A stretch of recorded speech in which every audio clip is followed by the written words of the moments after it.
uchaguzi. Nitakuwa nikikujuza story na historia yake kinara wa Wiper Dr. Stephen Kalonzo Musyoka.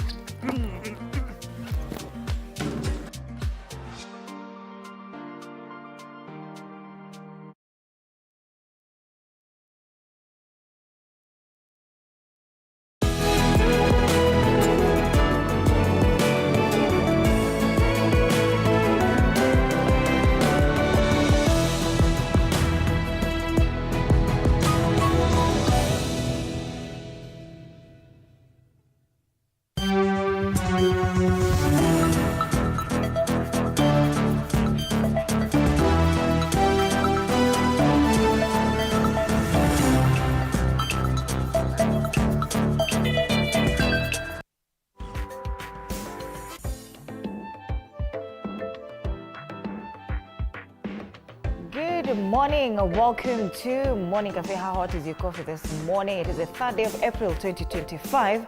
So good to see you, so good to have you on the show. 93 days into the year, about 272 days to the end of the year, if at all you're keeping count. My name is Freddie Ndimuli, karibu sana. All right, let's take a look at the local dailies today. Shame as TSC seats teachers hiring to Ruto and MPs. That is the People Daily today. Auma akipuliza. Nani huyo? Sura yake iko pale, utakueleza nani anaumwa, mwingine akipulizwa. You know Auma is a Luo name. Auma akipuliza. Daily Nation, I'm king of the mountain. Very interesting declaration there. Who'll blink first? Something totally different from the Standard. I think leo amekuwa soft kidogo. The Star, nothing for projects as pay gobbles up billions. Matters Business, 14 banks defy CBK order to reduce cost of loans. Right. Later on.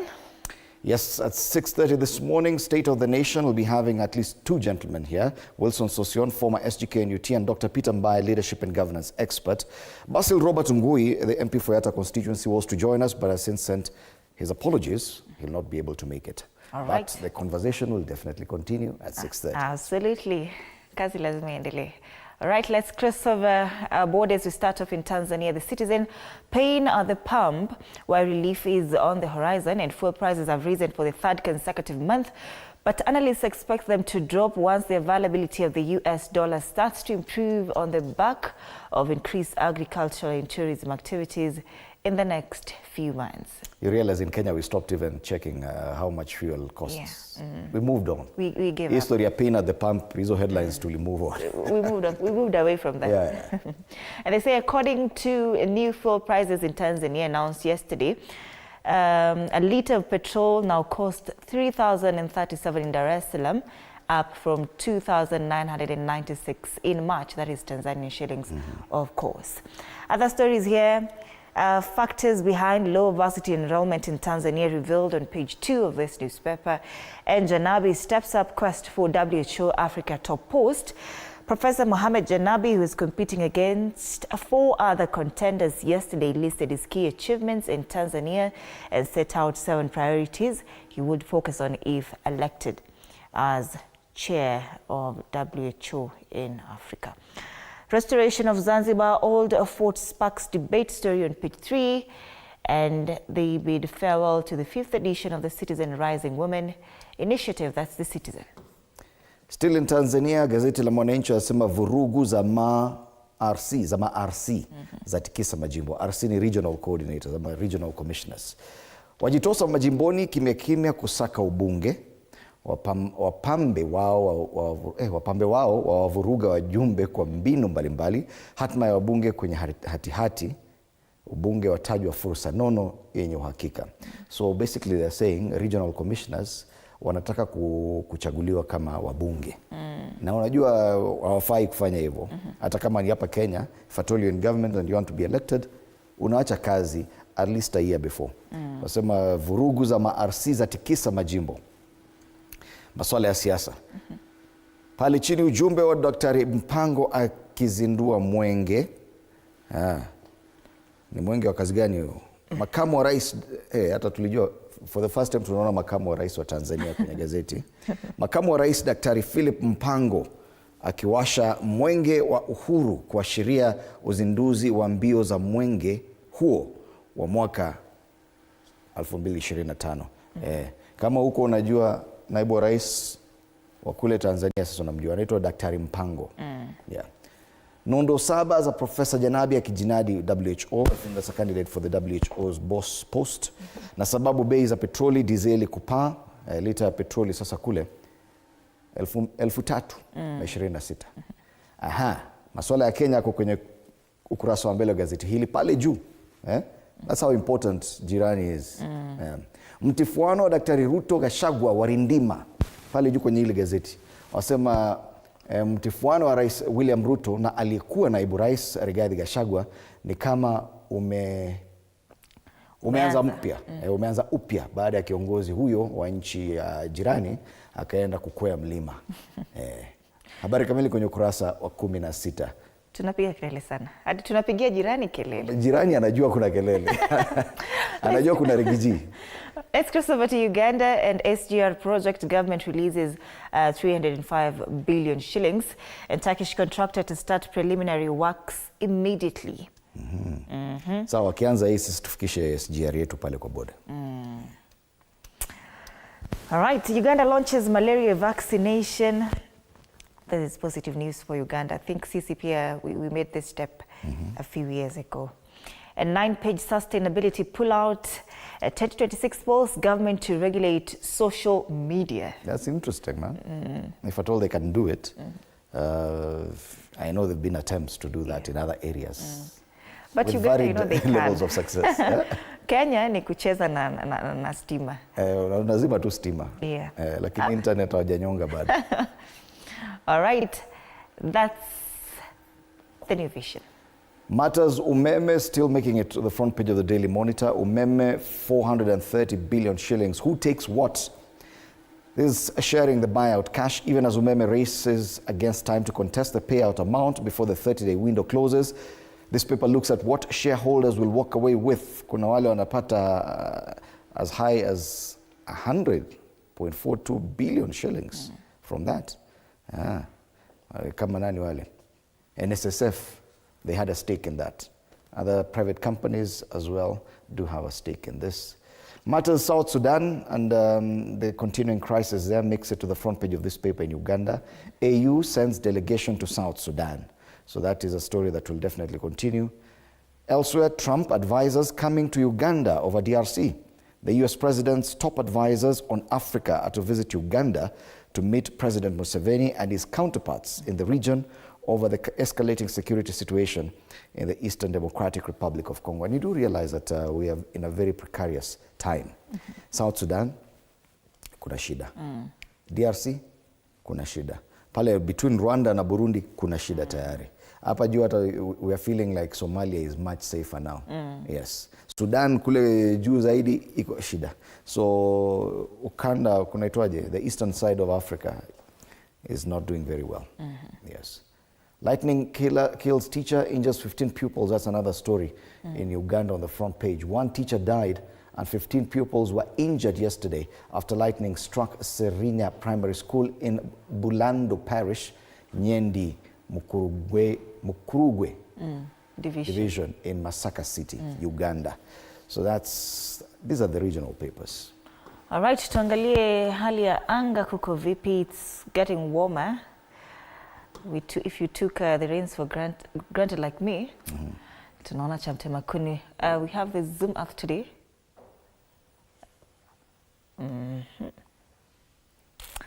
Yes. Kwani wameanza kunyonga internet. Hi. All right, so you can see some cloud cover, especially areas around Lake Victoria, some deep clouds that will affect even areas around Kisumu and Siaya. Also areas around Mwanza in Tanzania will be experiencing that as well. If you look at the map of Kenya, not much cloud cover today, but areas around Garissa will be receiving some cloud cover. Even at the coast, a bit of cloud cover because it's closer to the Indian Ocean. But the rest of Kenya, very minimal cloud cover.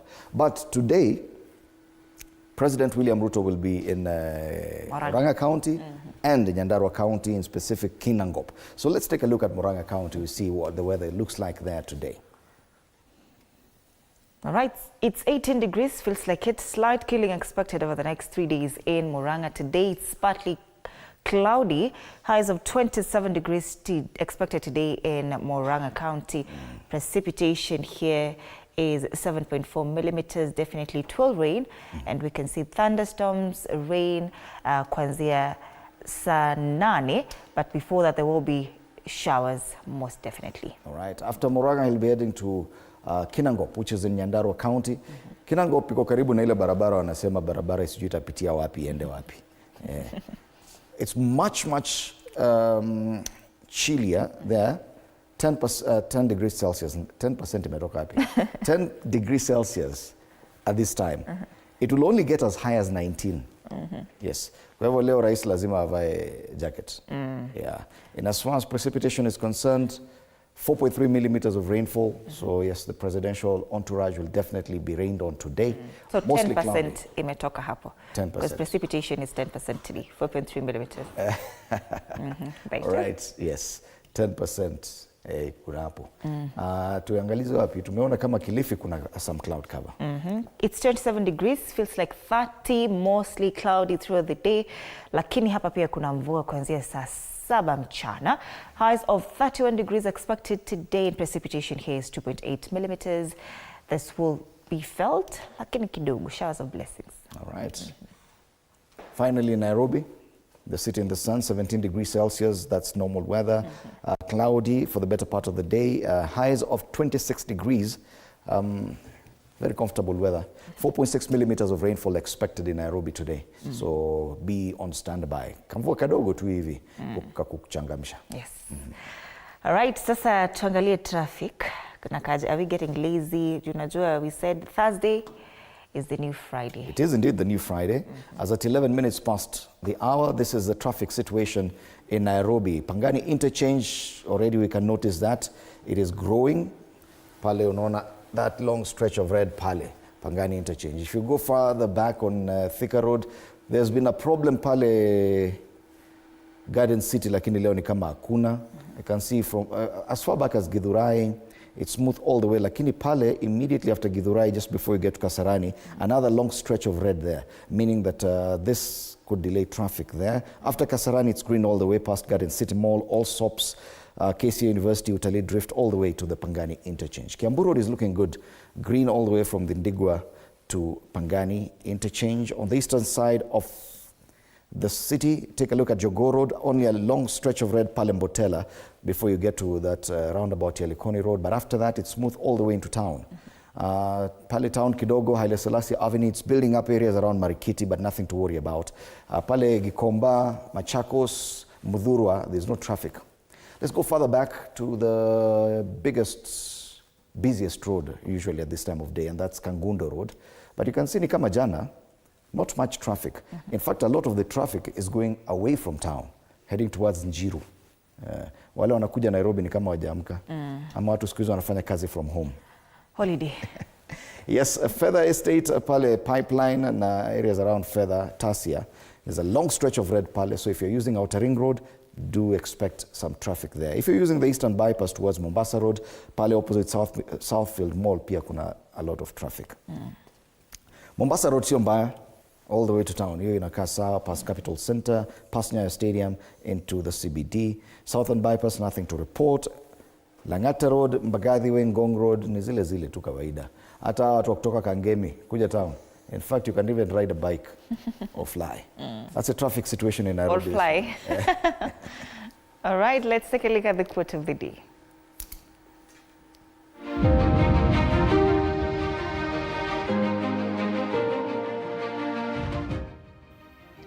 Greatness is not achieved in an instant. It's the accumulation of small choices and consistent effort day after day.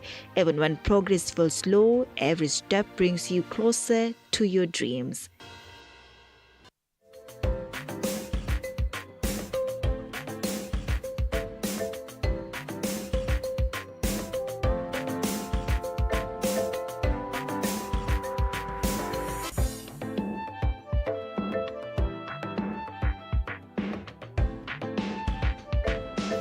All right, tuchambue magazetini humu nchini. We start off with the People Daily. Shame as TSC cedes teachers hiring to Ruto and MPs.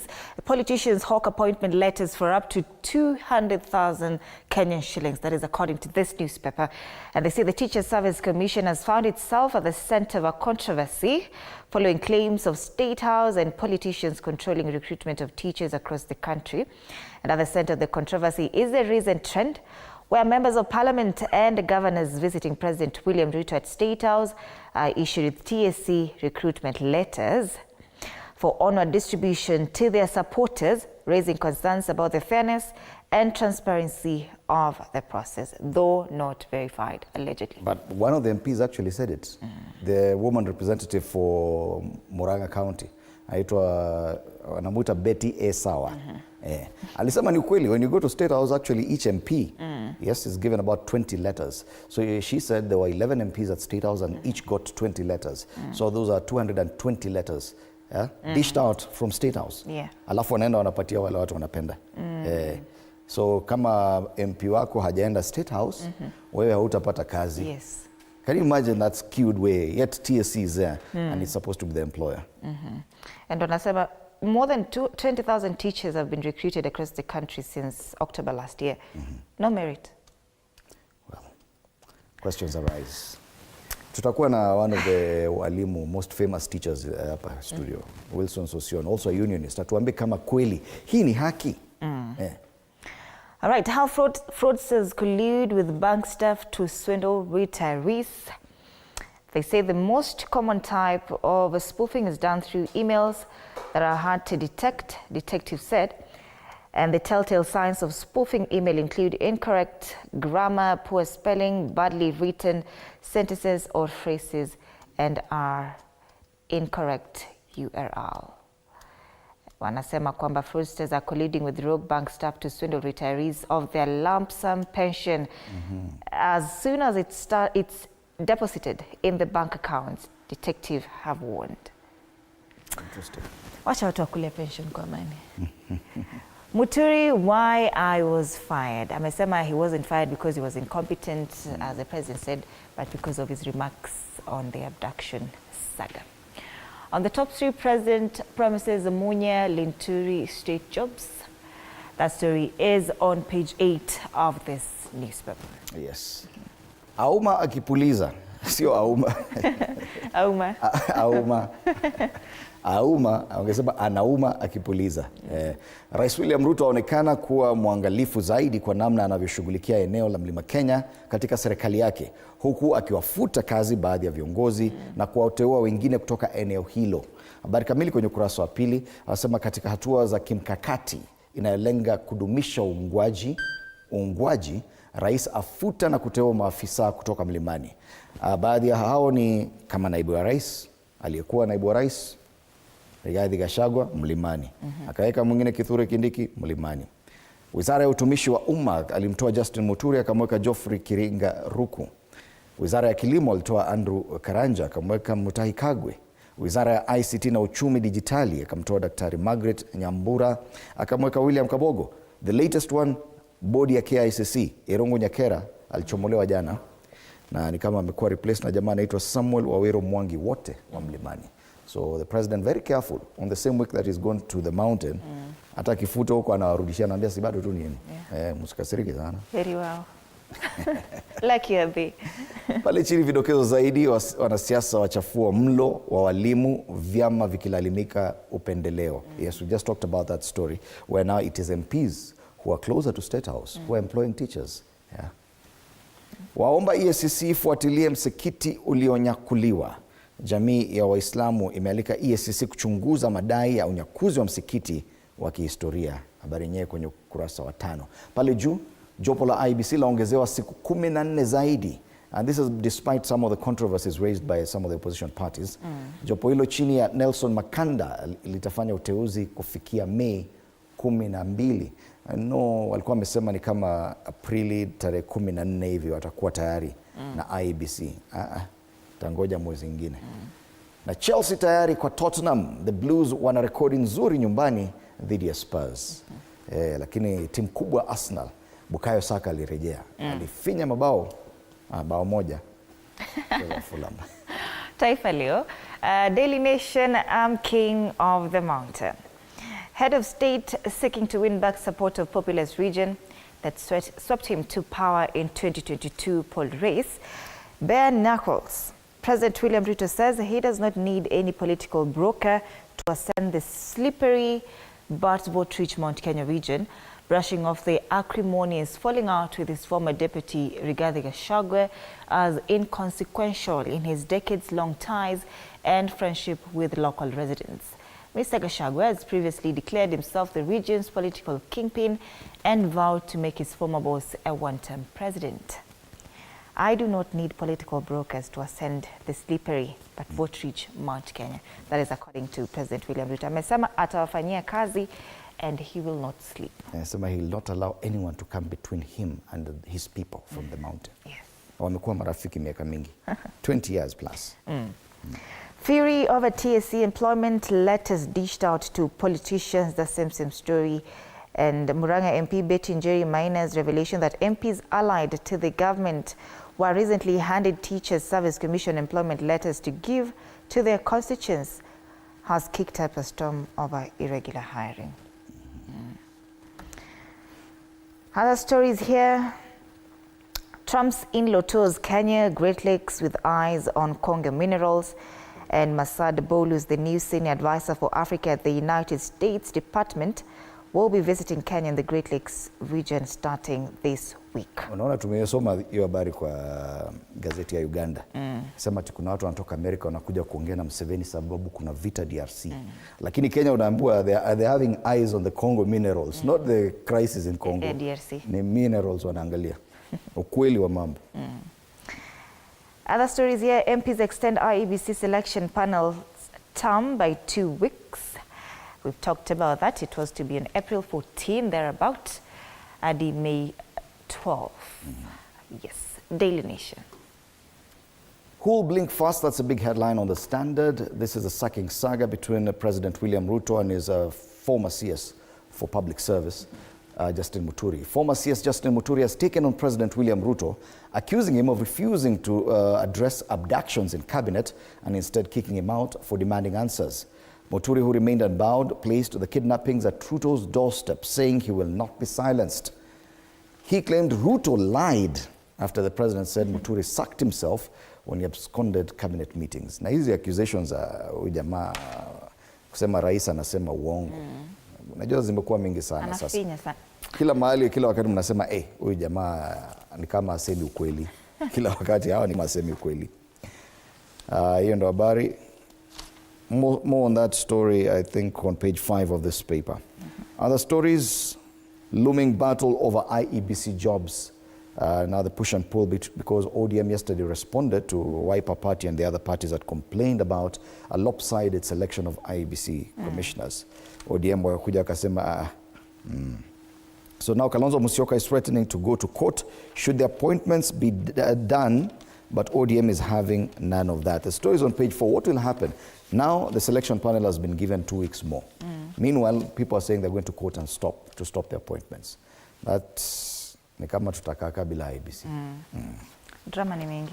Drama ndio mingi. Court lifts lead on complex web of city land cartels. Hiyo story iko pages 8 and 9. Pale nyuma tuangalie sport. Yes. Bukayo Saka. Or the back pages of the Standard. Arsenal's Bukayo Saka celebrates after scoring the team's second goal against Fulham at the Emirates Stadium on Wednesday. It was his very first game after a very long period of injury. He got injured, I think, in November. And he has been out till now. He comes back on and he scores a winning goal. Who else can do that? Ule Mluya yuko leo. Bukayo Saka. More injury woes for Arsenal as returning Saka hits winner. That's a Standard. All right, next, the Star. Nothing for projects as a pay gobbles up billions. And this is according to Controller of Budget, Margaret Nyakango. She says how salaries gobble up billions in counties as development suffers. Erratic hiring, irregular engagement of casual workers, ghost workers, and excessive compensation of county workers are siphoning bills from counties as development suffers. A new report by Parliament has revealed how the counties have become employment bureaus, spending huge amounts of revenues to compensate employees, and some of them who may not be properly hired or who may be ghosts. Yeah. They're saying that about 16 counties are using half, over 50% of their revenues to pay salaries only. Only. Yes. Only 11 counties comply with 35% wage bill ceiling. A majority don't. Exactly. They're just employment bureaus. How will they become development units? Manslaughter, body by design owners remanded. This story hit the headlines last year when a lady died while doing some procedures. Yeah, the story is also on page 3 of the Standard. And this has been a long time coming. It's one of those very interesting stories. A plastic and cosmetic surgery clinic officials were yesterday charged before Kibera Law Court of an alleged botched surgery that led to the death of businesswoman Lucy Wambui Kamau. Yes. A story on the front page of the Star. Okay. On the side pages of the Standard. The owners have been remanded. This was yesterday. And that's the Star, fresh, independent, different. On the top strip before tuendelea, wanasema Ruto lays ground to reclaim Mount Kenya. Leo ako Murang'a na Kinangop. Yes. Matters business, 14 banks defy CBK order to reduce cost of loans. Some regulators filing show only 5 had slashed rates by February. 19 reduced their rates by a narrower margin. And they have a list of the banks there and how much they cut their margins. Citibank, I think, cut the most at 5.69%. Kingdom Bank, wamekata kitu kidogo sana, negligible. Bank yako iko hapo. Only 5 of Kenya's 38 banks had cut lending rates to match the reduction of the benchmark rate by the Central Bank of Kenya at the end of February amid threats of daily fines. So wameambia Central Bank, hiyo kitu mnasema, nyinyi ndio mfanye.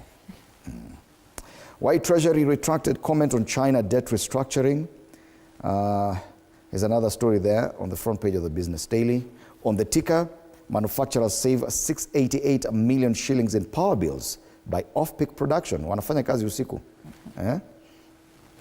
Oil firms lose stocks in 2.1 billion shilling KPC debt trial. Centum cuts stake in Sidian after 1.9 billion rights issue, and Treasury nets 71 billion from April bond sale. Ai, nimesema bilioni mingi. Bilioni ni nyingi. Kumbuke kule Tanzania lita moja ya petroli ni shilingi 3,026. Some cents. Lita moja.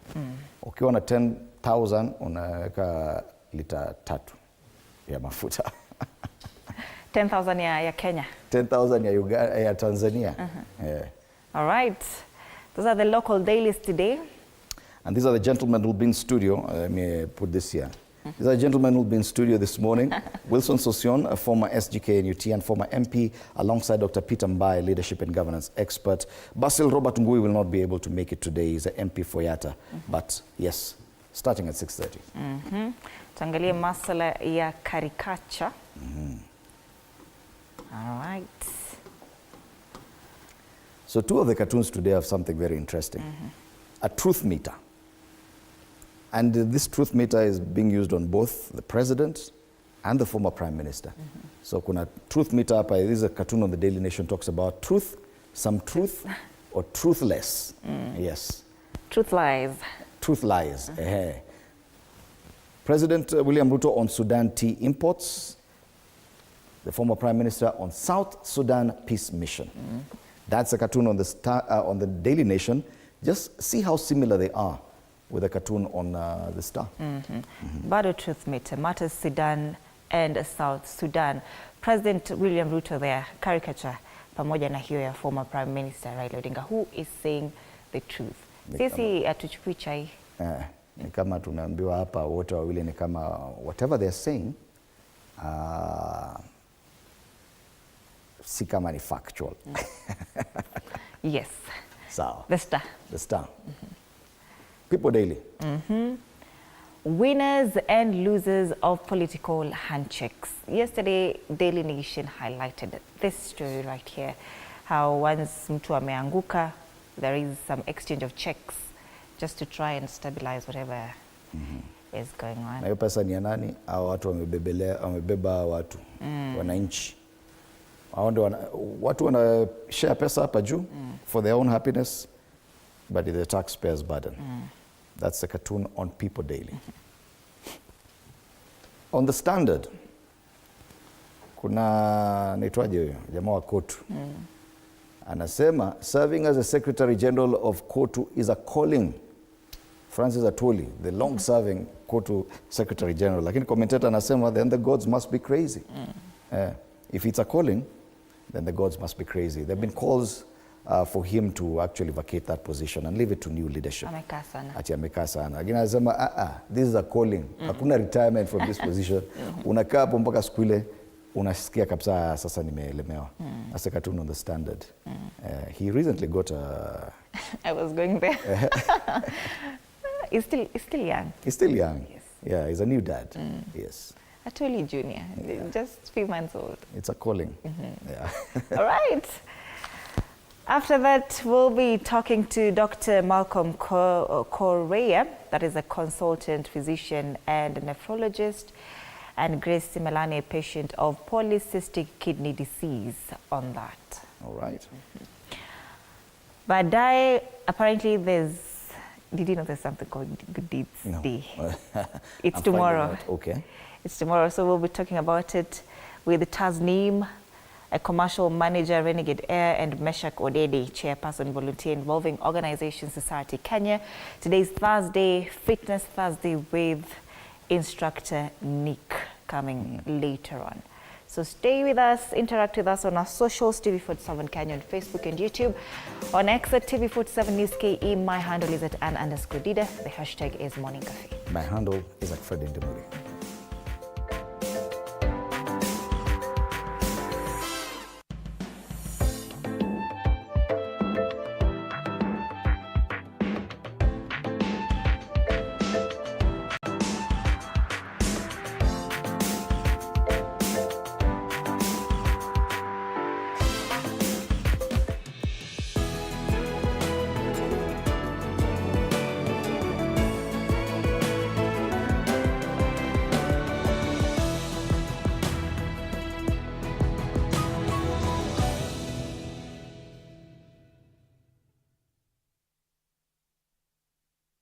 Mtazamaji, kipindi Base 47 cha Radio 47 naye rais wa vijana Manucho the Young Baller sasa kinakuja kwenye TV yako. Lizuka itakuwa inadondoshwa pale naye Super DJ Aimo, the heavyweight DJ DARVO, DJ Davo na the Beats Maestro DJ Ian. Bwana hisi ya kukosa mtu wangu. Kuanzia tarehe 7 mwezi Aprili, tazama mahojiano ya rais wa vijana na wasanii wakali ndani ya TV 47 kuanzia saa 8 hadi 9. Base 47 sasa inakuja ndani ya TV 47. Kali we.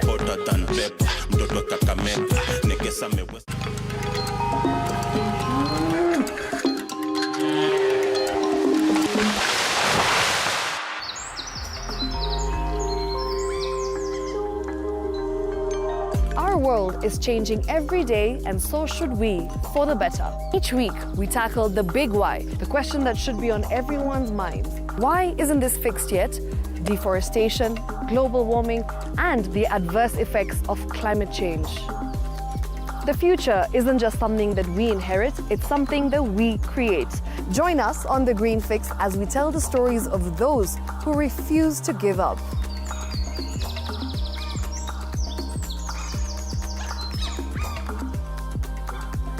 When it comes to fixing the planet, there is no time to waste. Join me, Shiksha Arora, on Thursdays at 9 p.m. on The Green Fix as we look into the big why, you and I.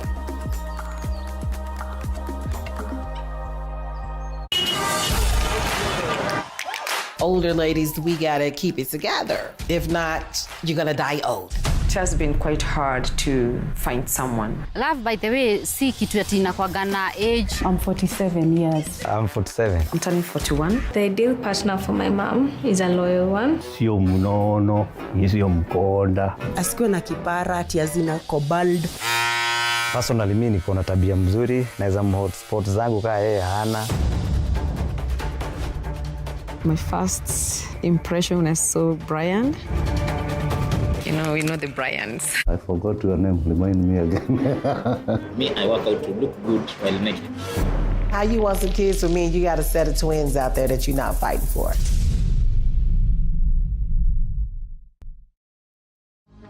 What are sports all about? Winning? Fighting? Scoring? We say they're about never giving up. The most exciting sports stories about people, their passions, and their drive. Sports Life. The Qinchuan Emperor has 11 sons, but the 8th prince died young, so there are exactly 10 princes together. I have a plan for how to assign the girls, but there's still one left. You don't want to? Untie me right now! You're a bunch of... Let me go! You don't understand. Our Prince Shang, he has been through so much. How dare you drink my tea? This selection, there are many beauties from each state. It's a pity Princess Yuanxing of Sichuan didn't come. She's a beauty among beauties. You're the boss. How can an employee let the boss sleep on the couch? I don't think a boss would want to share a room with an employee.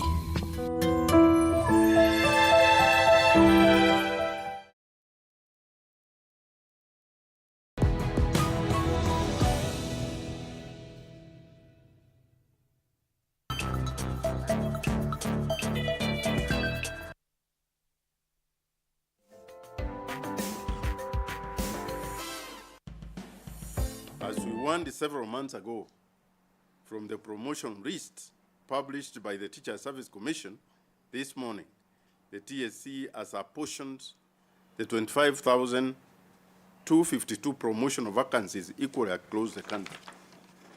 They have equalized promotions across the counties. And based on the numbers of teachers in all the counties, there are some counties that have more than 11,000 teachers, and others have 1,000 teachers. So when you have distributed those lots equally, it means the populous counties will be left out. All right, that's the Kenya Union of Post-Primary Education Teachers Acting Secretary General Moses Nturima during a press briefing yesterday when he was talking about issues to do with the flawed promotion of teachers as well as the fury over teacher hiring letters given to politicians. That's the top story on the front page of the People Daily. They say, shame as TSC cedes teachers hiring to Ruto and MPs. Politicians are now hawking appointment letters for up to 200,000 shillings. Allow me to introduce my panelists this morning. Today we start off with matters education. Wilson Sosion, Mwalimu Wilson Sosion, a unionist who has served as a SG of the Kenya National Union of Teachers, NAT, and also as a member of the National Assembly. Bwana Sosion, karibu sana. Asante. And Dr. Peter Mbai, leadership and governance expert. Thank you very much. On matters education, this is very worrying that on our front pages we're talking about MPs now handling the hiring of teachers. And this revelation was made by one MP, the woman representative for Murang'a County, who said that yes, when they go to State House, they're given letters of appointments for teachers that they actually dish out at will, depending on how they like whoever is a recipient. Now, this is a very worrying thing. Let's start with you, Bwana Mbai, before Bwana Sosion, who's a unionist in that sector, tells us more. Has it gotten this bad? Thank you so much, Fred. You see, Fred, two things. One, God is very fair because whatever is done in darkness, somehow God will cause, somebody to speak it out so that it is known. this thing has been said for many years. Remember there was the same issue like last year, somewhere in Kisii. It came out, it was discussed, but somehow there was no evidence.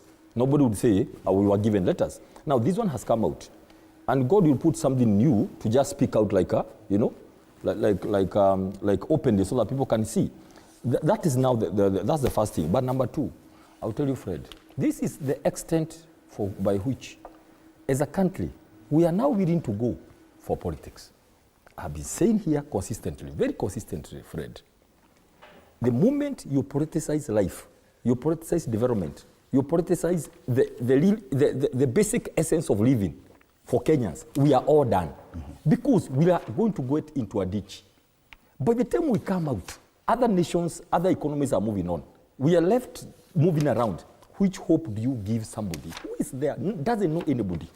Which hope do you give to MPs, to those teachers in areas that does not suppose broad-based? Those are the questions people are asking.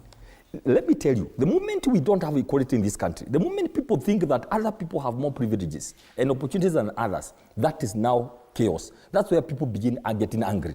Not just, they're just getting angry and begin thinking, this is not where maybe I am supposed to belong in this country. This is the extent for which we can go to sacrifice anything else because of politics. And I've been saying that when you see, opening up of borders for this politics. Refugees, 800,000 will be given status. Things which are done, not because they are supposed to be done, not because they are the best interest of the nation, but because there is some little, small political interest that needs to be gathered. Now listen, somebody said, a politician thinks about the next election. A statesman thinks about the next generation. Where are our leaders in those two categories?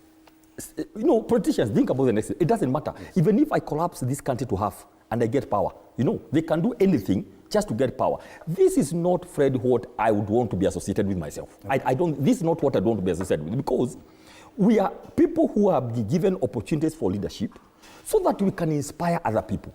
So that we can tell them, if you follow this system, if you do ABCD, remember, there was a time where you used to be asked, you want to be a teacher, which year did you graduate, right? Then you begin from the latest year. You come this way. But today, people who graduated last year but one, are getting letters. People who graduated 10 years ago are at home. Those are kids of God. These are children of the people of God who pay taxes. These are children of people who don't have anybody. That anger, it gets very serious for it. Bwana Sosion, the People Daily is laying the blame squarely on the Teacher Service Commission, whose mandate it is to employ teachers. Now we're seeing claims by MPs that they're receiving these letters directly from State House. Should it get that bad in as far as education, that we have politicized the sector to that extent? Well, I think the media view that TSC is not doing things right is where the buck stops at TSC. What is the employment method that should be used? Is it an equal opportunity employer that treats all trained and qualified and unemployed teachers fairly and equitably? From where I sit, I fought furiously alongside my colleagues to establish an independent Teacher Service Commission that has capacity to meet the needs of the teaching service in Kenya. I said in this show one time, the corruption that goes on at TSC, even angels would weep. I've said it, so why should I repeat what I've said before? These are facts. That is the employer that this country has. And if things have not changed or will even get worse, then we are watching a collapse and dismantling of the teaching service and by extension, education of this country. This has gone on for long. It has gone on. As a unionist, what's a potential risk of this kind of employment method? If what you are reporting is true, then the commissioners and the CEO are squarely answerable. And the effect is the education system will collapse. And if it does collapse, then the country is done. That is not the right thing. And you sit in a very interesting position. And I said as a former MP, you've served as a politician and also a unionist in the education sector. You know how these two people work differently. You know the workings of an MP, you know the workings of the union and the TSC and the teaching service in its entirety. Can it be a method of employment where MPs are the one dishing out employment letters? No, I'm answering you, and I've answered and I've talked about it before. I don't see any reason why I should keep talking about it. Fred, you know why I left the space of trade union? It was because of an intolerant employer supported by an intolerant regime. That's a fact, Fred. So when these issues of teachers are brought to me, it pricks my heart and it gives me painful memories of intolerant systems that do not want systems that work fairly, equitably. And so, if it has gone on, I said one time here, that an employment letter for a primary school teacher goes for over 350,000. For a graduate teacher, it goes at 500,000. I was not making street allegations. I was saying exactly what is happening. And the honchos at TSC are making money out of this. And they've gone on. What would you say about the involvement, the alleged involvement of State House? And therefore,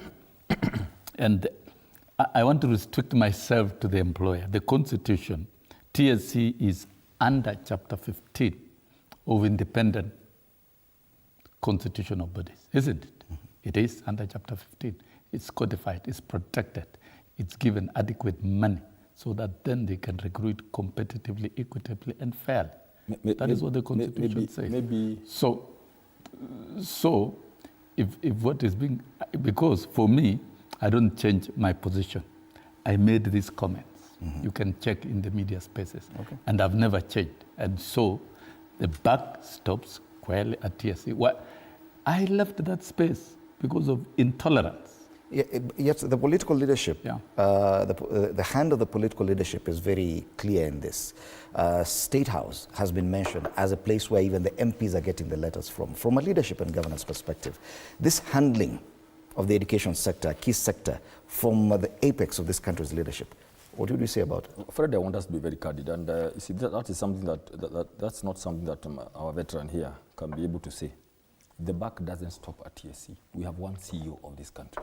He knows what is happening. The buck stops at the president. State House. TSC, and I've been saying this consistently, every day it is coming out. In this country, people are not able to make decisions. Don't blame any CS or PS or CEO like Nancy Macharia. They are summoned, they are called, bring on Sunday evening. So they don't know, don't blame these people. I am here, I can tell you, I've been the head of this thing, I've talked to these people, we met all the CSAs, all the PSAs, CEOs, and 100 directors from each ministry. These are the most competent people in this world, not this continent. I know, I can tell you that. From purely a point of governance. I can tell you, thank you so much, Muranga Lep. If you go in this thread, you may get up in heaven because of your honesty. Other factors remaining constant. This is what has been happening. It has been now been enabled because of the pride, the arrogance. You know, now she can talk about it. Chidin the other Muranga MPs. You know, from Muranga we only went with Madioa MP. And she's saying that. So you others, your MPs should come. I take them to State House so they can get letters. The other day, Mutuse went and said, do you know why I go to government? Do you have a qualified teacher here? You know, it's in the press. It was covered today. Do you have any teacher here? The other day, Mutuse. Now, if that is the caliber of how far we have gone, the buck stops at only one place. And I can tell you, Fred, as we move on day by day, if we don't change how we are doing these things in this country, in terms of governance, in terms of leadership, we are going to get into a very serious hole. Don't blame SESs. Look, if somebody comes nicely, Fred, and tells you, our technical person there, I suggest kindly let me not handle the camera, let me handle the rights, because that's what I am good at. Then you proceed to force him to do. That was a private conversation, which the idea was you review it as you go, right? Then later you come and tell me, no, I insisted he must do that. And then you come in publicly to say he is wrong. It is you who is incompetent, you who hired him. You are only as good as your advisors. Who hires advisors? It is the main person. So if you have wrong advisors, then you are the one to blame because it is you who hired them. We have a system, a very digital system for our people, and it's going across. Now this is teaching, okay? This is hiring. University education model. Just look at it. Look at the health system. Look at the issue of IDs. You come and put a fee on ID, then you come and do a somersault and say, by the way, I'm a very good guy. I have removed. So you want us to celebrate? What is it? How are we running this country? No system, no structures, no institutional respect. Everything is going down. It's not fair. And by the way, Fred, we are ourselves here, we are privileged. We can be able to come and sit on a show here. There are millions of people who have no hope for anything, either in the next meal or job opportunity. Young people have gone to school. People have sold their cows. There is no hope. Everything is this is only teachers. Okay. Fred, you know, I don't know the other cadres. If this can happen in this cadre, what about the other cadres? Right. Of police, of whatever. That is where we are going in this country. If we could stay with the education sector for a while, and Bonasosion, you've been on record complaining about some of the decisions made, including on the curriculum, that you do not agree with. CBC, for example. There's so many challenges around the education sector. Now we're seeing that more challenges continue being there, and now we're seeing the hand of politics in this. Do you think there's a way we can go back from where we are in as far as the decisions we've made, some very radical in the education sector? If we keep talking casually and lamenting like we are lamenting, we'll remain in the hole forever, or we'll even sink further. We must sit and reflect as a country. What do we want to do with our human resource? What is the caliber of human resource that we want to produce in this country? Sorry, Fred, before he continues, I'm not cutting Mwalimu. You know, he said about why he left the union sector. That was the other era. Mm-hmm. Then we voted in another government with the hope that these are going to be better. So we cannot talk about hope 3 years later. No, surely. Okay. Hope is a very good breakfast, a very bad supper. Okay. We can't talk about hope here. Okay. 3 years later. I'm sure conversations. I'm sure this is not by show. But facts remain facts, and facts are always stubborn. That's the truth. And so what happened in another regime, and which acted as a foundation, even if you build this house, it doesn't matter when you build it, but you put it a very strong foundation. One time it will collapse.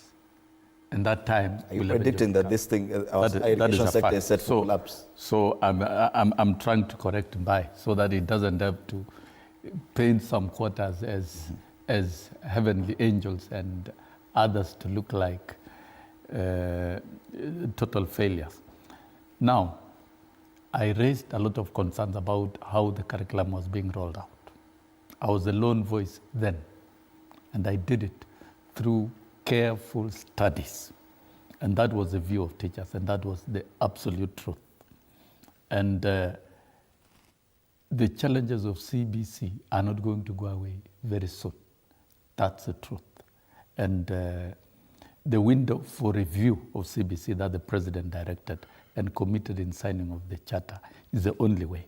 There must be thorough, intensive, publicly consulted review of our curriculum. That one, there is no shortcut, because we must live within the acceptable, best global standards and practices in mounting our education system, in recruiting and managing our teachers, in driving a robust education system. And if you look at it, Fred, from when the education was messed up, because it was over-politicized by every Tom, Dick, and Harry, and to create business flagships and everything else. We were #1 in Africa in Global Competitiveness Index, which of course looks at two things, access and quality. We were actually #1 in Africa, the best in the continent. And several years down the line, we are not anywhere near #10. Mm-hmm. We've disappeared. that is telling us that there is something wrong with our education system. Even as we roll out CBC, there is no monitoring and evaluation mechanism. Because when you are rolling out a new curriculum, you must have a very strong monitoring and evaluation framework driven by experts. And I would expect the quality assurance and standards of the ministry to be robust and to be doing this work and be giving feedback to the public. If we don't do that, then we are on what we call fishing expedition with our curriculum. The KK administration has tried and it has given an option to review, but I believe that review should be very professional, very extensive. It should be felt by the public, felt by everyone. And let me say, a good curriculum is one that is exciting, easy to implement by teachers, exciting to the learners, and acceptable to the parents. And we can see the end results in terms of linking it with the country's development agenda. And if we pick one, Vision 2030, to have the most competitive human resources in the world. And look here, somebody is telling us that you want to make mathematics an option, and we want to reduce the intensity, the rigor that we have in the curriculum, because a good curriculum must be rigorous in terms of bequeathing knowledge to learners, and there is confusion here. What competencies are you trying to build in a learner in Standard 1? Because competencies in standard education systems is at post-basic level. Okay. At the very basic level, it is knowledge stage. You are expanding, grounding, and strengthening knowledge. So we must get it right. And I think this is more of a sickness of Africa. We got independence as a continent, but we didn't get independence in mounting education systems that can revolutionize Africa in terms of technology, to get engineers and graduates who are innovators. 844 was the best, actually, but it was supported by the West, because the West cannot imagine that Kenya can go technology way and join the Asian tigers. So I think it is what we need for the country. You know, we cannot be theorizing and debating over what is obvious. And that conversation you're talking about, and to me, Fred, because you are asking, I don't bring in and vilify the politician. We are all wrong. We are all vilified, and we vilify ourselves, all of us. What did Asian countries do? They focused and invested in STEM education, and they focused in recruiting the best teachers. I've given you an example of Korea. Top students in Korea, the A's that we have in Kenya, the A's who join engineering, the A's who join medicine, the A's who join law. In Korea, they join teaching. So that over time, they have a build-up of the best teachers. And STEM education is mandatory in Korea. That is why Korea, we were at the same level, but now it's technologically advanced. So what we needed for African countries is investment in STEM education. We never needed all these shenanigans of trying to throw away curriculums that have worked. And if you want to introduce STEM or any other form of education, you do it and let it ride on the existing education system. You've asked me a professional question, doesn't want us to talk about politicians the same way. It is everybody, all of us, including the media. But it is true that some of these problems have been caused directly by politicians. They're the same people who we expect to drive the conversation towards a relook at some of these issues, including some very radical decisions made by administrations. They are politicians. Some of the decisions made even by the president, university funding model, some of them may look very political.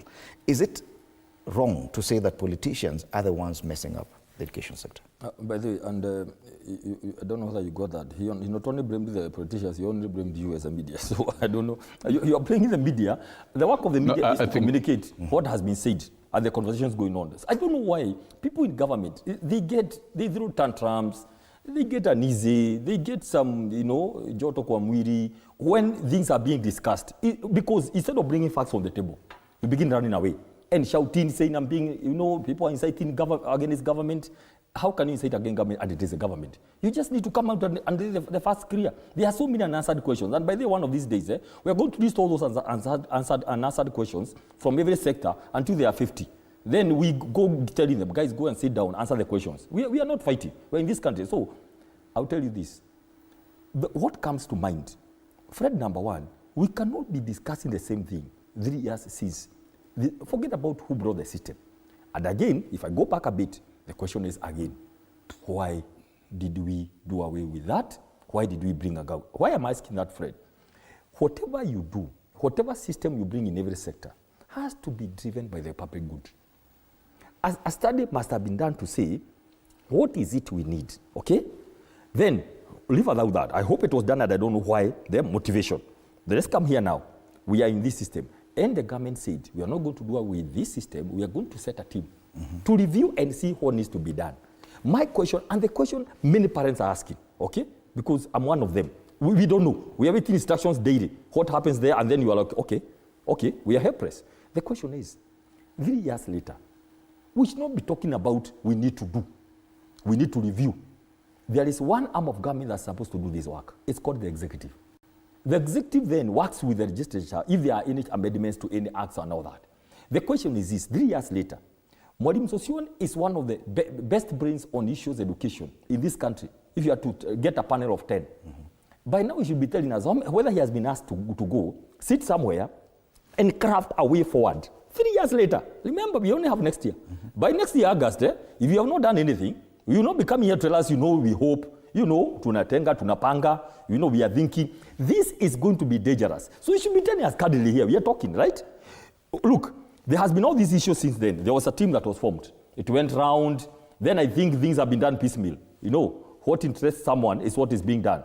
Other things that are fundamental, that people are asking, what is the way forward? Come and tell us. The team has gone round.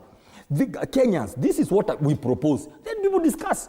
Stakeholders, meet, come, fix everything. Within a year, at least we know where we are. Okay, we may not know why CBC was changed and whether the merits and demerits. There's all that conversation. We can't go to the details now. But now that we are here with a new government, with this government, you don't blame nobody. But it's now going to the 4th year without some stability. So maybe Zone can tell us what is happening inside there, who is being consulted, why haven't we had a very definitive way forward on where are we with all these systems? Simple. Because I don't want to give my personal view. But Association, do you have an answer to that? No, and he's a resource. He's being consulted to actually change the course that the education sector has taken. Are we anywhere? Have we started that process? What do you know yourself? No, I'm asking you. Now, education is a public good. It's an item for everyone to discuss. It's an item for everyone to participate. The habit of the education belongs to those. They do. The responsibility is those. I think it's a wrong thing. This is where we've gone wrong in this country. And when I talk about we are all responsible, the media, BAMBA, and all of us, education is the most collective social service in any setup and in any governance. So, are you confident that the process has begun? No, that's a question. Wait. First of all, I want to correct the notion and the approach so that you keep asking a question. You'll also ask yourself one day. And I'm even asking, why I even question the media. Have you been critical about all these pitfalls all through from when the reform started? Or you swam media has done its bit. And really, where does the media come in? Those are hard questions. I'm saying, for example, the media. For example, the media and everyone else. Because to the best of my knowledge, the collective participation in the process of education went down quite a bit. And to an extent that we are waking up now to challenges when systems have gone wrong for a long time. The reforms that are being undertaken to correct and to recalibrate are not going to work instantly. One, reviewing the curriculum itself is what the president has permitted. And that has been ongoing. The only thing I'm talking about is that it should be more intensive, extensive, involving professionals and good communication to the public. That is happening? I don't think that has been done adequately. That one, from a professional perspective, I don't want to lie. I don't think it has been adequately done. reworking on the structure. Many countries that adopted CBC and new forms of the 21st century skills did not disrupt the education structure. Okay. They worked on the structure that existed. And when you keep changing your structure, you cause a lot of inconvenience. That is why when we looked at this review, in terms of structure, domiciling grade 7, 8, and 9 within the current setups of the primary school and renaming them as comprehensive schools and modeling them to improve in terms of quality infrastructure and teacher deployment is the best option. Why? Because it brings education closer to the household, qualitatively and in terms of access without barriers of fees. That is a correction that has been done, the very noble one, to me, which I laud the government for having undertaken. But you see, the challenges that have been created over time cannot go away easily. And there must be more focused and more energized approach to reforming the education system. The funding model, I am one person who believes in the funding model because it speaks to the bottom up. It takes over almost the household cost for the poorest households in terms of university education and post-basic education. And it is a disaggregated that speaks to the ability and income of households. If it is allowed to work and if it was rolled out properly. Remember, the funding model worked very well in 2023. It never worked in 2024. Why? Those implementing messed it up by bringing in a new MTI. You know, when you get the MTI right, you get it right. This is where HELP and the University Funding Board have to work. These are more of administrative efficiency. I don't want us to spend too much effectiveness. Because those are facts. You know, Mbaye would like to twist it to look like politics and paint that final word. This corner is I don't think it's right. You should know I'm a very serious professional. Don't keep on referring to me as a politician. By the way, no, you would like to twist it. I know you are a professional, but you would like to twist it. Thank you very much. On education. What Kenyans are asking, you know, Kenyans don't want many stories. They are tired, you know, taken round and round, eh? And association should not talk one like he's supporting and he's an insider. He should tell us as an advisor on matters of education. I'm not an official advisor. I'm a private citizen invited to this. A lot of to be an advisor, you don't have to be official. You don't have to have a letter. So, but I can speak on what I know. What Fred we are saying, Kenyans are asking 3 years later. Don't tell us if and if. Why should the government fight with Kenyans in courts over a university funding model? You should sit with the stakeholders and amend what, please hear the concerns, address them. Why should a government go fighting for High Court, Court of Appeal, Supreme? Why should you find that government you have won, you have gone all the way to Supreme? But remember, you can win a battle legally, but you lose it morally and ethically. You can win. You can win legally. So all these stories I can tell you, one of the biggest tests we have, issues of education has been handled so casually. It's so painful. Education, health, and things like security are so critical, but they're being handled very casually. And Kenyans are watching. That one I can tell you. So Matters education on the front pages today. On the front page of the People Daily, shame as TSC cedes teachers hiring to Ruto and MPs. That's the front page. The same story is also on the front page of the Daily Nation. And Matters education. This definitely will be a conversation that we'll continue having right here at TV47. I want us now to move on to matters politics, and we've seen President William Ruto continuing today on his third day of his trip to the Mount Kenya region. Today he is in Murang'a and Nyandarua counties, and yes, he'll be visiting Kinangop in Nyandarua and Kiharu constituency in Murang'a. Yesterday he was in Meru and Kirinyaga, and we've continued covering this on the front page of the Daily Nation. It is the biggest headline, I am king of the mountain. Let's watch the story about President William Ruto taking over the mountain. Kuja kufungua rasmi jengo hili. President William Ruto embarked on his week-long tour to the Mount Kenya region on Tuesday after making a significant entry into the region on Monday despite concerns of his unpopularity in the region. Rais akaweze kuidhinisha magari haya tafadhali. In what seemed as efforts to war back at the region, the president made promises to residents further issuing title deeds to landowners in Tigania, Meru County. Hizi title deeds ambazo tumetoa leo, mbali na kuwapatia heshima ya kumiliki mashamba yenu, pia itawasaidia kwa mambo ya uwegezaji. Umetuletea title deeds za mashamba yetu tangu nyakati za Vasco da Gama, tangu dunia iumbwe, hii dunia ijawahi pata matitles, na siku ya leo ni turn around. Hii dunia inaenda kubadilika. During his tour, the president said an agreement will be signed between the government and investors regarding the use of 2,500 acres for Meru Energy Park generation project. And this investor is going to sign agreements of 2,500 acres for purposes of generating energy, clean energy from wind. This while noting that the government will deal with those denying farmers a chance to enjoy their profits. The president reiterated his commitment in ensuring that miraa prices are profitable to farmers. Watu wa kateli ya miraa, mimi nawaambia mambo yao ni matatu. Mambo yao ni mangapi? Either wakome na kateli ya miraa, ama mambo ya pili tuwapeleke jela, ama mambo ya tatu.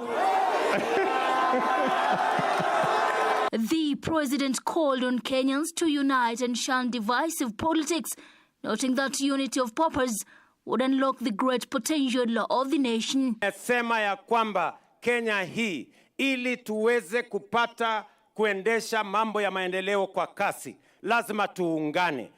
Jamii zote tuungane, kaunti zote tuungane. Tumpatie nafasi aunganishe nchi yetu iwe taifa moja.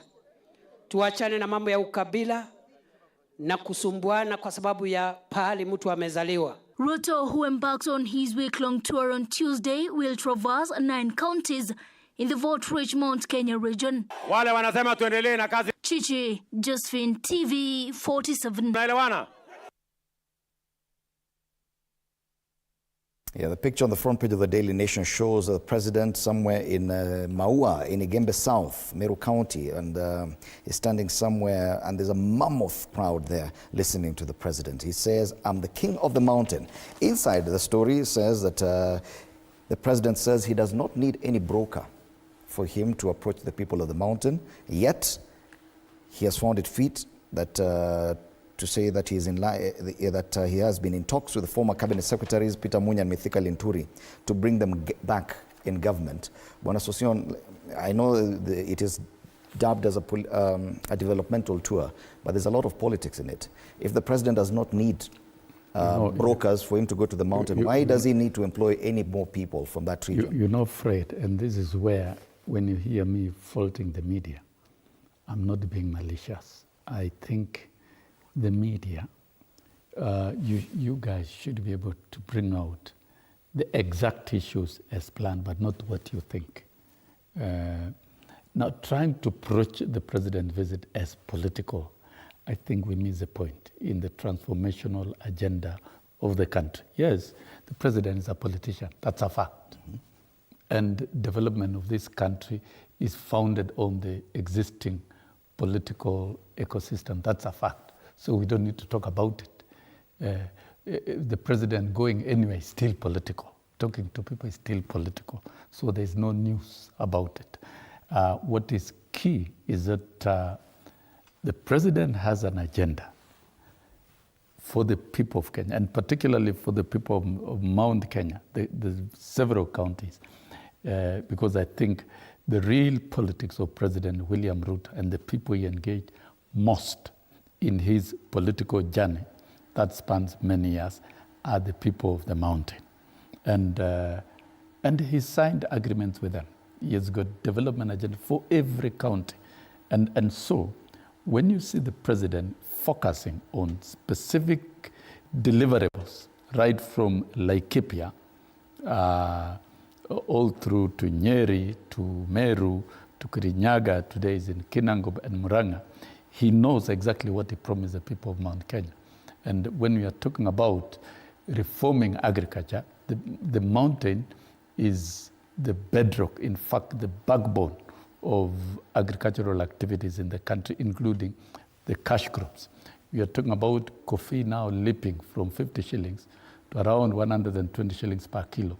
And that's a gross benefit of farmers. We are talking about reduced cost of farm inputs. So there are a lot of agricultural activities happening at the mountain. And after that production, there must be aggregation and value addition and processing of agricultural goods. And that is why there's due completion of economic zone in Kirinyaga. These are the master plans. Things to do with housing. Why are you refusing to answer my question? Because I am told not you, good. I told because you, if we talk about politics, we'll talk about politics definitely every day. a developmental tour. But it is developmental tour.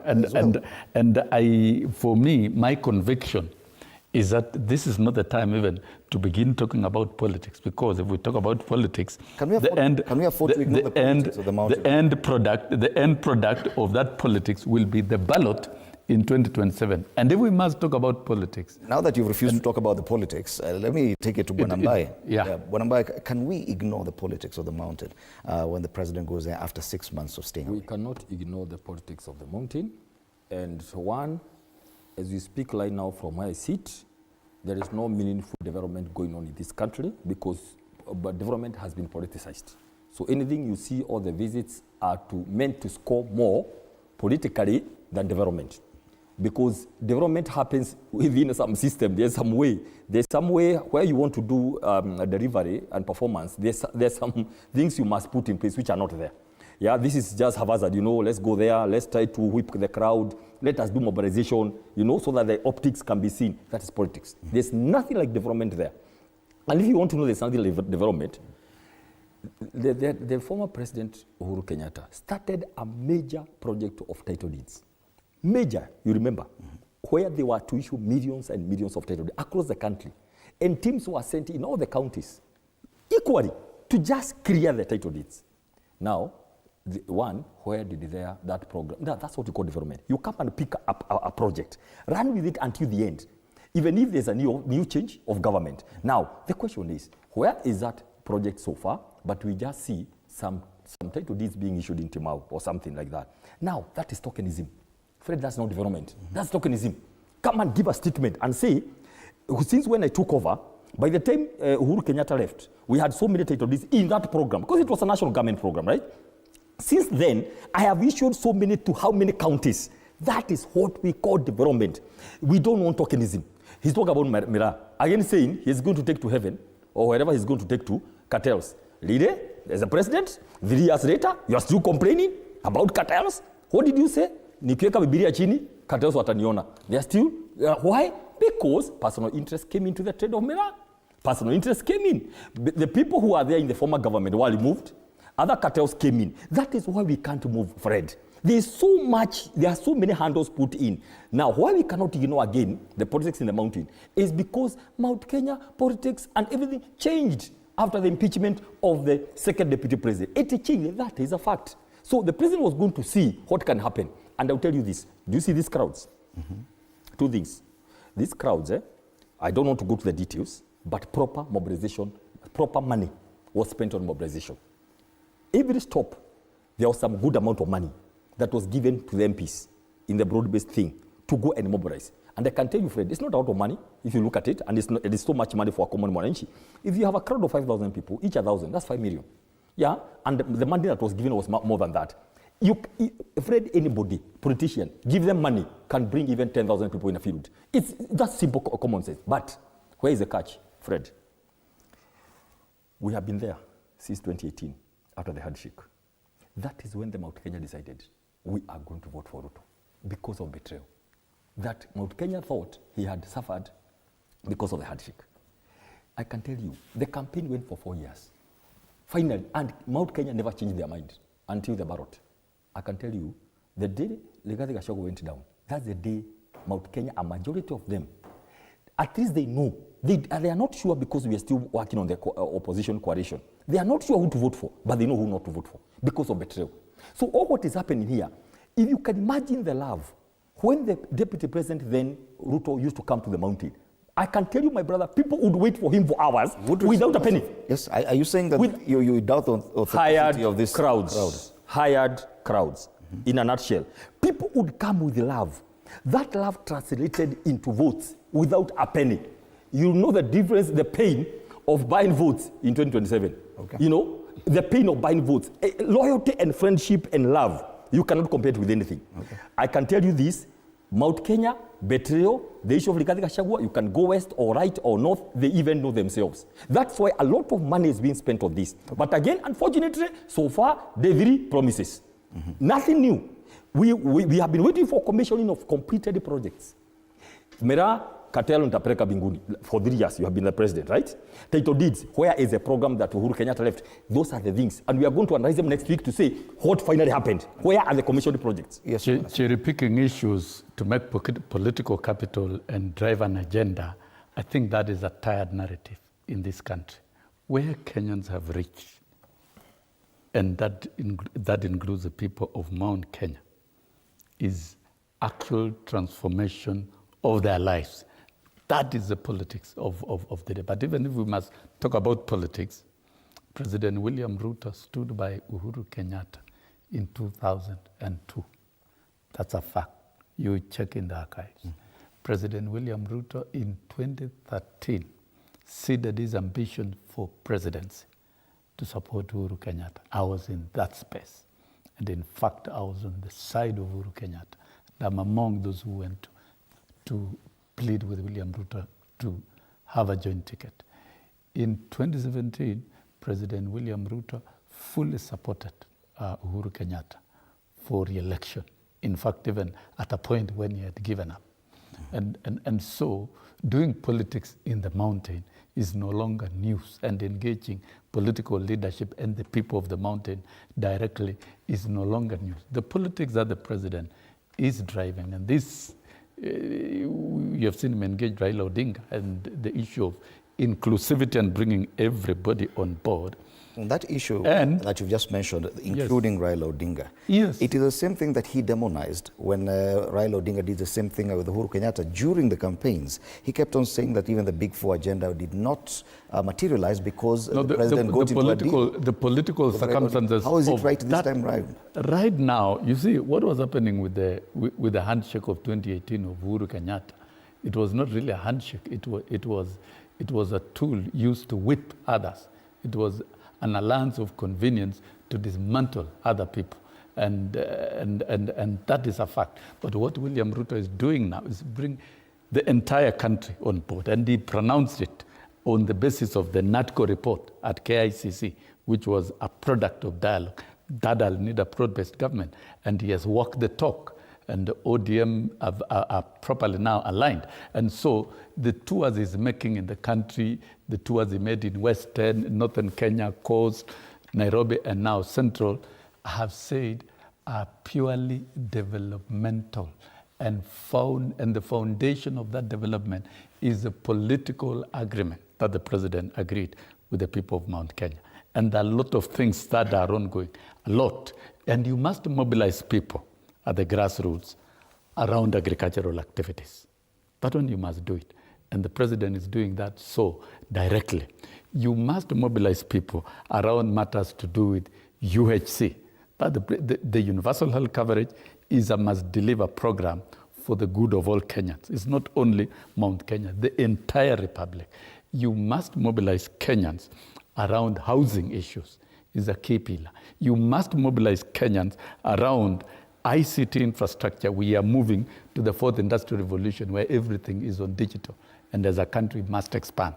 That is part of the visit. You must mobilize people around the MSME. When you see a lot of markets, very many in fact in Mount Kenya, being built, decent markets, that is where you assemble your goods after producing for sale. And I think the president is so keen about it. When you talk about electrifying, connecting houses to electricity, improving the quality of our schools, I think those are noble things that any statesman can do, and that is what the president is doing. And that is why I've said, Fred, I think it does make more sense to focus more on what the president is doing than the politics. Yet we cannot ignore some politics, of the statements. We can talk some about of the statements he But makes. even if we talk about politics, let me now talk about politics, because you wanted me to talk about the politics. It is now clear that the chemistry between the president and the people of Mount Kenya directly is the best. And this one, I told you here, I told you we are afraid. Doubts the authenticity of these crowds in the Mount Kenya region. Tell me, which normal person will buy thousands and thousands of people who turn up for events? These are just but lame excuses for the losing team. The Wamunyoro group. No, the Wamunyoro group accept defeat and eat a humble pie and get to know that the people of Mount Kenya are still focused on the issues that were promised by one person. It was not promised by a group. One person called President William Samoei Ruto. And he has gone back to account. And that this is not the last trip. And the president has got urgency and passion to ensure that these pillars are delivered. I've been part of this manifesto process and delivering many of these programs. And you've seen at the mountain, you've seen completion of housing, completion of markets, commissioning of many programs, and development is work in progress, my friend.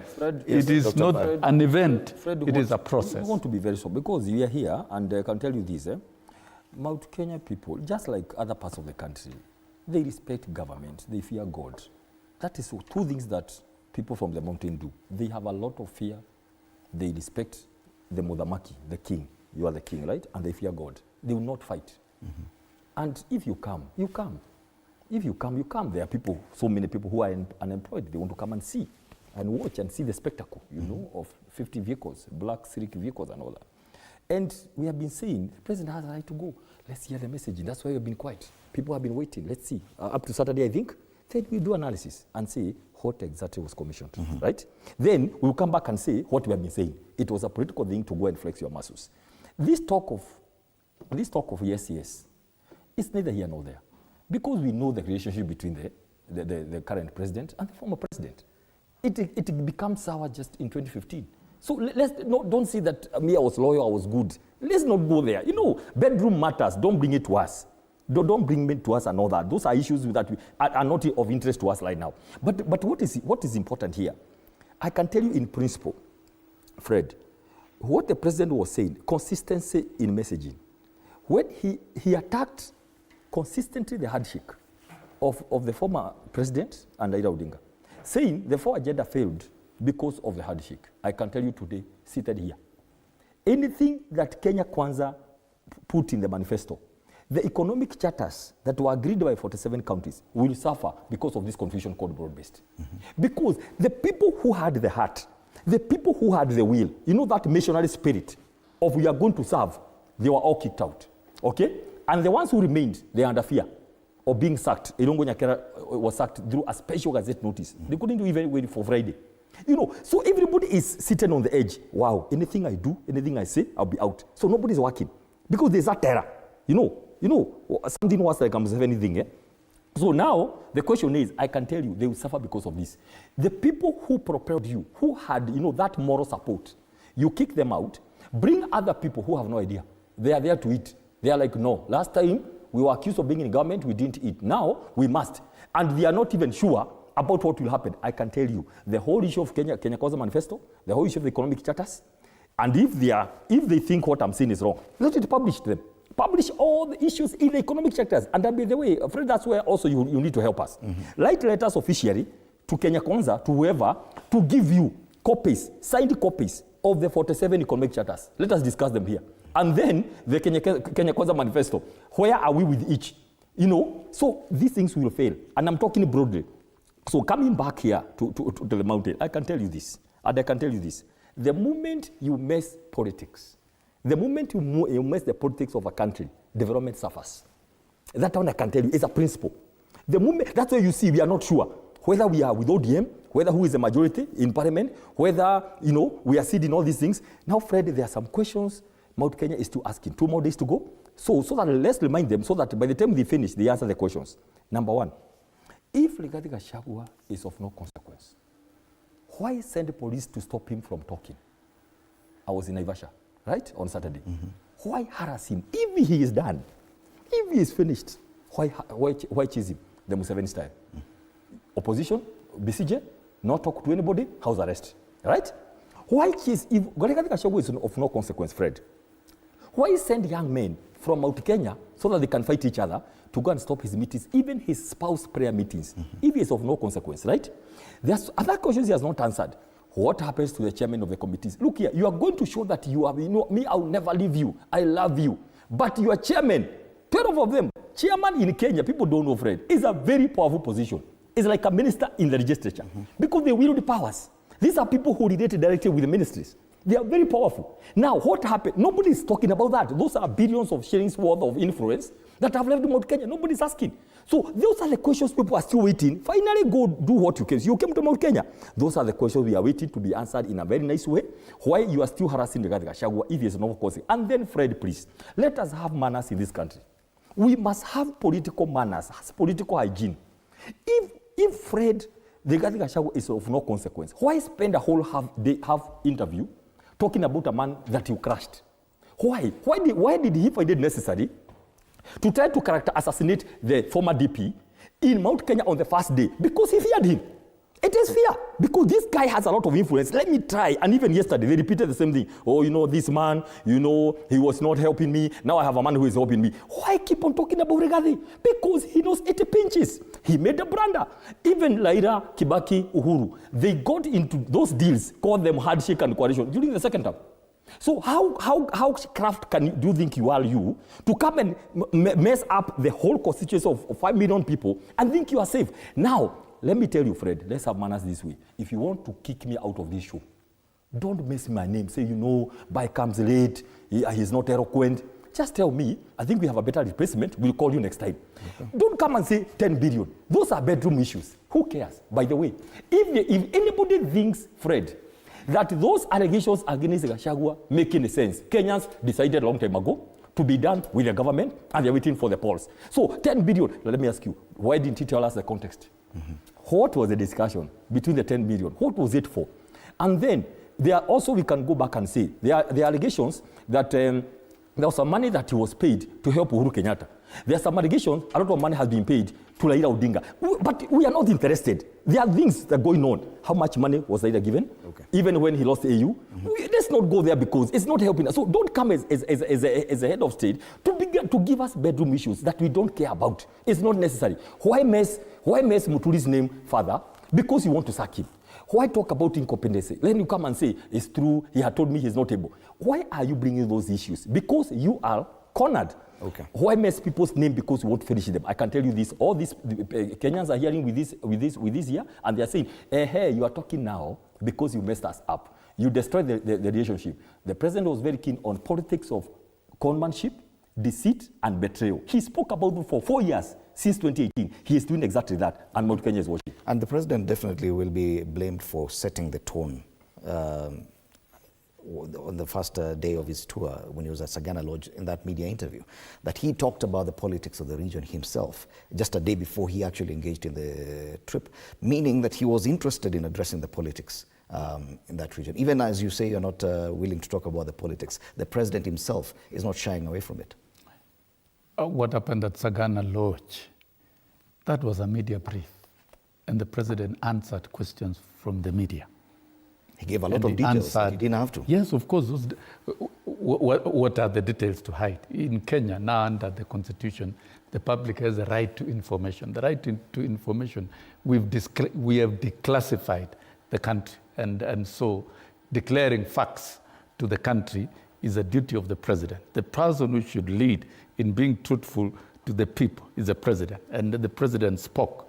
And the 10B that Rigathi was demanding, short of which he will make the president one term, that is the dirtiest and the worst form of blackmail. Those are allegations. Yes. His word against his. There were only two. It is the worst form of blackmail, if we must talk about it. And the president spoke, and he couldn't have been lying.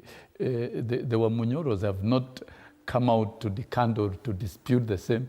It is almost 3 or 4 days after, which means it's extremely truthful, and that is a fact. So we cannot orchestrate politics of blackmail when you are talking about transforming the country. And I think the president has went through a lot of suffering with that type of arrangement. And you saw the chronology of impeachment. the impeachment, the pressure had been from Parliament, and there's nothing that the president could do. I think it is wrong at this point for us to keep trying to popping up an impeached person, impeached according to the law. You saw the vote in Parliament. You saw the vote in Parliament. 292 members of Parliament voting for an impeachment on 11 grounds, and it went through successfully. And that is what you want us to tell us. We glorify individuals, individuals who have exemplified themselves as being outrightly corrupt and brutal against the country. Is that what you want us? Let's stop it there. You know, it would be too wrong. It would be too wrong to even try and compare a corrupt, impeached individual with the president. Try and compare Rigiji with the likes of... Why is the president so interested in talking about the question you asked? Kithure Kindiki. They are still talking about him. You know, he must account to the people of Mount Kenya. That is a fact. He must account, and he accounted on day one, and he has been accounting. That is part of it. You know, accounting to the people who elected you is part of your duty as a leader, and that the president is doing it so honestly, so that then the people can take that decision. And I think, and the greatest celebration that the Wamunyoros had was that the president was not going to go to the mountain. That was a belief, but he has gone to the mountain. The other expectation was that the president was not going to be received by the people, but he has been received by mammoth crowds everywhere. Those are not accidental crowds. Even a madman cannot use money to buy people to come to the street. If the president has used money to buy people to the street, let us also see what the Wamunyoros are doing. I think as a country, let's get out of lies. Vision 2030, we are 5 years into Vision 2030. Of doing politics of issues. And I think the president is very apt about it. He has been focused everywhere, every part of the country. Right from when he was sworn in, we saw him in the bedrock of Luo Nyanza, supervising projects, real projects, not imaginary. And he has succeeded in bringing as many teams as possible to the government through the broad-based arrangement, and we can see the government is working. You talk about that, I can assure you. You talk about the president saying that there have been very many accusations against the president this week, even in the media. And if you look at two cartoons today on the Daily Nation and on the Standard, they've actually put truth meters on some of the pronouncements. But because this is important, let me tell you, Fred. Now, that question is posed on me. It is not posed on me. It is posed on me. It is not posed on me. That's a fact. Siweke pressures ni kusema ukweli. The media, through splashes and very many other things, and because the media was even anti-Ruto in the elections, and they have not stopped that game. Really? No, don't blame them. Fred, I can tell you. The president said something. In my whole life, I will it not doesn't mean that since a cartoon is drawn. No. It is. First of all, look at the cartoon. You have not even looked at the cartoon. It is an opinion. The president said that it is an opinion. we are still exporting tea to Sudan. And the fact he spoke as a president. Yes. And that assertion was countered immediately by the government of Sudan. But is our tea not in Port Sudan? Our tea cargo is in Port Sudan. That's a fact. And we have been exporting tea. Does it mean we still export to Sudan? Of course, if it is in Port Sudan, where is that tea headed to? Where is that tea headed? If it's rejected by Sudan, where is that tea headed? Are we exporting to Sudan? If we are going to get down to the burden of proof and become very empirical, you will find that the president will be acquitted of any accusation. No, trying to paint the president as a lie, including putting a splash, the lying president. You know, surely. But the same media have written here, I'm the king of the mountain. Today. This is also putting words in the mouth of the president. No, the president has not said, I am the king of the mountain. He said nobody can say it. He said he's a king. He's not a king. No. He said he's a king. Now, when the media, I don't know, okay. The president does not run the newsroom. He's not the head of editorial in the Standard. I have been telling, I tried to coach government how to do government. One, they always blame the media. They always blame the civil society. Instead of sorting issues which have been asked, They go around ranting. I said that in the beginning. Now, he's given an example with the nation, which has a very positive about their president. I'm the king of the mountain. But he's the Ryan president. Why can't you see this one? The president is not a king. The president is a democratic leader elected. He doesn't want even the... And he's accountable to the people of Kenya. And he's impeachable. Fred, for record. Okay, let's be civil. He said that 2-3 days later, the second deputy president has never reacted to what the president said at Sagana. I want to read the tweet he gave immediately after the interview. I'm now convinced, this is Honorable Rigathi Gachagua, I'm now convinced more than ever before that pathological lying is a mental disorder. The greatest extension threat to our beloved country is outright lying to the people of Kenya without blinking, and failure by a leader to put his team together to harmonize their lives. This was said, Mwalimu Hukuyona. Somebody said 5 billion. He asked for 5 billion, another one 6.5. In the end, it can move. It's now 10 billion. It's all lies. We cannot survive this country on lies. And by the way, if it is true, but what Kenyans saw, Fred, is a pettiness. Can you imagine? You are coming to tell us your bedroom matters, then tell us everything. Tell us everything. He never mentioned about Gen Z. All along he has been saying, Rigathi Gachagua wanted to lead a revolution to overturn his government. It is cherry picking. What can work for them? Let me tell you something. Come and give us details about the 10 billion. All this is lying. That's what Rigathi Gachagua said. It's not true, and we know who lies in this country. So please, what I'm saying, let's not put these small issues. If you impeached someone, then let them go. On the ground, it's very simple. There's a difference between the crowds you see. I'm just telling you so that you can prepare yourselves. Between the crowds you see and the votes. Mount Kenya don't need money to vote. They vote you because they like you. And especially if they sense you are being betrayed. The problem we have in Mount Kenya is this one. Since 2013, remember the president has been leading the campaigns, more or less, even when they were with Uhuru Kenyatta. The person who have been targeted is Raila Odinga. From 2013, Muganga, Mutia Kitenagawiri, Mutia Nini, 2013 elections, right? 2017 the same, 2022 the same. Raila is now no longer in the picture. So they are wondering, who are they going to beat? Now they are beginning with Gachagua. The more you beat Gachagua, I can tell you, the ground, we are giving you like 10, 15% maximum. The rest of the mountain is gone because of politics or betrayal. And I can tell you, do what you are doing because we are taxpayers. Go and do all the developments you want to do, but let it be very clear. What are you launching? Don't tell us that we celebrate when you are launching classrooms. That's already CDF money. And let us encourage our MPs. You can go and be in dust for and launch classes. That is your work. Don't make it a big issue. Do presidential duties as a president. Okay. You don't have to do everything. Okay. If you are launching markets done by the county, let it be very clear. Because what we are going to expect, finally, is national government projects.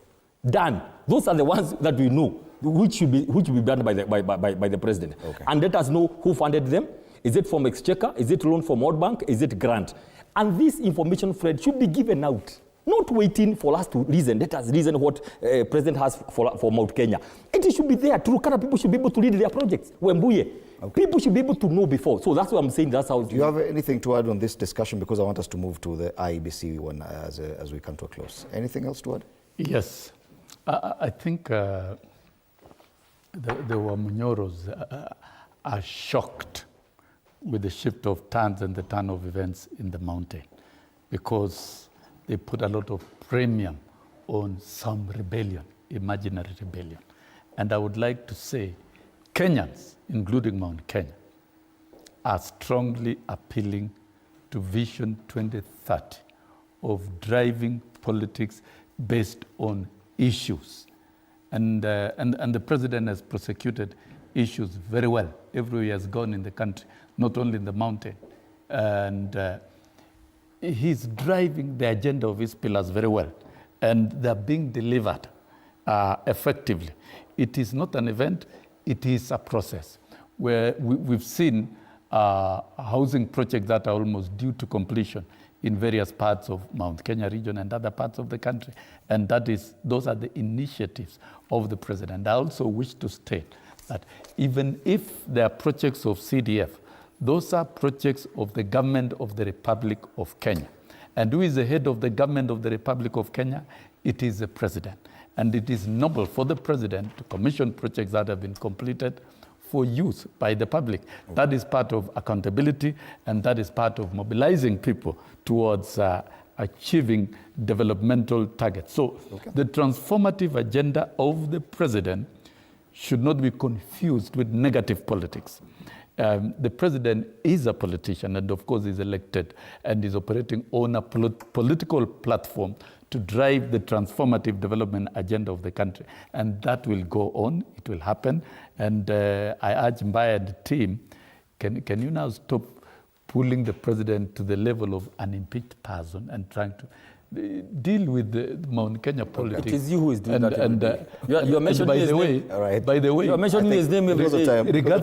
Regarding even now you have mentioned regarding 20 times in Gachagua was replaced by a competent son of the mountain called Professor Kithure Kindiki. Okay. All right. Smell the coffee. Let's leave that conversation and see there. what is happening. Let's leave that conversation there because of time. I want us to move to the last one. And on the front page of the Standard, they say, looming battle over IEBC jobs. That Kalonzo Musyoka is threatening to go to court should the appointments be done, but ODM is having none of that.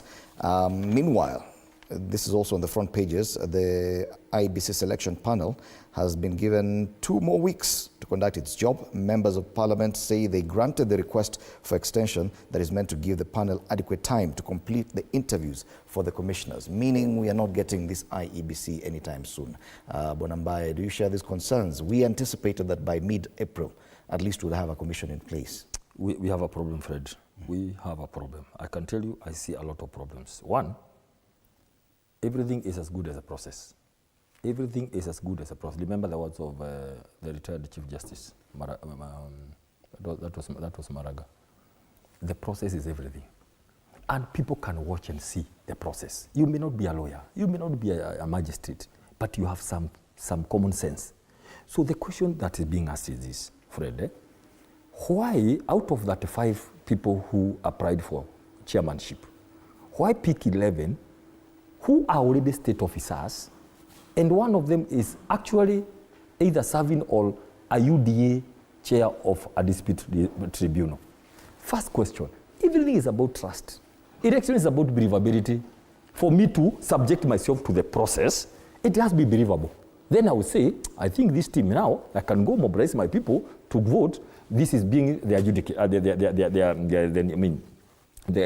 arbiter. So the question that people are asking, why have Joy, who is sitting as the chair of Kenya Power and a member of UDA Tribunal, is it that we didn't have other people out of the 35? That's the question people are asking. The act is very clear. You should not be a state officer because by the virtue you are saying you are going to resign after you've been given the job, it shows already you are. You have taken your side. Why is it so difficult to follow the law? So now, let me tell you the analysis now. This is what the people are thinking. Maybe these people are deliberately put there because they're already breaking the law by being shortlisted so that Kenyans can go to court and delay the process. And therefore, when the process is delayed deliberately, remember the panel took almost a year. Just drama. And do you know what is the drama about, Fred? Nothing happens in this country just for the sake of it. It's people being sponsored to go to court to delay it. Now, here we are. The other problem we have, instead of doing the right thing from the word go, you put people who are questionable and people asking, these were not the only people. You should have said, state officer out. You need somebody who is independent, who is out there willing to serve, right? Now, the delays will come. What does the law say? If we don't have an IBC by August, we'll get into a major constitutional crisis because the constitution is very clear. IBC must be in place 2 years before elections. Remember, Fred, as we speak, there is a bill already in Senate that already went through all the way to second reading, talking about extension of term of limit of elected leaders. So, pray this and this together. Could there be a approach by the system to extend these elections by putting some roadblocks on the constitution of IBC so that it's not there, so that the 6 million Gen Z voters don't vote? And there is a whole issue about that. That is the fear that the people have. And I'm saying that because everybody has been watching. We saw the people who applied. We saw who are shortlisted amongst of them, and then people asking, is this the best way? Once people have questions about the trustability and the believability of this process, it's going to be very difficult going forward. Okay.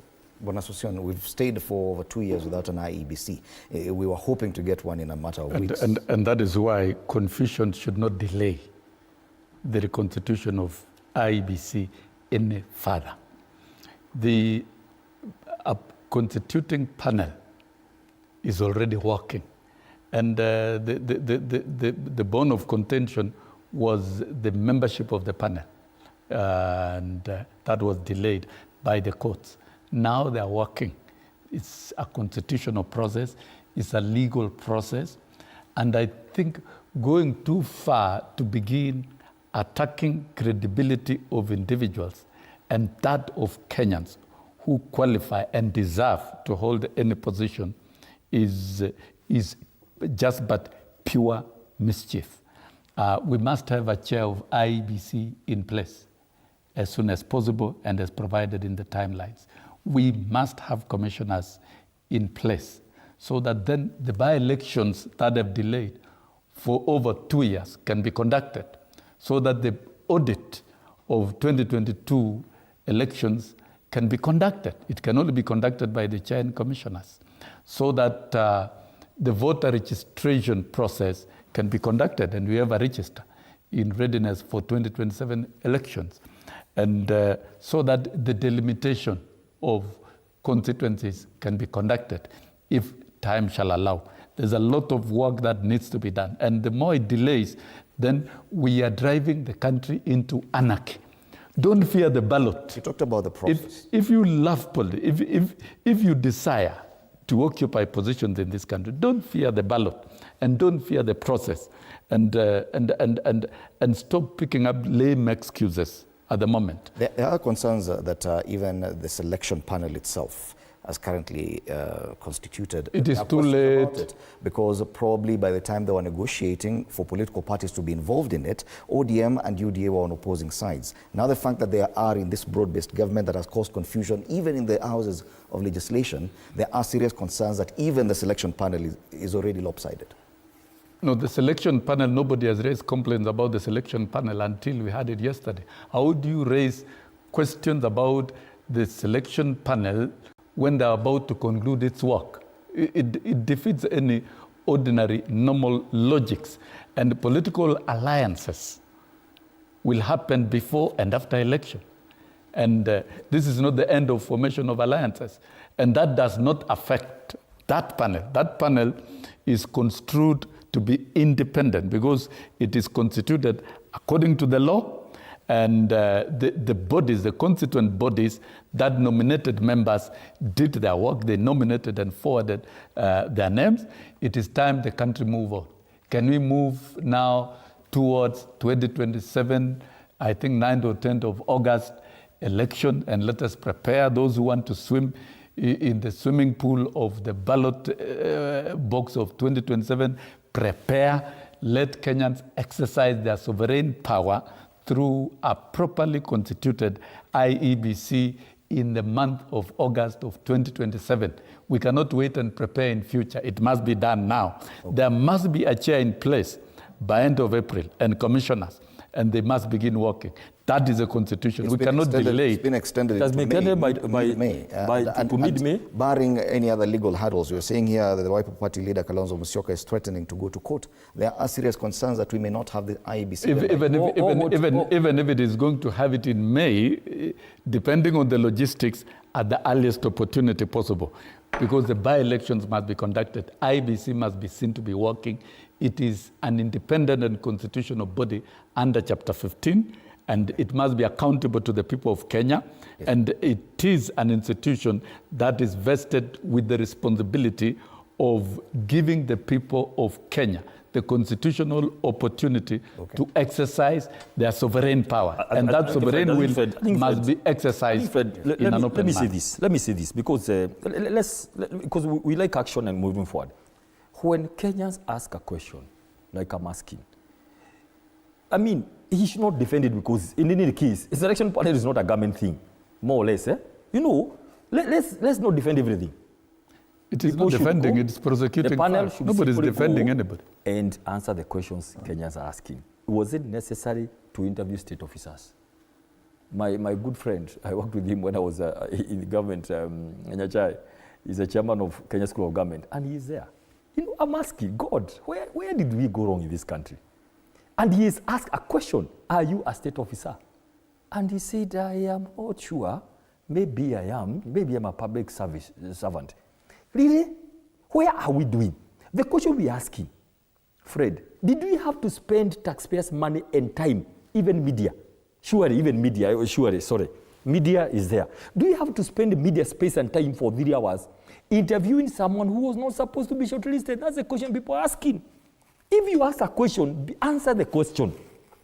Look at the Constitution, what it says, for example, about somebody who has been in a party position, and then she's interviewed. What happens to our senses and our common sense? It doesn't make sense. So if somebody asks a question, because we have been told it's live and people have been following, why don't you answer? This is why we interviewed Joy, this is why we interviewed Nyachai, and the other state officers like 5. They were like recruited, you apply. Apply, how? So the question we're asking, we have no problem. It's true. The panel was made by many people. Never mind, many of them are politicians. And never mind, Fred, that now with the broad-based, the opposition is disadvantaged. Because we have the loyal opposition, and we have the opposition in the books that went to government. So you can imagine the panelists were supposed to, ODM, panelists were supposed to be in the opposition. Those are the issues we are raising. They were supposed to be the opposition. They are now in government. So the government side in the panel is huge. Let's be very clear. What was intended to balance the panel is not balanced. And if you are in the minority, you are disadvantaged. So that's one thing people are not saying openly. There's that fear that the broad-based thing brought together those people and the majority. Now, we have the other issue of why are we taking government time, taxpayers' money and media space and airtime to interview people who are not supposed to be interviewed? If the panel can answer those questions, then we can maybe build trust. But I'll finish by saying this. Whatever happens, Fred, we are not going to postpone the elections. Let me tell you.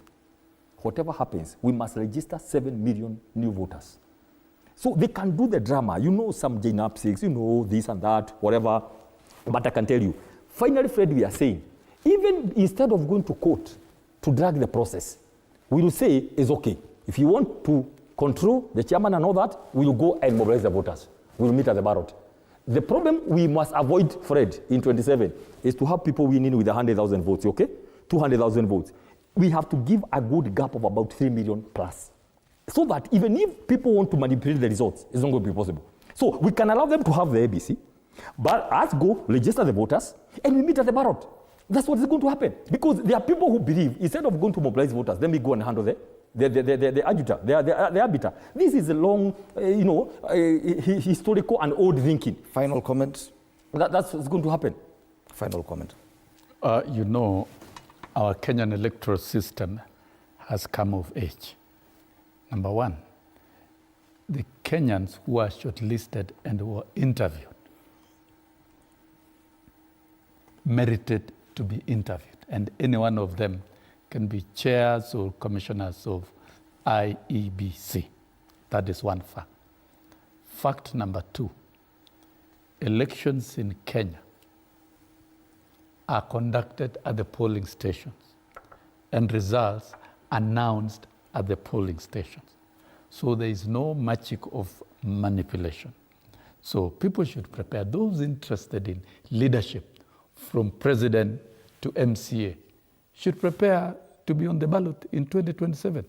Let the IBC do its work. Do your politics. But then let us remember, we have a country to transform and to develop. And that is the mission of the president. Economic transformation of the country and inclusivity of the people of Kenya and developing all regions of Kenya. That philosophy is injuring some people who believe in exclusion of others. There will be no more exclusion of any person, any group, because of political or ethnic, religion or anything in this country. That is a bold journey that the president is walking. And for me, let the president be the president.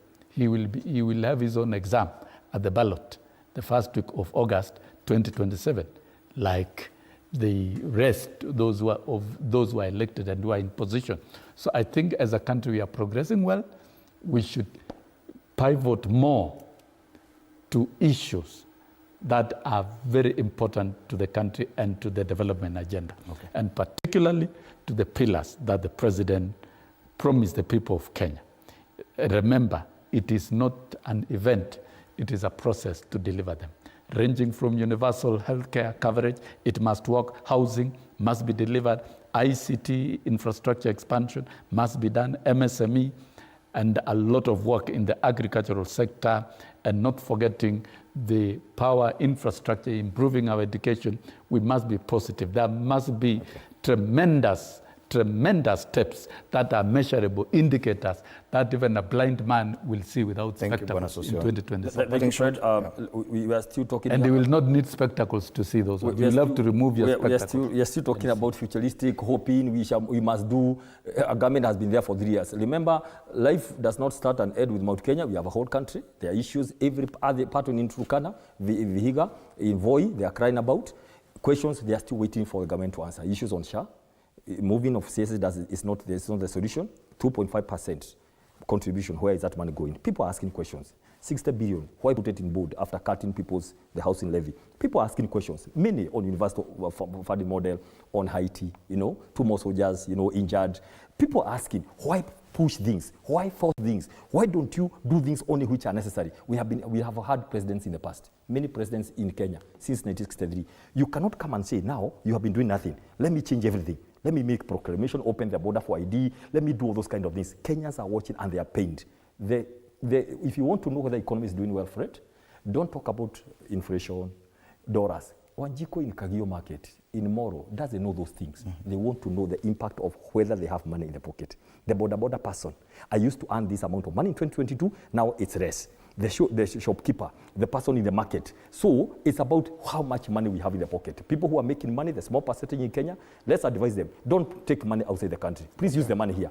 Thank you so much. The few who are privileged to make billions of money. Dr. Peter Mbae, leadership and governance expert, and Wilson Sosion, who served as member of the National Assembly and also as a Secretary General of the Kenya National Union of Teachers. Our panelists this morning on State of the Nation here at TV47 have looked at issues to do with politics, the politics surrounding the reconstitution of the IEBC, as well as the challenges that face our education sector. Thank you so much for your time here at TV47. After the break, other conversations continue with my colleague Anne Odida. My name is Fred Ndimuli. Good morning.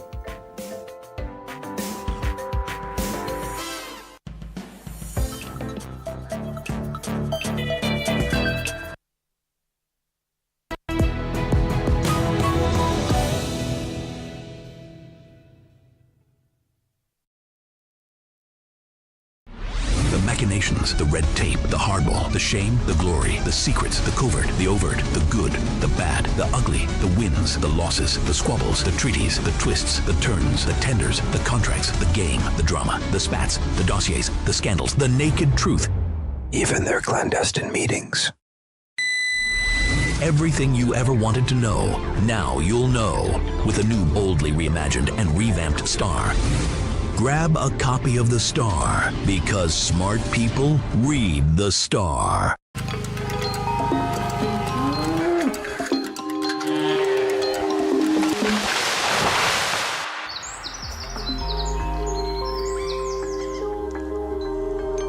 Our world is changing every day, and so should we, for the better. Each week, we tackle the big why, the question that should be on everyone's mind. Why isn't this fixed yet? Deforestation, global warming, and the adverse effects of climate change. The future isn't just something that we inherit, it's something that we create. Join us on The Green Fix as we tell the stories of those who refuse to give up.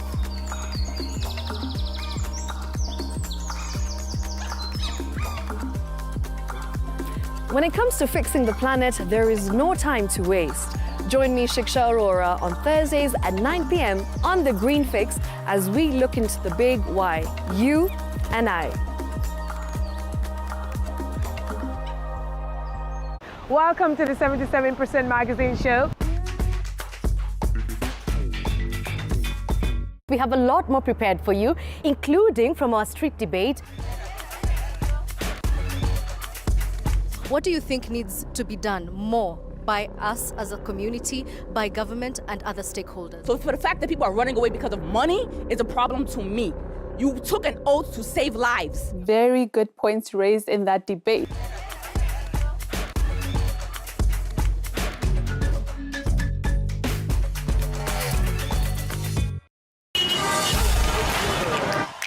Older ladies, we gotta keep it together. If not, you're gonna die old.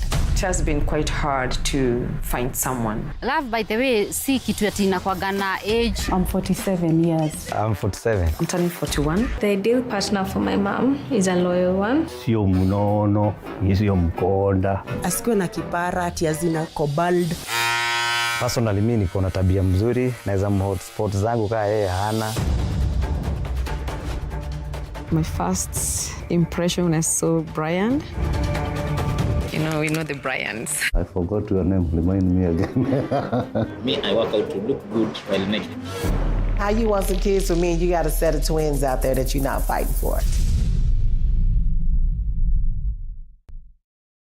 Enjoy uninterrupted live streaming of your favorite programs on TV 47 and Radio 47 on the go with our new mobile-friendly website. Experience the future of broadcasting. Visit www.tv47.digital or scan this QR code and stream your way to endless news and entertainment. Welcome to the home of untold stories.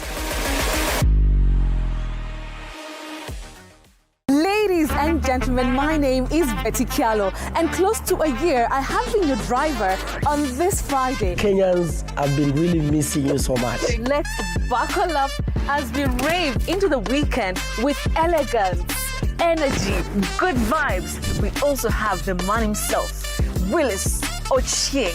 And you know what? As I rave into the weekend, Willis, do you say rave? Or do you say riv? Which is which, Willis? You say rev. On Saturdays, we'll be having sizzling conversations, whether it is career, relationships, whether toxic or healthy. Tune in every Saturday night for those conversations whereby we listen and we don't judge, right? Ni kiongozi mwenye hadhi. Anafahamika zaidi katika masuala ya siasa. Why did you decide to have all this? Did you feel insecure?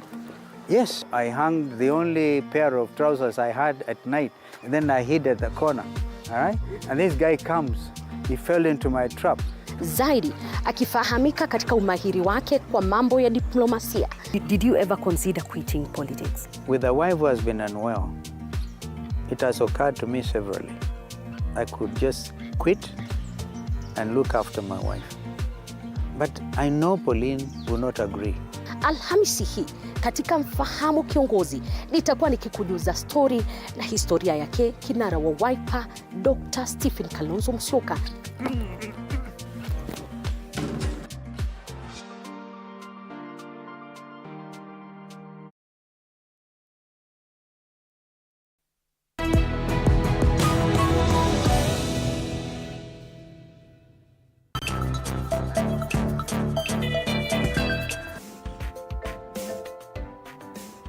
All right, good morning, welcome back. You're watching Morning Cafe, and this morning it's Health Thursday. Just to note that first of all, and we're shedding light on polycystic kidney disease. Well, this is a condition where fluid-filled cysts develop in the kidneys, causing them to enlarge and lose function over time. And of course, we have Dr. Malcolm Correa in studio to help us understand all about PKD, what it is, what are the causes, what are the signs, and maybe the treatments that are available for this particular condition. We do have Grace Similani in studio, a patient living with polycystic kidney disease, and she'll be here to share her experience and how she is managing the condition, as well as Godfrey Similani, Grace caregiver. Just to hear your experience with Grace and how you're taking care of her. Welcome to studio, lady and gentlemen. Thank you. So I want us to, first of all, just start with you, of course, Dr. Malcolm. What exactly is polycystic kidney disease? I already mentioned it's a fluid that is in the cyst, but from the medical perspective, if you were to explain this to somebody who is hearing about this for the very, very first time, what is this? So polycystic kidney disease is there's two parts to it. There's a genetic component to this. There are two genes which are usually involved. There's PKD1 and PKD2, which govern now small structures on the cells that actually cause the fluid shifts and make that structure get damaged, and that's how the fluid starts accumulating and the structure of the cell gets damaged, and that's how the cysts accumulate. And now because these small structures are called cilia, they're in different organs as well. So that's why it can appear in the liver, it can appear in the kidney. They can also be dilatation of blood vessels in the brain as well and cause aneurysmic dilatation, although this is a rare condition. But what is mainly the biggest problem is that damage to those small microstructures is what causes the cysts to form, and that it is a genetic component to it. So there is a 50% chance that also your children will pick up from a parent who has it.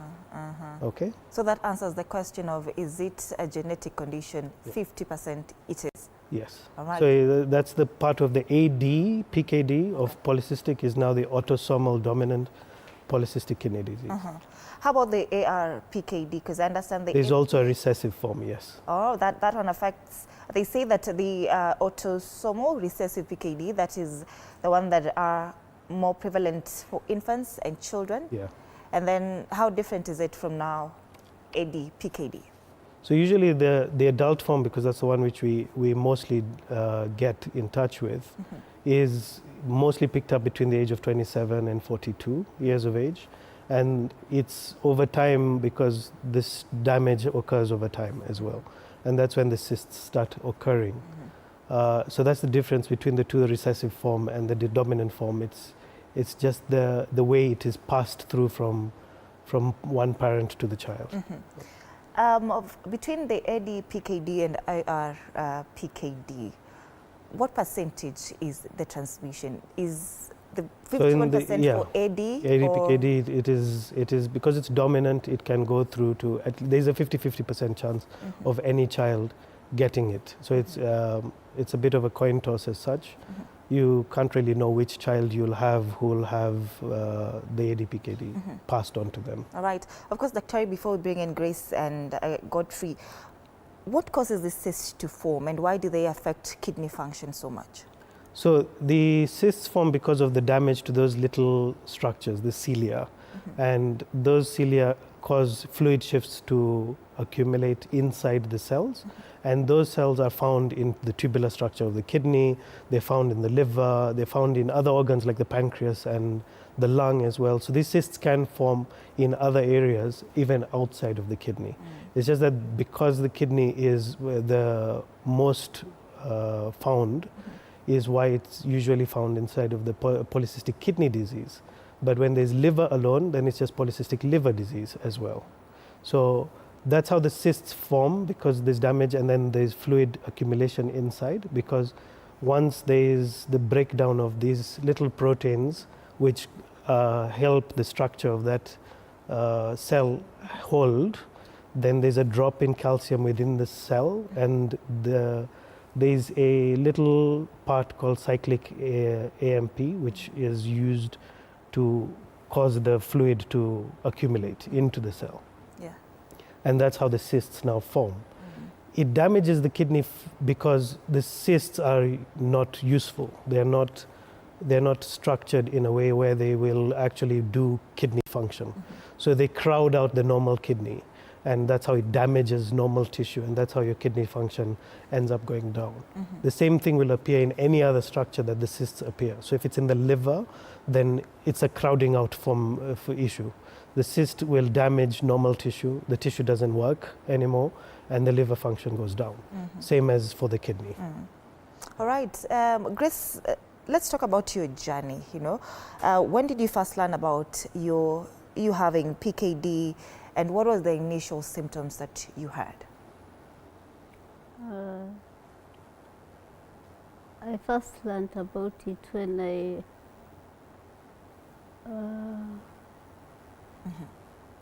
think it was about 20 years ago in 2005. Yeah, June. That's when it was first diagnosed. Yeah. 2005, 25 years. How is it like 20. living with the PKD? Yeah, so when it was diagnosed, I was explained to what it is. Of course, I did several tests to confirm. And then I didn't have major symptoms.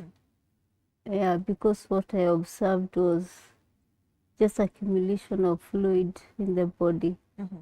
Yeah, because I had just got a baby, and previously I had no problem. When I realized there was accumulation of fluid, yeah, in the body, and after a scan, yeah, they diagnosed the kidney and the liver disease. Yeah. Dr. She's talking about she had a baby and there were just fluids. Could that have been a contributing factor to what caused it, or was it there but just hiding? So that's a nice question. It had nothing to do with the pregnancy. The pregnancy, in most cases, patients who have polycystic kidney disease can have normal children. As in, can have a normal birth. The child can be affected by the polycystic kidney disease. In her case, after we had a nice discussion with Godfrey, we realized that she had swelling over one side of the body in the abdomen.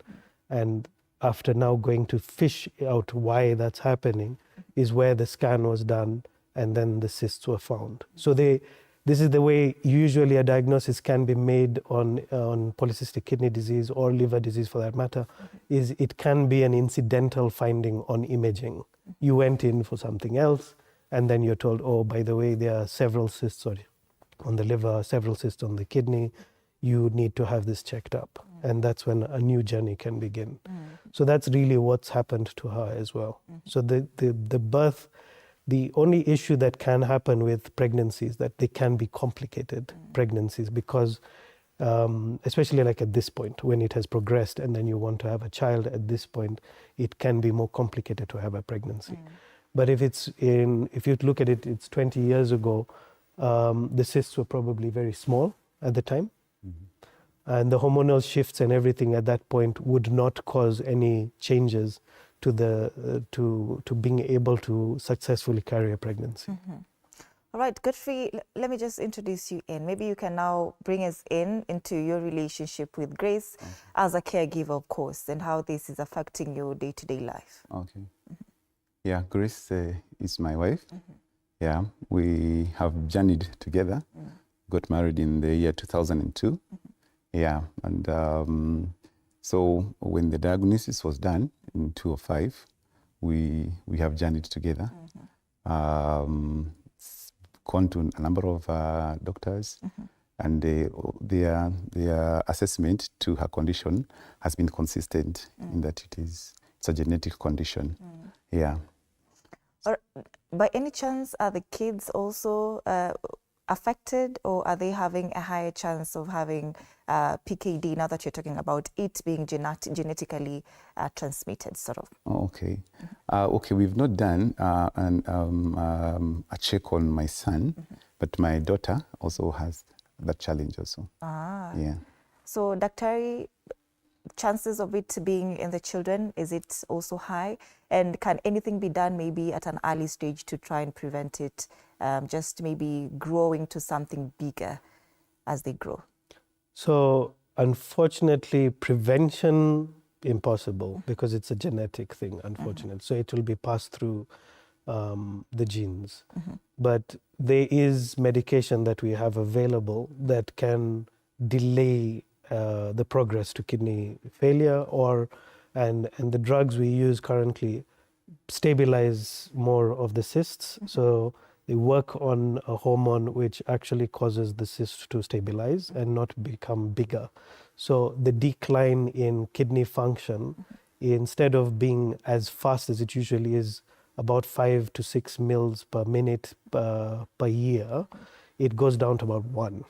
So that kind of gives you a longer duration of time before any damage can occur, sustainable to now need dialysis or anything else. So really speaking, that's it in terms of medication-wise. There are new drugs which are being targeted currently, which are going intracellular, especially to the defective CAMP, but they're not yet available. So the one we have currently, which is FDA approved, is what we use to just stabilize things in terms of the cysts and just delay progression. Okay. Speaking of treatment, of course, we'll be coming into that later on, but I was reading something about tolvaptan. Yes. How effective is it in just slowing the cyst growth? So that's the drug we have currently. Tolvaptan is the medication that we use, and it's really speaking, it's the only one that's been well documented to delay the progression to failure. And the only way it does this is to just prevent the cysts from becoming larger and getting more. But it is not preventative, it's more of a delay of progression. So they are effective. It is the only effective drug we have currently to hold on to the cysts, preventing them from becoming larger and more. All right. Grace, you know, when you were first diagnosed and told that you have cysts in your system and your kidney affecting your liver as well, how has this affected you emotionally? Because if you're talking about 20 years, you've had to live with this, it has affected your way of life in one way or another. How has it dealt with you from the emotional lens? Yeah, from the emotional side, what I would say is that at first I was a bit, I think I received it with shock. Yeah, because to think that the liver is affected and then the kidney is also affected. I didn't know what that meant. Yeah, to having a young baby. I think my concern especially was that I had a young baby. Yeah, and I needed to be there as a mother. Yeah, the first thoughts, that come to mind when you're in shock, you think about death. Yeah, but I remember during that time of diagnosis, I was reassured, that it doesn't communicate death. Yeah, because death is when organs collapse. Yeah, all organs collapse. So, yeah, there was hope. There was hope. Yeah. You have had hope for 20 years. Yeah, I've had hope for 20 years, especially because many of those years I've been able to do a lot for myself. Yeah, so what has affected me maybe is that I've not been able to do the things I like to do, especially over the last 3 years as the fluid continued growing. There are certain things that I enjoyed to do, going to work. I'm a teacher. I enjoyed my job. Yeah, so sometimes I'm not able to go to work. It also affected the hemoglobin level. So sometimes there would be that weakness. Yeah, and then even in the house, as a wife and a mother, there are things that I enjoyed doing, like cooking for my family. Yeah, and I really loved cooking and just doing kitchen work. Yeah, with my children. Yeah, so that is something I've not been able to do. Yeah, for some time. But Grace, we are holding on to hope. We are going to India. We are holding on to hope. But now, Godfrey, of course, this has affected Grace's way of life. She cannot do the things that she loves. But as for you as a caregiver, of course, you have to be there. Yes. How has this also affected your day-to-day life, your professional life? Okay. How has it changed? Okay. Okay, I continued with my work initially. There was not a big change. Yes, would go to work, together with her. It was not a big change. It's just that now, as now we have discovered, now she's becoming weaker. And sometimes you need to assist her in one way or the other. Sometimes you may not go to work when she's not able to go. And you just need to be around her to assist her in doing those basics as the husband. Yeah, and well, sometimes it has not been easy, but we've managed. The support system has also been good. At least the friends around, family, have really been a source of encouragement to me to hold Grace's hand as we journey this rough terrain. Yeah. Yes. You know, usually we don't talk much about caregivers, just to look out for them. How are they doing emotionally, mentally? How has this affected you in any way, Godfrey? Yeah, okay. As I was saying, the support system has been good. Yeah, because without that support system, it can be very draining, very, very challenging. Yeah, but my pastor, my fellow brothers and sisters, colleagues, they've been very supportive, very supportive. Yeah, and well, some things you take them in stride. If they're not happening, you know the reason. You don't want to complain or to grumble, but you must take everything on a positive stride and stand by her because we believe that it's just for a season and a time. This is something which is doable, which can be dealt with, which can be overcome with the right kind of medication, with the right kind of treatment. And that is what our hope has been. Yeah. All right. Dr. Grace is talking about for the past 3 years, she has noticed that the fluid has continued growing. So if she is under medication, we talk about tolvaptan, which is kind of a medication that helps to slow down the growth. So why exactly is it growing if we have this medication that should be helping to just slow down the growth? So that's it. It slows down the growth. It doesn't stop it, unfortunately. So the cysts still will occur. They'll still grow. And that's why at least she's had a 20-year gap between the diagnosis and now when the kidney and the liver is giving trouble. Okay? Even the fluid which is reaccumulating now, as I was discussing, is because the cysts are crowding out the liver, and that's how there is now fluid shunting coming out and accumulating even in the tummy. But the tolvaptan, as we said, slows down. It doesn't stop the disease process. The good thing, I know you mentioned that she'll be going for possible transplant as well. So this is the next thing which I found out about it and I'm quite excited about that because that's a good thing.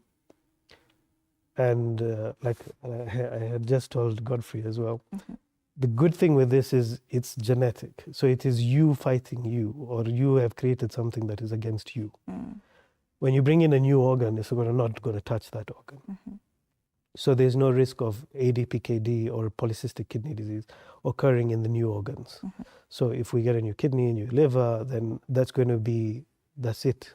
It's going to sort out the polycystic part of it. Yeah. And you know, I just wanted to highlight a particular point there. If you're talking about polycystic kidney disease, you mentioned that sometimes the cyst doesn't only affect the kidney, but also liver as well. So is there a chance that it affects both the kidney and the liver at the same time? So it can go anywhere also. The most common is usually the liver and the kidney. The kidney is first off, then the liver comes up. But it can also be in the pancreas. It can be you can get something like bronchiectasis in the lung, all at the same time. And it can also give you aneurysms in the brain, where there's bulges in the blood vessels. And those can rupture, even though it's very rare for that to happen. But yes, it can occur I guess it's just a coin toss as well on how unfortunate or aggressive the gene is. In most cases, PKD1 is the one which is a bit more aggressive, and it's unfortunately the one which is more prevalent when you do the genetic studies. So it's about 78% of the cases has this. And that's the one which progresses faster to kidney disease, and it's the one which will have more cysts appearing elsewhere. There are smaller genes which are picked up when you do the genetic checkups, but that one we don't usually do unless you are looking into progression. So possibly like for your daughter is something that we would say, okay, maybe we could check to see how it would progress or how fast it's going to progress. But it's an expensive test, and it may not change the way you're going to move in terms of treatment as well. It would give you a way forward in knowing if you're going to have a faster progression to kidney disease or to liver disease, then you know what to do in terms of your support structure, finances, and early interventions, which would be like this, to get a transplant done early enough. But Grace, do you feel supported really? Not only from the family perspective, but also when you look at it from the health facilities, you know, the hospitals, even family, you'll bring that in. Do you feel supported as someone living with polycystic kidney disease? Are we having enough materials to help you in the country now to help you deal with this condition? Yeah, I feel supported. Starting from the family, because like my husband now is the closest person that I have. So I feel supported even by friends and yeah, by even colleagues at work. Yeah, and other people that I interact with. I feel a lot of support. Yeah, maybe now when we talk about a transplant, the main challenge is now finances, raising the finances to be able to get there. Yeah, because it's likely to be a huge sum. Yeah, it is a huge sum, and we'll talk about it. Yeah, as we progress with this conversation. But Godfrey, of course, you are the head of the home, and Yes. we are talking about your daughter also showing signs. Okay. Let's talk about the financial drain that this has on you as the head of the house. Okay. Okay, it's been quite a drain.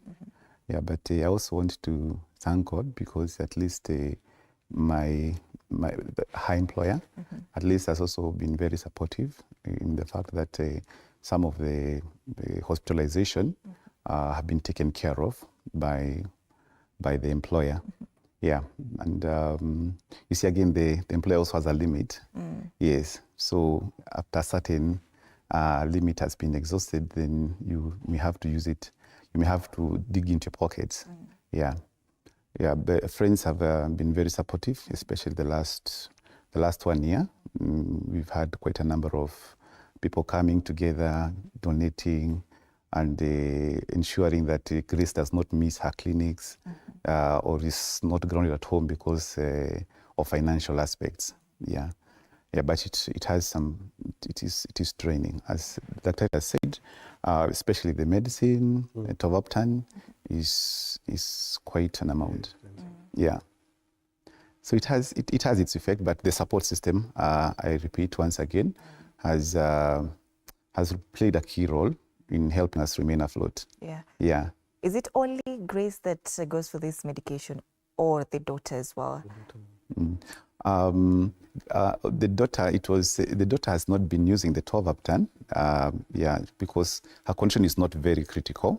Yeah, so we said first we focus on Grace and see how we can stabilize her.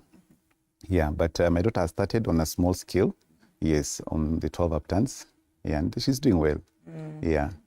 All right, and I'm sorry we're using her as also a point of reference, you know, because if you're talking about it starting at an early age, Dr. you know, what are the available medication for such a condition just starting? So that's that. Unfortunately, just that. At the moment, as I said, there is one drug which is being researched currently, which will be probably a lot more effective, but we are not yet it's not yet rolled out. So really speaking, the only good drug that we have currently to stabilize and prevent delay progression is the tolvaptan at this point. So in her case, it would be a lot of reviews to keep looking at the cyst structure, to see the numbers, to see how big they are, if they are increasing in size and number. And then it would be a scale up in terms of the medication to be used. So in her case, yes, she'll also have a lot more clinic follow-ups, check her blood pressure, check her kidney functions, check her blood numbers and everything else in order to just make sure she's stable and she can progress well. If you're talking about tolvaptan, of course, you've said it's a very, very expensive medication. What happens to somebody who cannot afford this at all? That's a very tough one. You can't afford it. There is at least there's a bit of access programs which are created, but through the Polycystic Kidney Foundation. But it's very difficult to access because the drugs are being given in a different country. So the only way it is possible is now through charity work, because there's no access program at the moment to the medication. So if there's complete inability to access the medication, we don't have a way around it at the moment. All right. So is there a way to detect PKD, symptoms before they appear, especially for families with a history of the disease? That's very important. One of the major things that comes up is hypertension at an early age. That's one of the earliest signs that there is something wrong.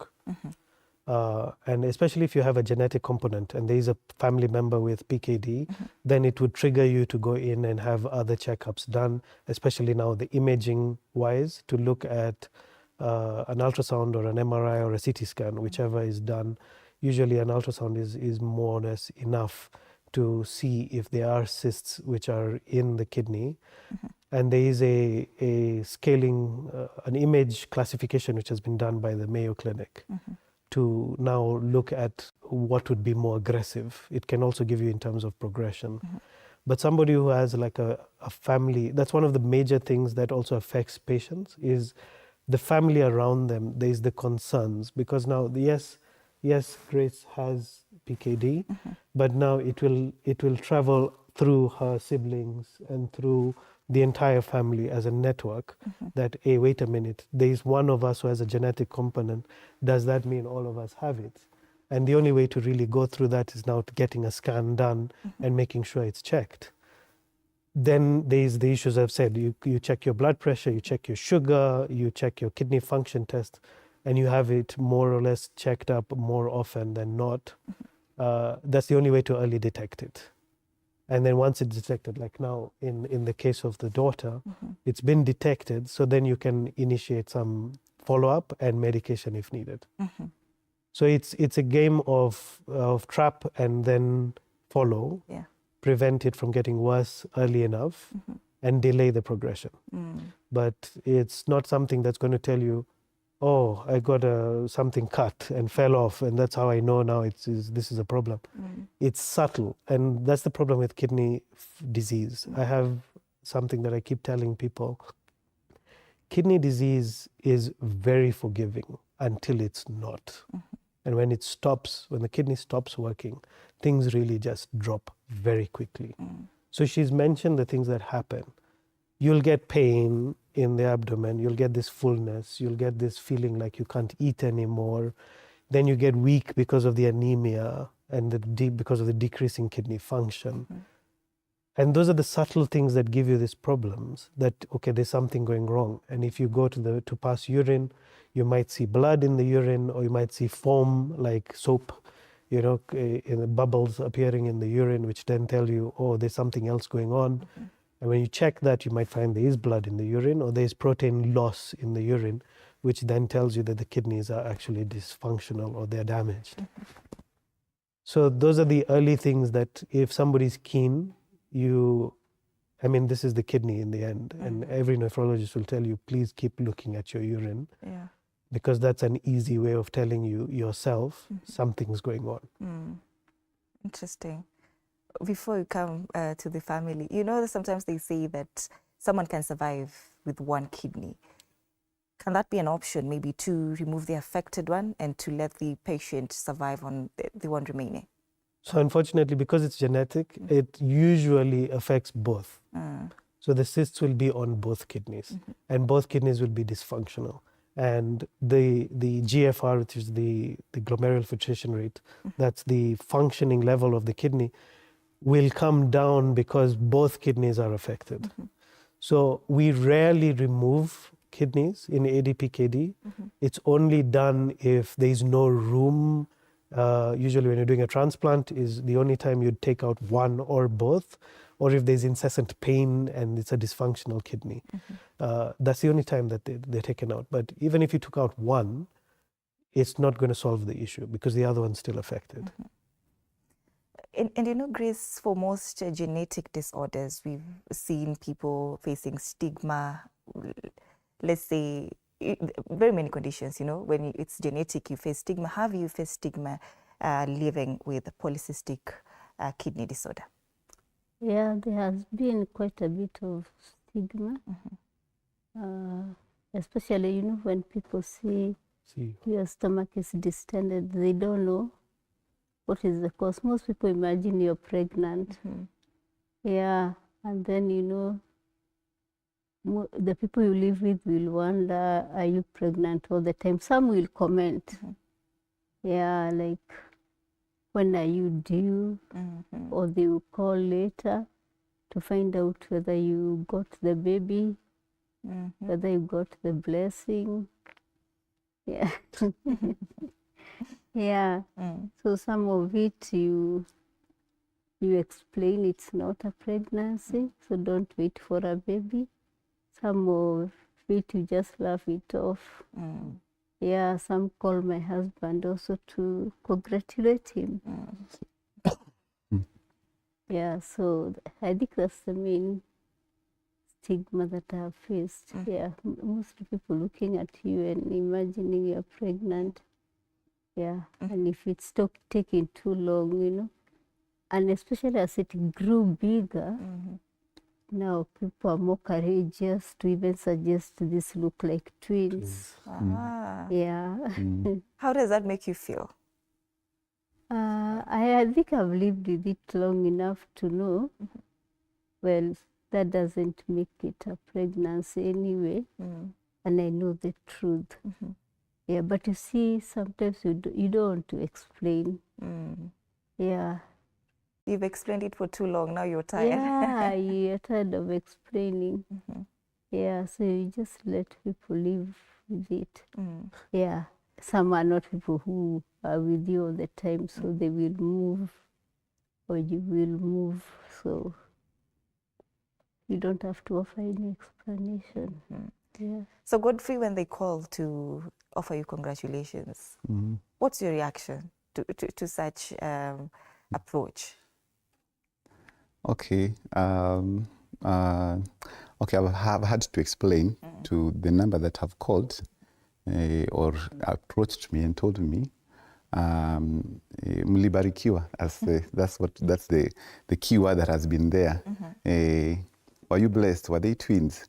So to those who have been so close and so courageous to follow, I have had the opportunity to explain to them, actually my wife has a condition that causes her to look like she's expectant, but she's not.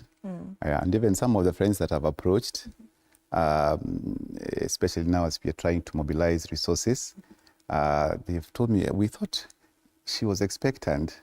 Yeah, I told them, no, she was not expectant. It's that condition that has caused her to look like she's expectant. Yeah, so well, I've had to explain. And it is not easy. But as my wife has said, you take everything in positive stride. Yeah. 20 years is a long time to be negative, right? Yes. Yeah. So Dr. maybe, you know, the question that people might be asking is who gets it? You know, as much as you're talking about it being a genetic disorder, looking at it from the gender lens, is it the male or female? Because this is not a condition that people see often when we're looking at the feedback that she gets, the reaction that she gets. So who gets it more? Is it the women or the men? And how does it prevent itself differently? So it's difficult to put that way because it's, as I said, it's a 50-50 chance. There are more females which seem to be affected, but it's not really documented in something where there's a prevalence of male to female sex gender because it's genetic. So it's a coin toss. Each person has a 50% chance of getting it. So that's the only way, looking at it as if you have a person in the family who does have this genetic disorder, the only way to really make sure is to get yourself checked, screen your hypertension. If you're that's why it's important that even if you feel well, a lot of problems we get as practitioners is somebody saying, but I'm not feeling anything. You won't. It's what I'm saying. The kidney is very forgiving until it stops working, and then you're done. So you won't feel hypertension. There's nothing like that of, when I feel my pressure being up. So it means that you just need to get yourself regular checkups and make sure that you do your once over every year or something of the sort, just to make sure that everything's okay. And especially if you have a family member with a genetic condition, then it makes you need to be a bit more aggressive with your health and get it checked. You talked about one of the first signs, or one of the signs being hypertension, but I'm concerned about high blood pressure. Why is it usually the first sign of PKD? I was reading somewhere and I found out that high blood pressure often is the first sign of PKD. Why? So it's because it's affecting the kidney level. So the kidney level, the kidney is very wonderful in the way it reacts. It will demand blood if in case there is an area of the kidney that's deprived.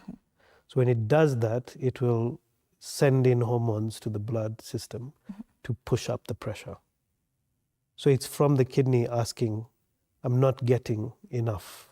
And this may just be because the cyst is impinging on an artery, or it is taking up part of the kidney's area, so its function is reduced.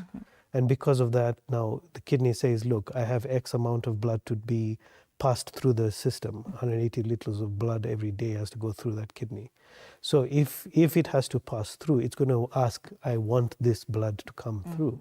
And initially, that's what's going to happen. It's going to push up your pressure. It will produce the hormones to say, blood has to go through. We're not passing as much as we're supposed to be passing. So pull. So that's how the pressure goes up. And that's why it's one of the earliest signs when there's something wrong in the kidney. Okay. So Grace, has it stabilized, or have you had trouble with high blood pressure now, even as you try to suppress the cyst growth? It being the first sign of course, PKD, has it suppressed, or is it something that keeps recurring? Yeah, previously, for most of those years, I was taking a HB, so a drug to control HB. Blood pressure. Blood pressure. And but recently, after I started dialysis, now the pressure went down. Yeah. All right. I'm interested to know how the kids take this condition. Yeah. You know, is it affecting them in any way? Yes. Have they accepted it? Yeah. How was their first reaction, you know, when they found out that, you know, mom is sick, mom is going through 1, 2, 3? Okay. What was their reaction? And how are they finding it? Okay.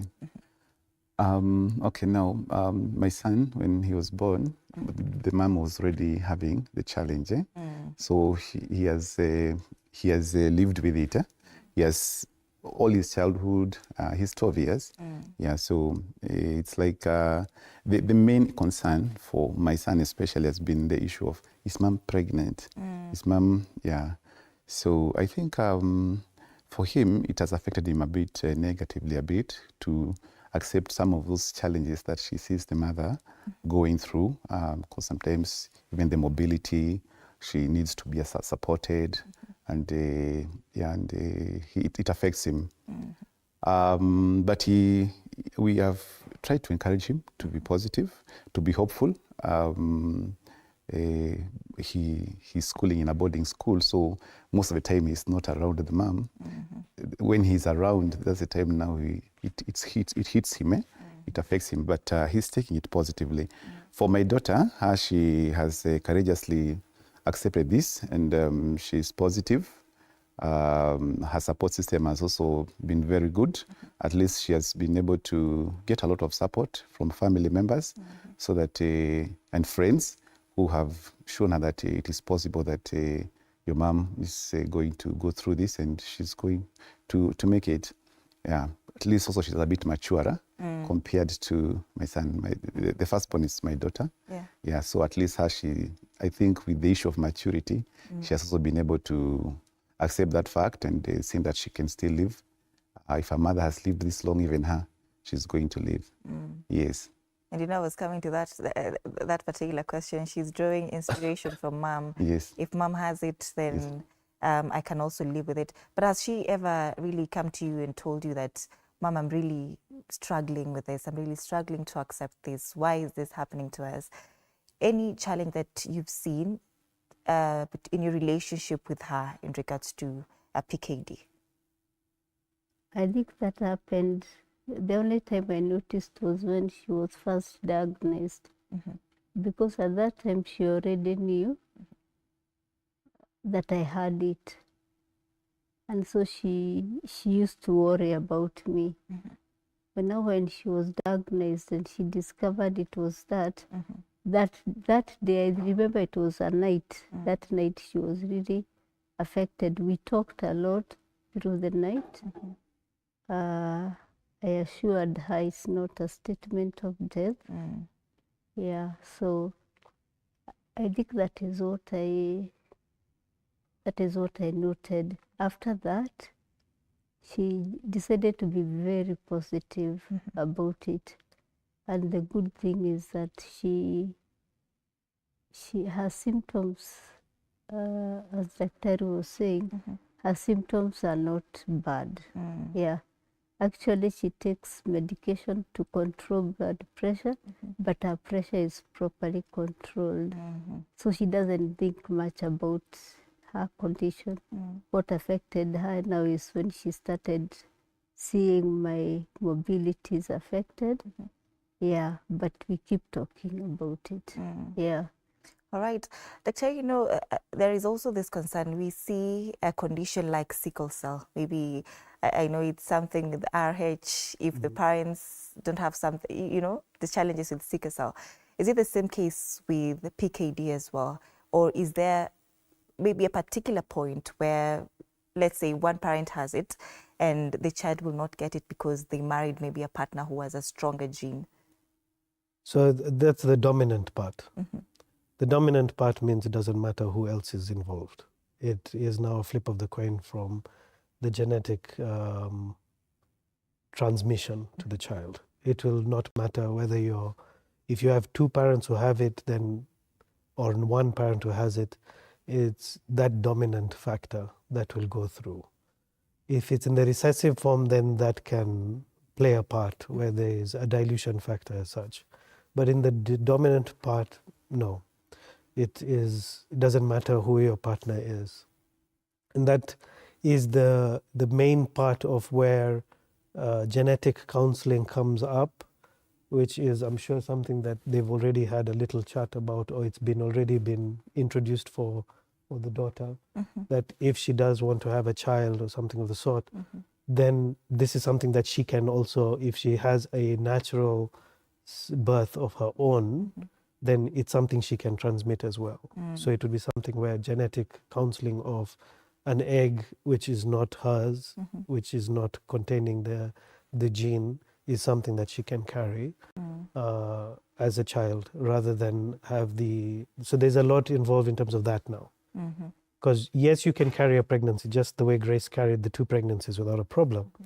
But then you have this overlying problem in your head where you're thinking, now, have they all got it? Did one get it? Did one did not get it? And you can't know until the imaging is done and the genetic testing is done, or that sort of investigations. But in terms of now, if you've been diagnosed early enough, like for her, it would be the next stage is if you want to have a child and not have the overlying pressure on your mind that you are transmitting this, then it would mean that there would be some genetic counseling done and control of the pregnancy done. So that would be the way you would prevent it from going further. Interesting. So what are the most effective methods of diagnosing PKD? Is it genetic tests, ultrasound, CT scan? What is the most effective method? So when you pick it up, so you can see, like, even for Grace, the easiest way it was picked up was a chance ultrasound.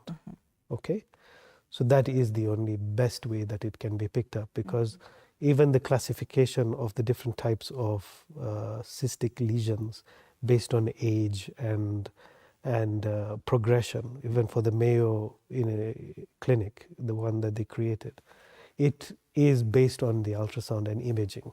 So one of the less invasive, cheaper ways to do it is an ultrasound to find out if cysts exist, and if the cysts are in both kidneys, one or up onto the liver and all. Other than that, then it's just the other investigations of looking into your urine and finding if there's a problem outside of kidney disease. Can it be misdiagnosed by any chance? Yes, it can. There are other lesions that give you cystic lesions, like von Hippel-Lindau. There are some other genetic lesions and other things that can occur. There is like I said, in the imaging classification, there is a way to actually know this is ADPKD versus not, or this is polycystic kidney disease versus not, and it's the number of lesions that are seen, or the number of cysts that are seen in each kidney. There's a whole criteria which is very in-depth that the ultrasound people have to go through, and you have to characterize it between simple cysts and these complicated ones, and the number and the volume per total kidney volume, because even in ADPKD, because the cysts occur, the kidney becomes bigger in size. So there's a total kidney volume that increases because of the cysts. But it is, yes, it can be mistaken as a polycystic kidney disease if it's not in the right hands, especially. So but it always boils down to the number and volume of the cyst. It may not be even that you have 100 cysts. It may just be 2, 3. But they are huge, and then they're on both sides. That is enough to make the diagnosis as well. All right. Now that is said and done, we've learnt a lot about PKD, of course, but I want us now to talk about the fund drive that we have, the medical appeal for Grace. You can talk to us about that, Grace. We are 7 million shillings. We're talking about 7 million shillings in India. How is it going so far? That's actually a good price. Yeah. It's a good price? That is a good price. Okay. Yeah. Yeah, the best that we can get is 7M. Yeah. Maybe you can talk to the people watching. Tell them where to contribute, how to contribute, how to support you.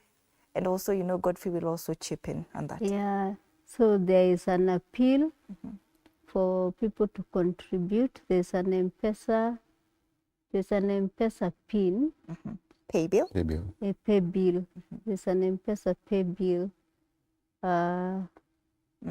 Yeah. GOtv, you can take it. Yes. Yeah, the pay bill. Okay. So, so we have that appeal. As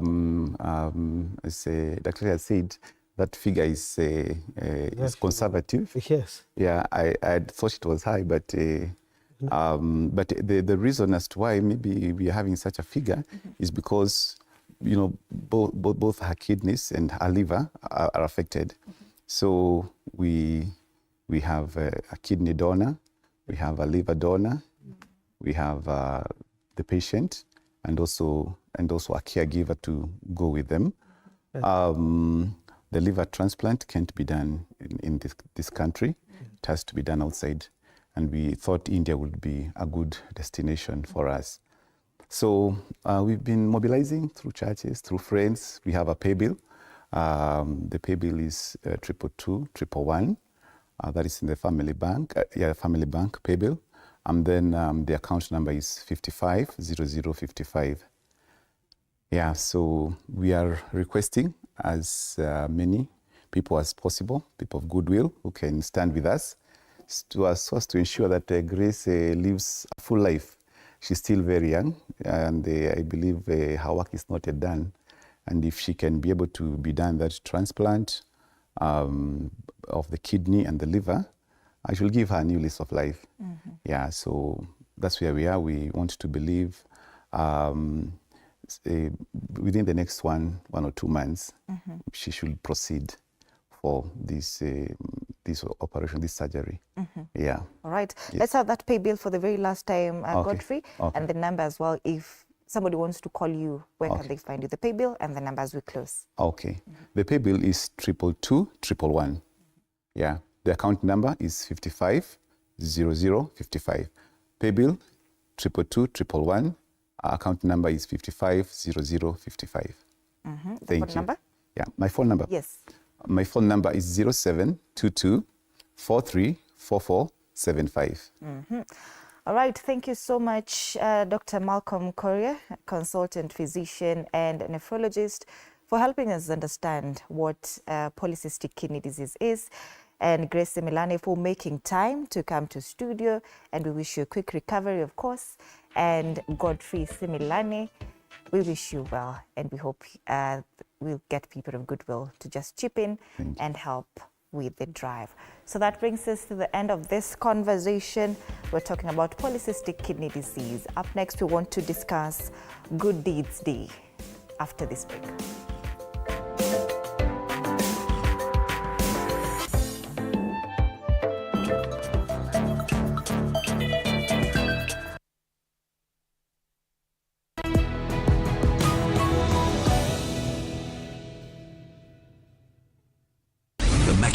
The red tape, the hardball, the shame, the glory, the secrets, the covert, the overt, the good, the bad, the ugly, the wins, the losses, the squabbles, the treaties, the twists, the turns, the tenders, the contracts, the game, the drama, the spats, the dossiers, the scandals, the naked truth, even their clandestine meetings. Everything you ever wanted to know, now you'll know with a new boldly reimagined and revamped Star. Grab a copy of the Star, because smart people read the Star. Radio 47 inavuma ndani na nje ya nchi. Tumekubalika hadi kimataifa kwa ushirikiano na Deutsche Welle nchini Ujerumani. Tunakupa matangazo ya aina yake, kuanzia habari, makala na matangazo ya soka. Radio 47 na Deutsche Welle, idhaa ya Kiswahili nchini Ujerumani. Hili ni bonge la ushirikiano. Radio 47, tunavuma na bado hapa ndipo.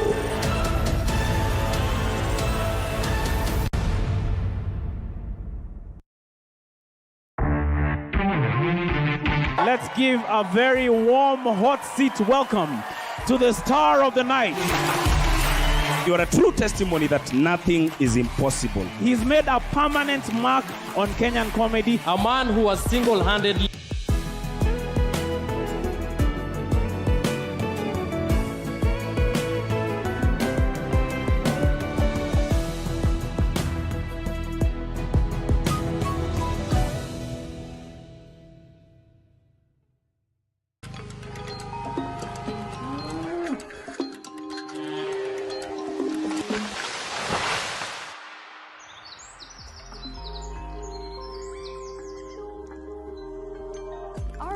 is changing every day, and so should we, for the better. Each week, we tackle the big why, the question that should be on everyone's minds. Why isn't this fixed yet? Deforestation, global warming, and the adverse effects of climate change. The future isn't just something that we inherit, it's something that we create. Join us on The Green Fix as we tell the stories of those who refuse to give up.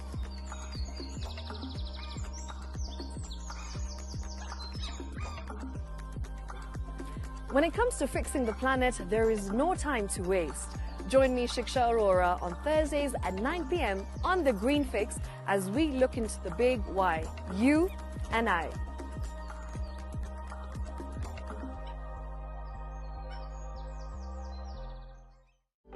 For comprehensive information and education on your health, Body Garage is here.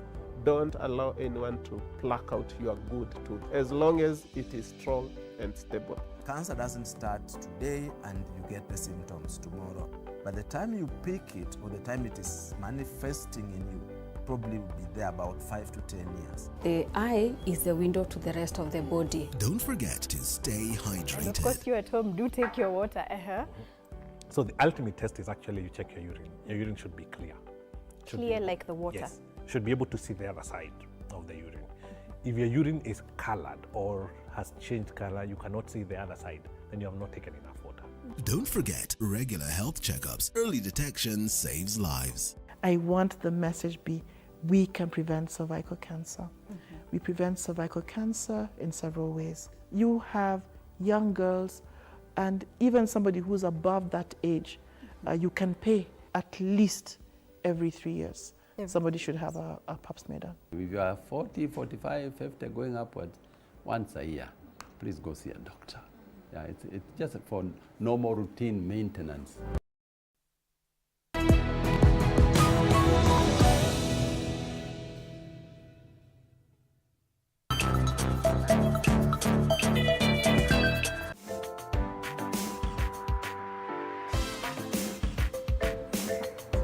All right, welcome back. Right about now, we want to talk about Good Deeds Day. Did you know what this is now?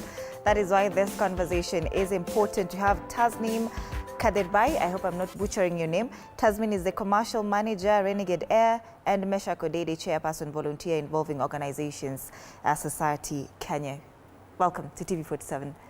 Thank you. Good deed days. You know, this is not something that people know about. So, Meshak, I just want you to take us through that, because I know it's something that is in the State Department, you know, of social protection and the volunteer involving organizations, VIO. So, what is this about? Yes.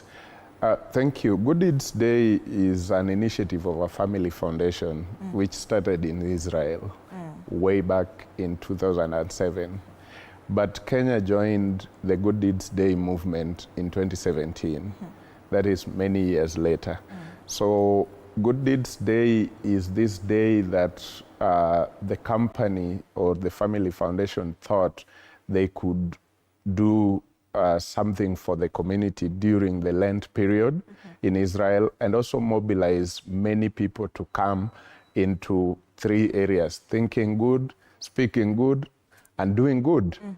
Because doing good is good business, according to them. So in Kenya, we joined in 2017, and we already a consortium. So we found these people and we partnered as a consortium, volunteer involving organization, Society Kenya.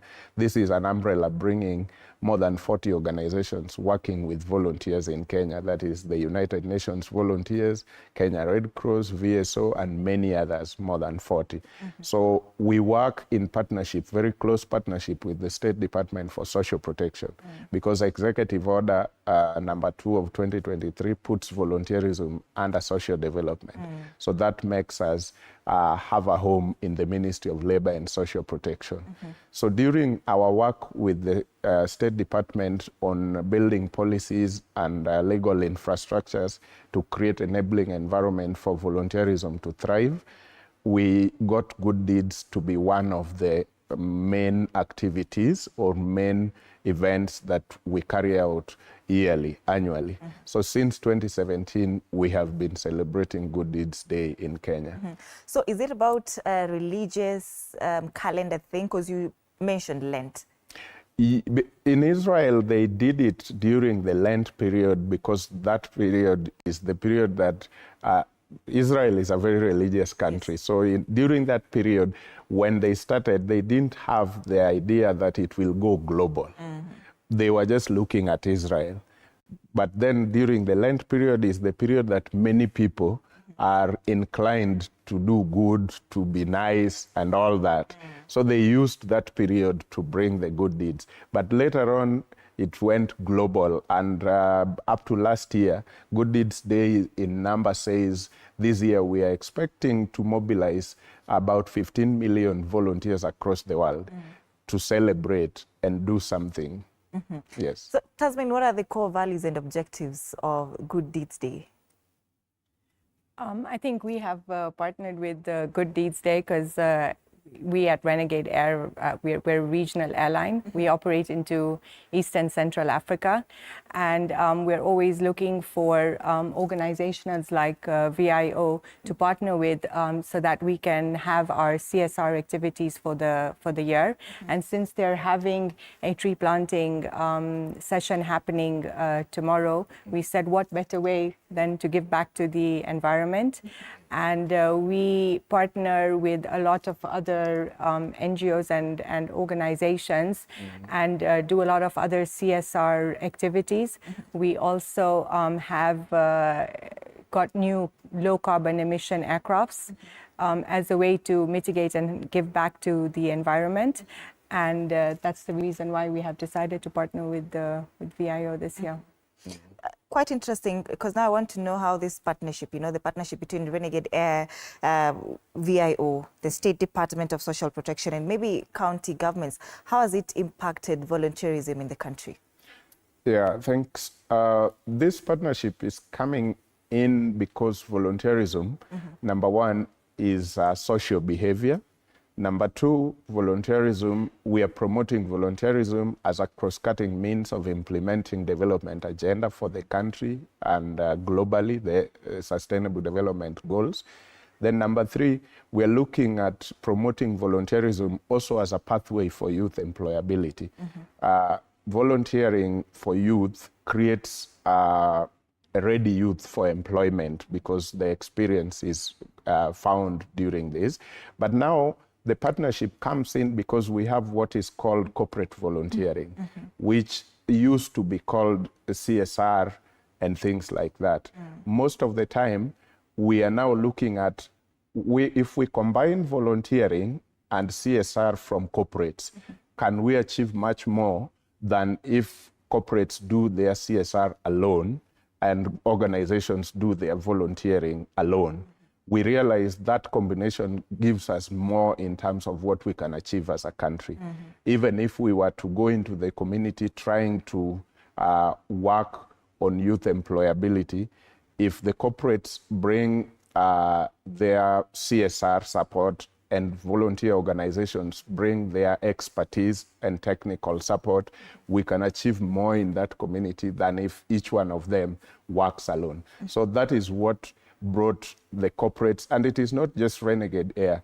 This partnership has Safaricom Foundation, Renegade Air, FedEx, and even the Cape Media, because they are bringing also a big, huge contribution tomorrow and thereafter to show what this can achieve for the communities out there. So the State Department is coming in because volunteerism is under their docket, and so they are charged by executive order to coordinate the social development going on in the country. So that is how the ministry comes in as the overall coordinator and government.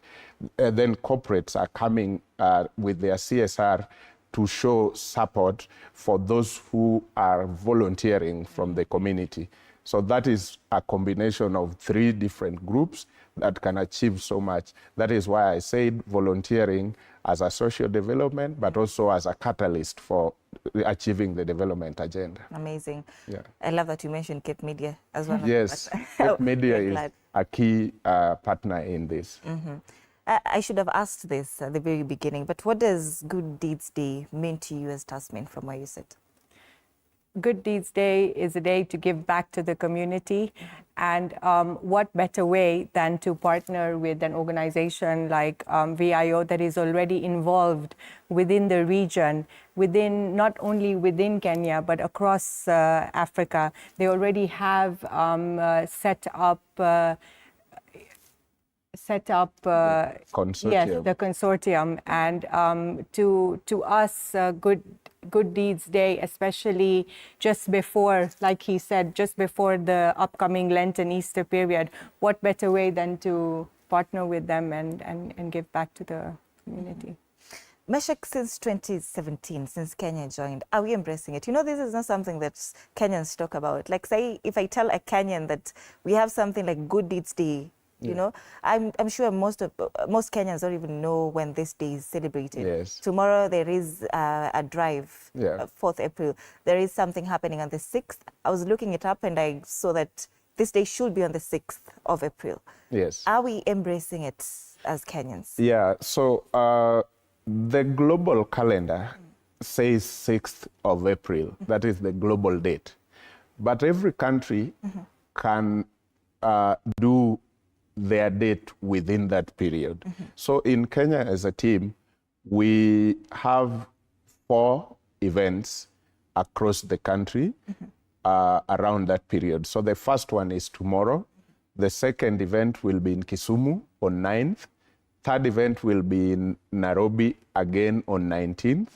And then the fourth one will be in Mombasa on 26th. All of those are constituting our Good Deeds Day event this year. But the question is, have Kenyans embraced good deeds? Yes, Kenyans have embraced good deeds. In 2017, we started at KICC. In subsequent years, we were able to close. When we started at KICC, we realized that because KICC is fenced and has gates, so many people were looking at the T-shirts. I will show you a sample here after this. We're looking and asking, what is this? And we were able to answer a lot of questions. And it told us that Kenyans really want to be part, but because they were thinking inside KICC means it is a private event. So the following year, we opened it and we spoke to the county government of Nairobi and we blocked the city hallway, and so it became a public event. We blocked for the vehicles, but now people could flow in and out. And by now, Good Deeds Day in numbers is bigger than 2017 when we started. The footprints in 2017 were 5,000, but the footprints up to last year could be anything up to 20,000. But again, we are escalating it to other counties. When we started, we were only in Nairobi. But now we are having Kisumu. Our team in Kisumu are planning. Our team in Mombasa are planning. Nairobi is going on. Next year, we might bring 2 or 3 more other counties. Who knows, maybe 10 years later, the entire 47 counties will be celebrating Good Deeds Day when it comes to April. Now, Tasmin, you see, Renegade Air operates in a very competitive environment. So how does a company in aviation just integrate the CSR into its operations? That's actually a very good question. So for us, what we have done is that we're introducing a no plastic single-use policy on our aircrafts. So that means if you fly with Renegade Air, we're wanting to introduce maybe like a glass bottle, or where you get served in reusable containers as opposed to using plastic. The other initiative that we have is that every passenger that flies with Renegade Air, percentage of the ticket goes to CSR, which means that everyone on board our aircraft indirectly gives back to the community. Also, we have had a lot of tree planting initiatives. We also do monthly carbon emission calculations.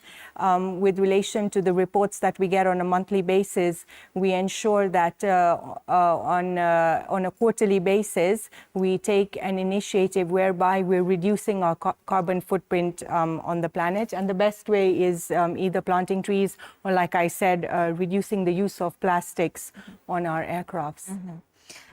Taking a look at some of the focus that you have for this year's Good Deeds Day, and one of the key outcomes that the impact that you intend to create is SDGs 3, 4, 10, and 13. Yes. Maybe you can break it down for us, the planned activities and how they align with these goals. This year, and probably going forward, we moved the Good Deeds Day into the communities. Kitambo, like I said, we were in town at the City Hall Way and KICC, but now we are moving it right inside the community. We are focusing, because like I started earlier saying, we promote volunteerism as a catalyst to development agendas, achieving the development agenda. So we are an organization, or our member organizations seek to support government in their development agenda. The president spoke about 15 billion trees by 2030. So in Goal 13, we are talking about climate action. So the action of volunteers this year during the Good Deeds Day seeks to plant up to about 16,000 trees.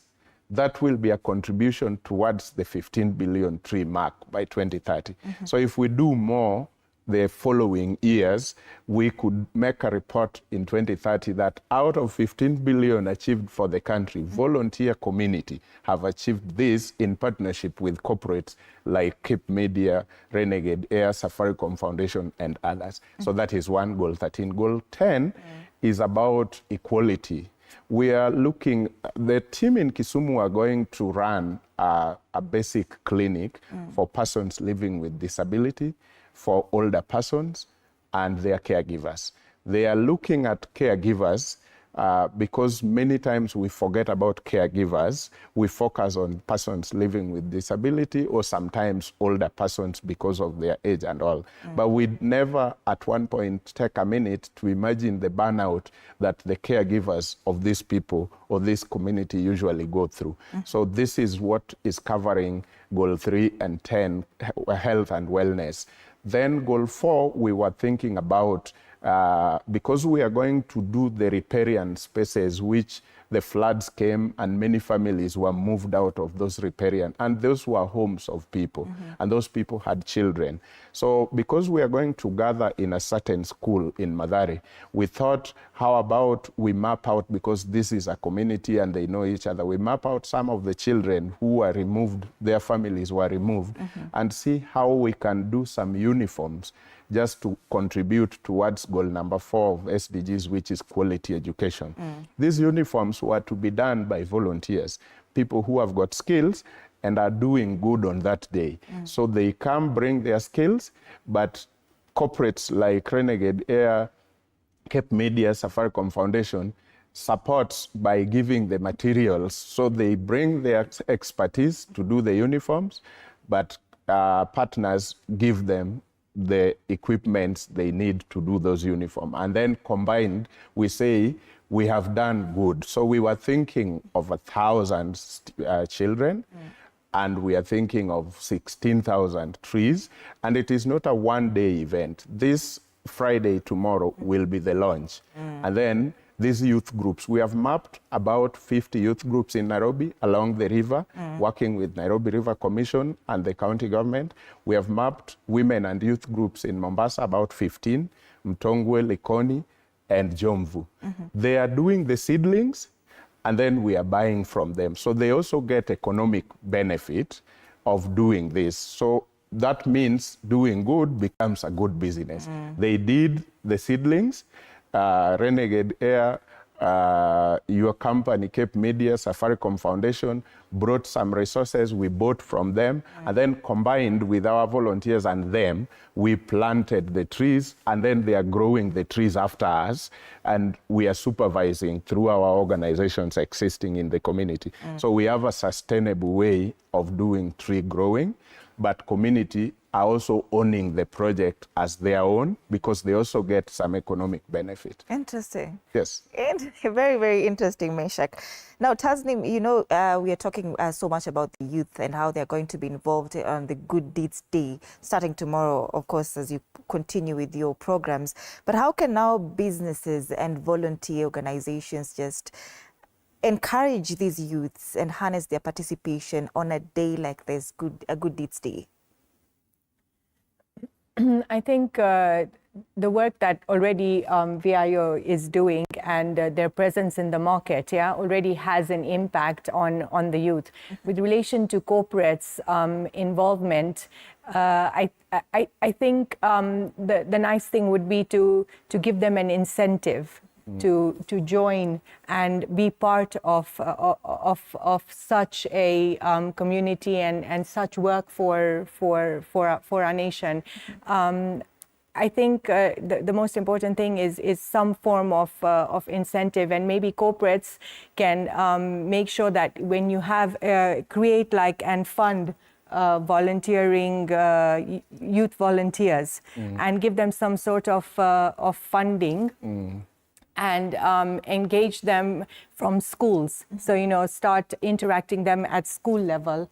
And when you show them a presence through school and then build it up to university, the likelihood of them volunteering is much higher. Also, the other thing corporates can do is that when you're employing new staff, you have a look at what activities and what volunteering work they have done, and not only look at maybe what they have achieved in relation to grades, etc., but how they have given back to the community and utilize that to gauge on employment. Because if you have an employee that has already volunteered and selflessly given back, when you employ somebody like that, their output and their efficiency will be much better. All right.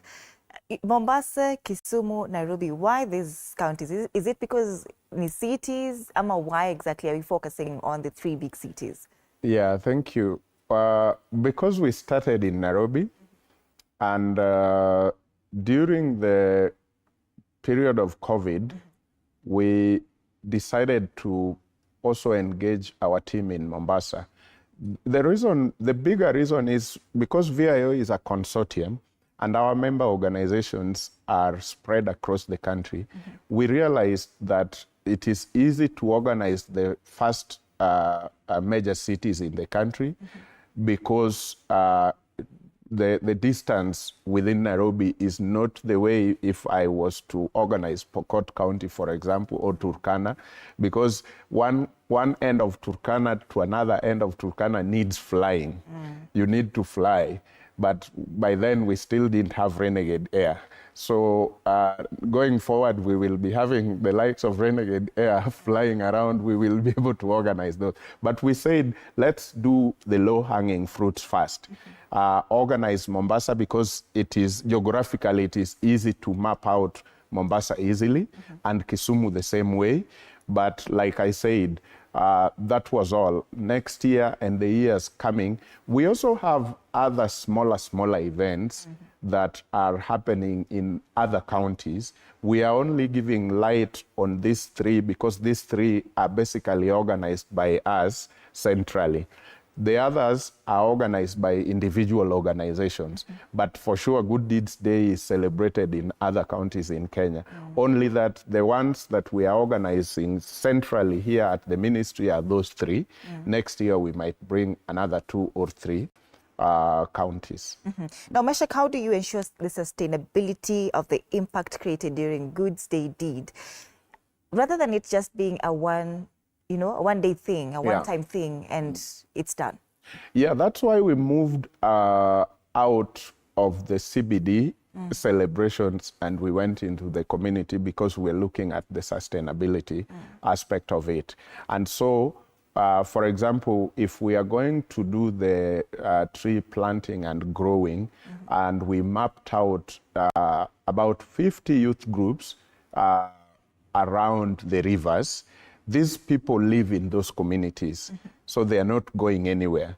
And once we started working with them last year in developing the seedlings, and now we are going tomorrow to buy seedlings from them, they remain part of the money we are going to buy seedlings from them with, they are going to plow back into developing more seedlings, and the other money will help them at home with families.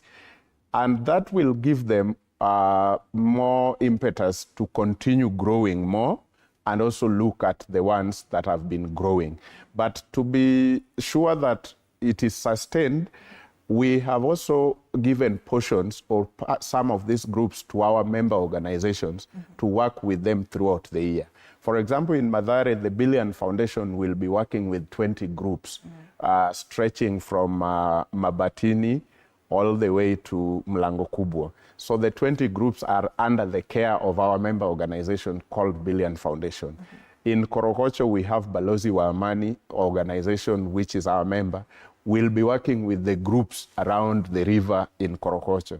In Dandora, the same way, we have an organization that is based there. That is the only way we can sustain this. And because we are happy Cape Media is partnering with us on this, we will go back there next year or 6 months later and see how the riparian space along the river have done well. That's how we sustain the whole thing. And because we are doing this through volunteerism, it is more sure. If you do it outside volunteerism, it will be business. And that means young people will turn up on that day, you pay them, they plant, they go away, you go away, the trees die. But because every group has been given a portion of the river, even by the Nairobi River Commission, so that is their business every day. While they grow the ones you have planted, they also develop more seedlings, because we are going out of the 11,000 trees we are going to plant in Nairobi, about 5,000 will be planted in schools. The seedlings will come from these youth groups along the river. So they will see it as a job, because they do the seedlings, we buy with support from corporate and other partners. Then we take also to get the children in learning institutions, especially public schools, to also learn doing their seed beds, as also they do the planting in those schools. So where the one you plant in school are taken care of by the students who are learning there. The ones you plant on the river banks are taken care of by the youth groups who have been given those portions. So we are sure we can follow up and see it is not dead.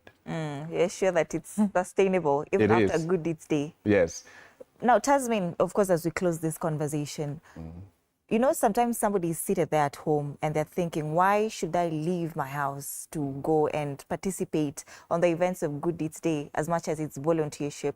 What would you tell them for somebody who's seated at home thinking about that? I think in order to make a difference, you cannot do it. You cannot make a difference alone. You need a team, or you need a group of people to come out and make a difference. For the person sitting at home, I think the initiative should be that when you step out, and if you come across and plant with us tomorrow, you're not only giving back to the environment, but you have also done something for yourself. You have you get a chance to interact with other individuals, and pick on maybe ideas, networking. There's so many other things that you can take away when you interact with somebody else. Meshek, as we close this conversation, give us the itinerary for tomorrow and the days to come, and just convince them, because we will be there. We are Cape Media, we will be there. Convince them why they should leave their houses to go and plant trees, to just go and be there for these people with disabilities, and also just fulfill on these activities that you have set for these days. Thank you. One, I met the youth groups, and some of them were telling me that they usually sell those seedlings to Giraffe Center and other people on the other side of town. But one thing I told them, which struck them, that when you go to Karen or the other side of the city, do you love the place? Then they all said, yes, we actually love the place, because the trees and all that makes the beauty of that place. So I am like, Good Deeds Day is now trying to create for you your Karen here. So this is one of the major reasons why you should come out, take part in Good Deeds Day. If you look at the population of Mathare or the river, Nairobi River, stretching from Pangani all the way to Mwiki, if every single person would come out on the Good Deeds Day and plant 2 trees, and then these trees are fully grown 2 years later, we probably might have our own little Karen on this other side of town. So that is one reason why everybody should take just 1 minute. But we are also not taking a whole day. So we are not making Good Deeds Day a whole day for you out of your busy schedule or job. We are simply getting there at 8 a.m. We are having 1 hour to just do an introduction, get to know who and who is here. And then we are moving down the river, and then we start the planting. Because it is planting, by midday, noon, maybe 12, at most 1, we should be out of the place, because you can't do more planting when the sun is now strong up the sky. So it's as simple as that. But that will be a launch, like I said. After that, the following day and the days going forward, our member organizations will be organizing those youth groups to continue with planning, because I said the end game is to do 16,000, 5,000 mangroves in the ocean, in Mombasa, and 11,000 in Nairobi. Some will be done by schools. So the program is only being launched tomorrow, and then we are going back again there with another partner who is also going to support in a big way, FedEx. We are going back on 19th. After that, the Kisumu team will be meeting. They are mobilizing between 100 to 200 persons living with disability, caregivers, and older persons. Community health volunteers are coming to do screening, basic screening, and some referrals. But they are also going to run a clinic session on mental health and how the caregivers also should be taken care of as much as they are taking care of older people and persons living with disability.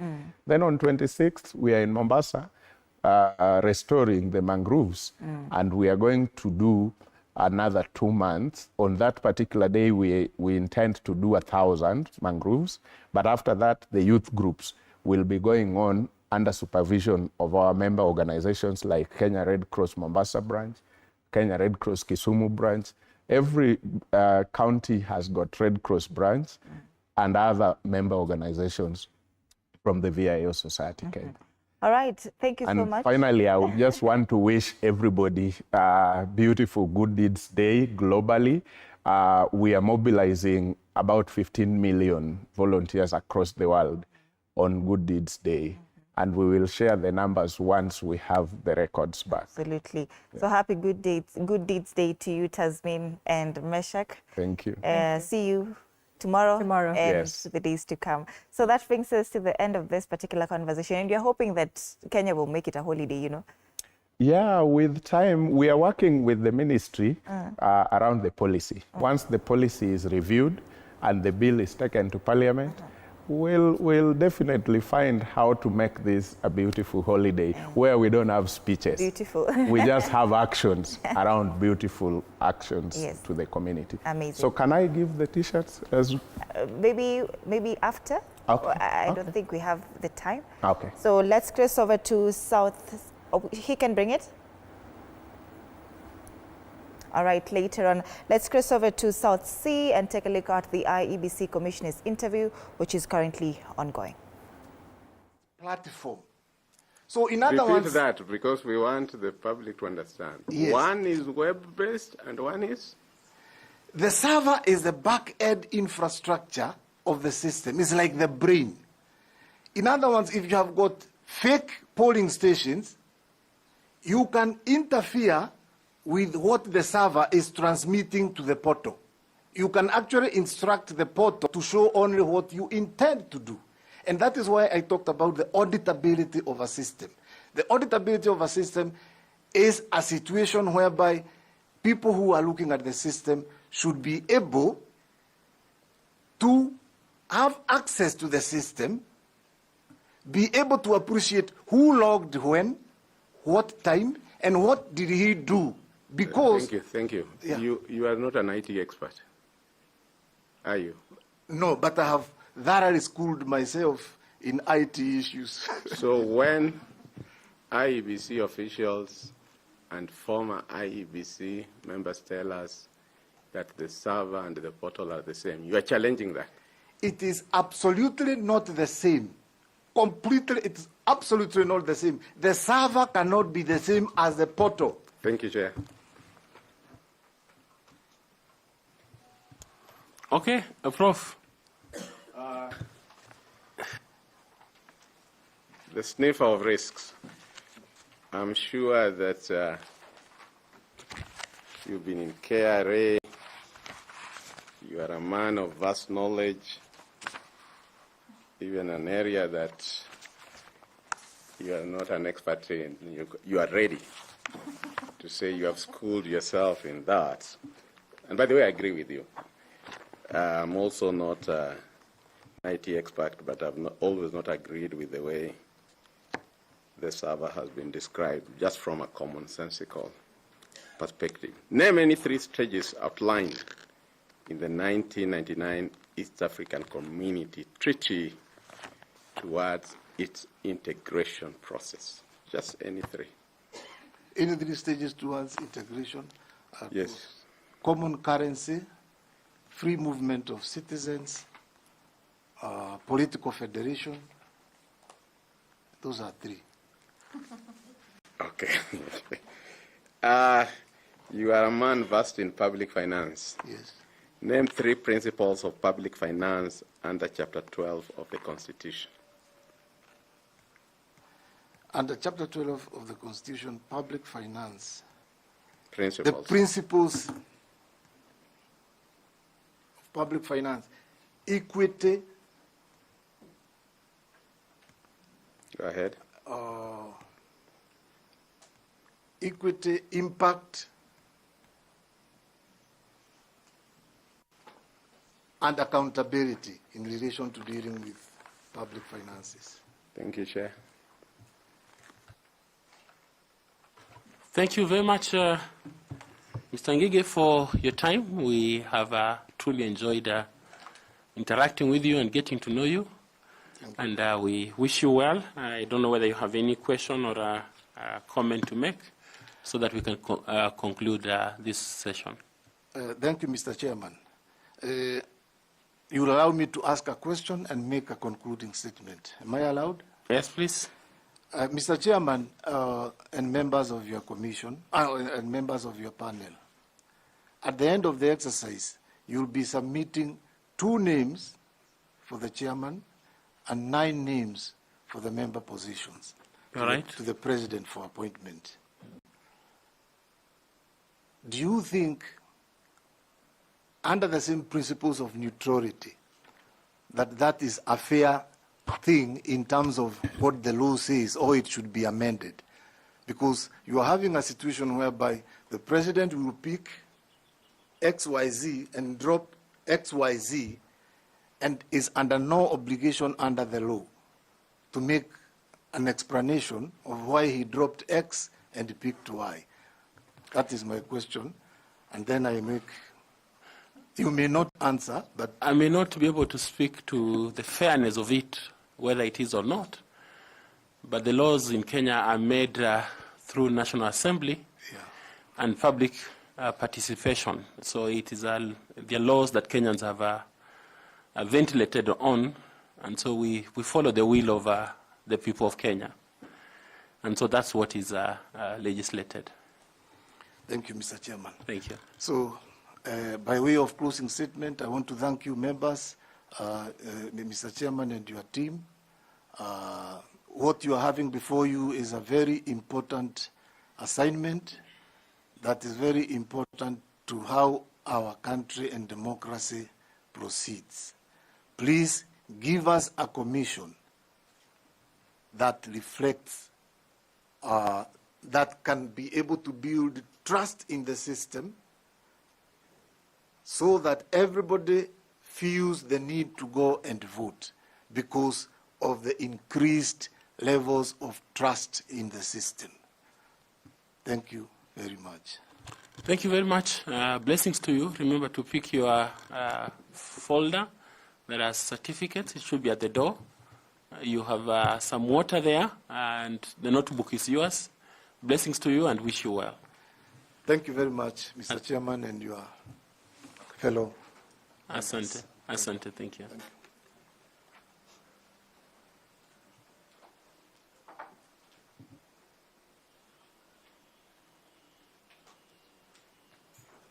Thank you. Can we get the next candidate, please?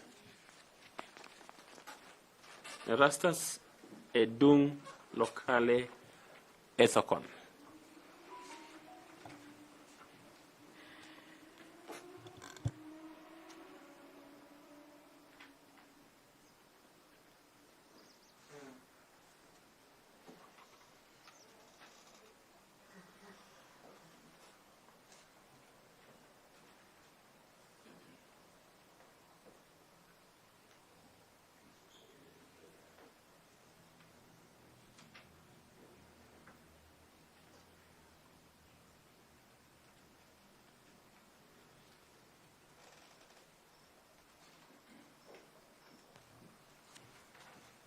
Please bring him in.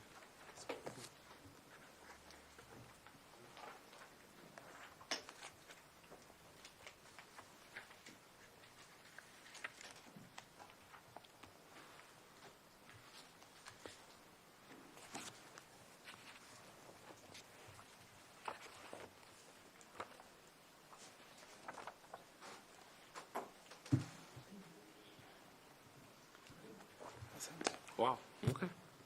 Welcome, Mr. Ethokon. Thank you, Chair. Karibu sana.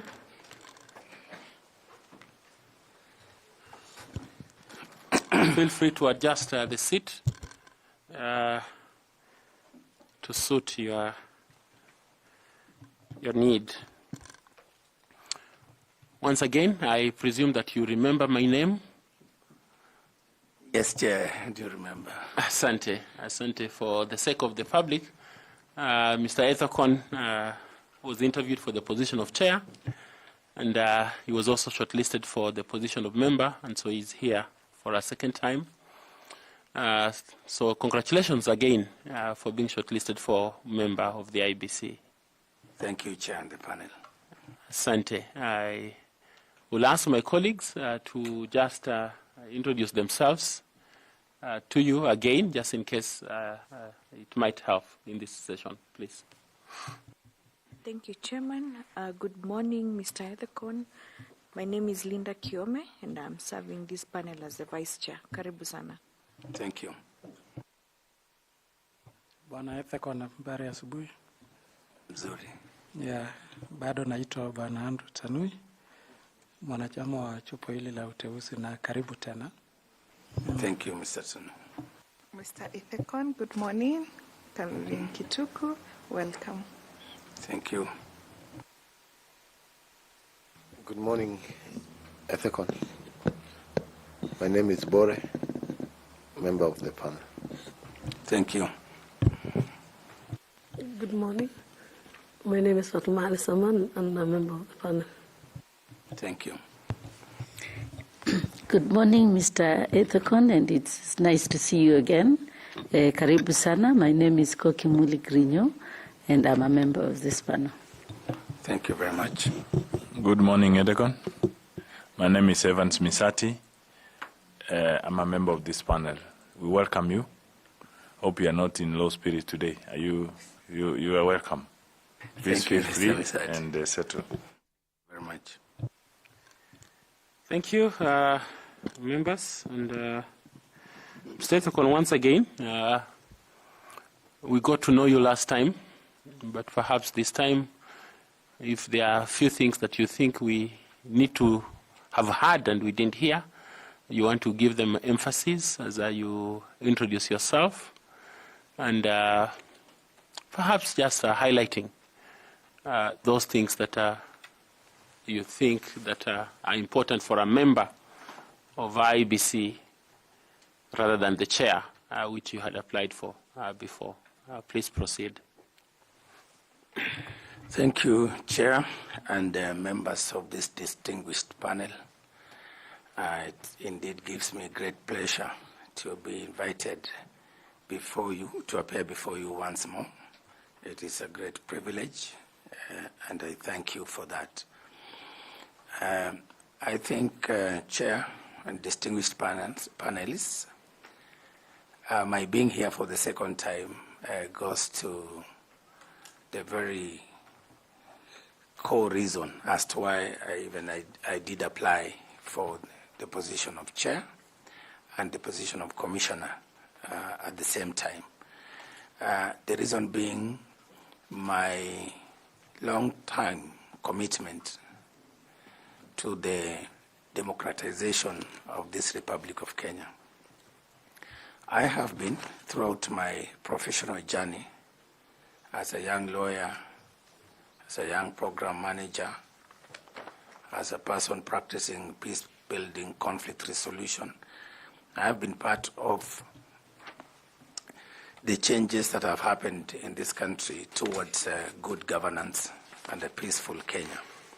So when I saw the opportunity to apply for both positions, I thought I had what it takes, and I still believe I believe so. So for me to play a role, even as a commissioner. The way I look at the commission is comprised of the 7 commissioners, with the chair being the leader, and the 6 commissioners being part of that team that will support the leader to execute the various functions of the IEBC, and which functions are very critical to the democratization process of our country. So I come here with those skill sets and experiences that I believe will still be useful to the same commission, but this time as a commissioner, as a member of that team, which is being led by, I see the chair as a first among equals. So as a commissioner, I believe we still perform the same functions, and it's our role to provide leadership, to set policies, strategies, and plans towards our election management processes. So, like I did mention last time, I have accumulated experience in law, particularly in legal drafting and legislative drafting, and therefore I'm able to bring those skills when we are reviewing any electoral laws in this country. And I've seen, even from the audit reports, there are so many electoral legal frameworks that we need to put in place before the next elections, touching on various issues, including the 2/3 gender rule, including dispute resolution and all that. So my knowledge in legislative review, analysis, will be useful to the Commission in that respect. Chair, I also bring the skills in strategic planning, having worked in that area, both in government, but also within the United Nations and currently at African Union. And the role of the Commission in visioning and strategic planning is very critical to our realization of good electoral outcomes, because it's in proper planning. Because they say if you don't plan, then that means you have already planned to fail. So my skills in strategic planning are very critical. As a project manager, I bring those skills, which I've practiced over 12 years, or 13 thereabout. And Chair, as I did emphasize last time, the whole concept of peaceful election, I know before 2012, the focus was on free, fair, and credible elections. We did not realize that we needed to have elections that are peaceful, because when we have peace, that's when we have an opportunity for us to even register, to vote, to count our votes, and to declare the winners, and then to constitute our governments afterwards. So my skills in conflict resolution are also useful and necessary for the Commission, and therefore as a Commissioner I'll play that role to resolve not only external disputes, but also internal disputes within my team of my colleagues, fellow commissioners, and our chair, the leader, but also any disputes or conflicts between the commissioners and the members of the Secretariat, which I'm sure, and having worked with the National Commission on Human Rights before, sometimes these little tensions can derail the realization of the objectives of the institution. So my skills in mediation, negotiation, reconciliation will be critical to maintaining that internal harmony, internal peace, so that we can function effectively. But in terms of our dealings or our interface with the other external actors, because elections and electoral processes involve a lot of actors, both state and non-state actors. Again, these skills will be useful in actually creating that atmosphere, in negotiating with the various actors so that then we're able to mediate any conflicts. And lastly, Chair, I believe the multiplicity of skills and experiences throughout the institutions that I've worked through and that have one way or another enabled me to work closely with our electoral processes to contribute through that will enable me to bring that experience to support the Commission and my colleagues in decision making, in outreach, reaching out to partners that we need, and negotiating the kind of support that we will require as a Commission to move forward. And before I forget, Chair, one of the unique skills that I think I forgot to articulate last time is my skills and my role as a leader. Throughout my schooling and early career, I have been lucky to be in positions of leadership, some appointed, some elected. At the Sarai Boys Center, where I was lucky to get a free boarding place under the guidance of Dr. William Geoffrey Griffin. I rose, by the time I was in Form 2, I rose to become a prefect, and I finished as a captain, where I provided leadership in the school. And I learned a lot, because we used to have, as top leaders, we used to have a cabinet every Sunday to deliberate on issues affecting our school. And therefore, at that tender age of about 14, 15, thereabout, I was already exposed in processes of decision making. Later on, when I proceeded to the University of Nairobi, Parklands campus, by the year 2000, I had the rare privilege of being one of those minorities that were elected overwhelmingly. Out of 400 plus students who registered to vote in that election for the chairperson of the Kenya Law Student Society, I was elected by a margin of 256 votes to become the chairman, the chairperson of the Kenya Law Student Society. And that position, I held it for, I think, a year and a half, in which, during my tenure, I managed to lead my leadership team, the executive of the Law Society, and of course, working together with the dean and our professors.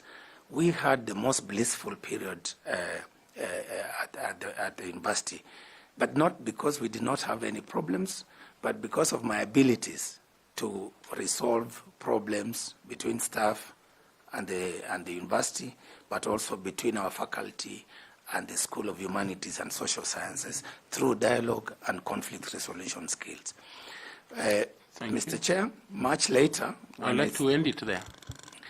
Yes, Chair, I'm just finishing. Much later, when I served at the United Nations for the 12 years, 4 years I spent them as the chairperson of the United Nations Joint Staff Association, and my responsibility was again to look at the welfare of staff. So as a commissioner, I'll be very keen to look at how do we address issues of welfare and the rights of our secretariat, so that then, because they're the people who do the heavy lifting, so that then together we can work towards managing our electoral processes efficiently. Thank you, Chair. Thank you very much. Linda, please. Thank you, Chairman. Mr. Ethekon, what is the difference in the roles of the chairperson and the member? And secondly, how suitable are you for the position of the member?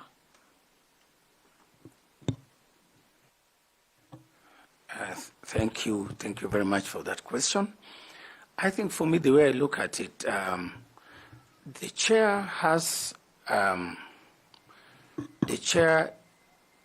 is what you call in law primus inter pares, first among equals.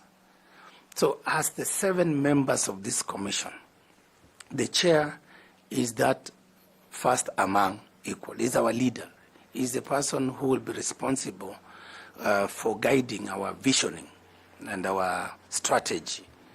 Chair is the face of the commission in terms of the external the communication with the actors outside there. And in terms of law, there are certain specific functions that have been delineated and ascribed to the chair.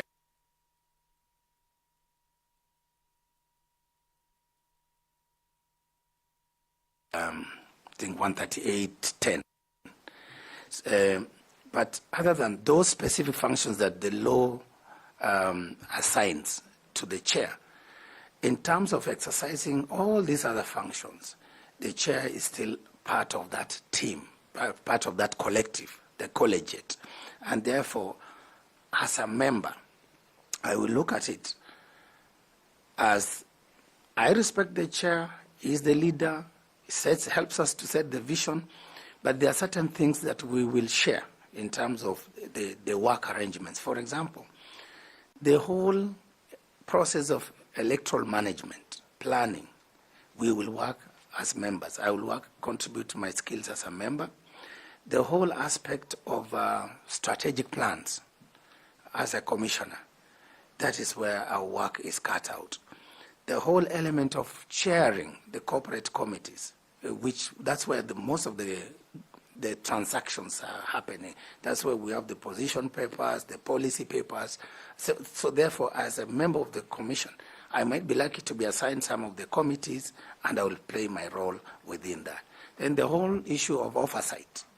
How do we oversight our secretariats so that then they are able to perform their functions? Issues of financial fiduciary management, issues of performance of our staff. So there's certain things that as a commission, then we look at it. Because all the functions under the IEBC Act, and of course arising from the Article 88 of the Constitution, all those functions are supposed to be performed by the commission. And the commission is the 7 of us plus our secretariat. So the whole element of electoral operational plan, all the electoral cycle, as a member, I will play an active role in it. Thank you. Thank you very much, Mr. Ethekon. I wish you the very best. Thank you, Chairman. Thank you. I want to invite Carol to also ask the candidate some questions, please. Thank you, Chairman, and welcome once more, Mr. Ethekon. Let's speak a little bit about the IBC's mandate in regard to boundaries delimitation. Should you become successful and you become a member of the IBC, you would be expected to engage in the processes of boundaries delimitation, which is within the IBC's mandate. What then, in your view, would be the issues that you'll be dealing with so that you can ensure that in the process of boundaries delimitation, there is public confidence in the process and that you've followed the law and you've acted in accordance to the law?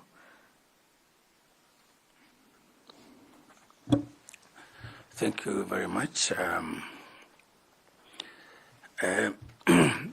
The boundary delimitation for wards,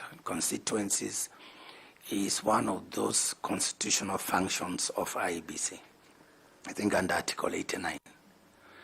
And within the IEBC Act, I think Section 36, and as recent as 2024, when the amendment was done, I think Parliament, again in its wisdom, revised that process so that to make it more elaborate, and I think it's in the 5th schedule, if I'm not wrong.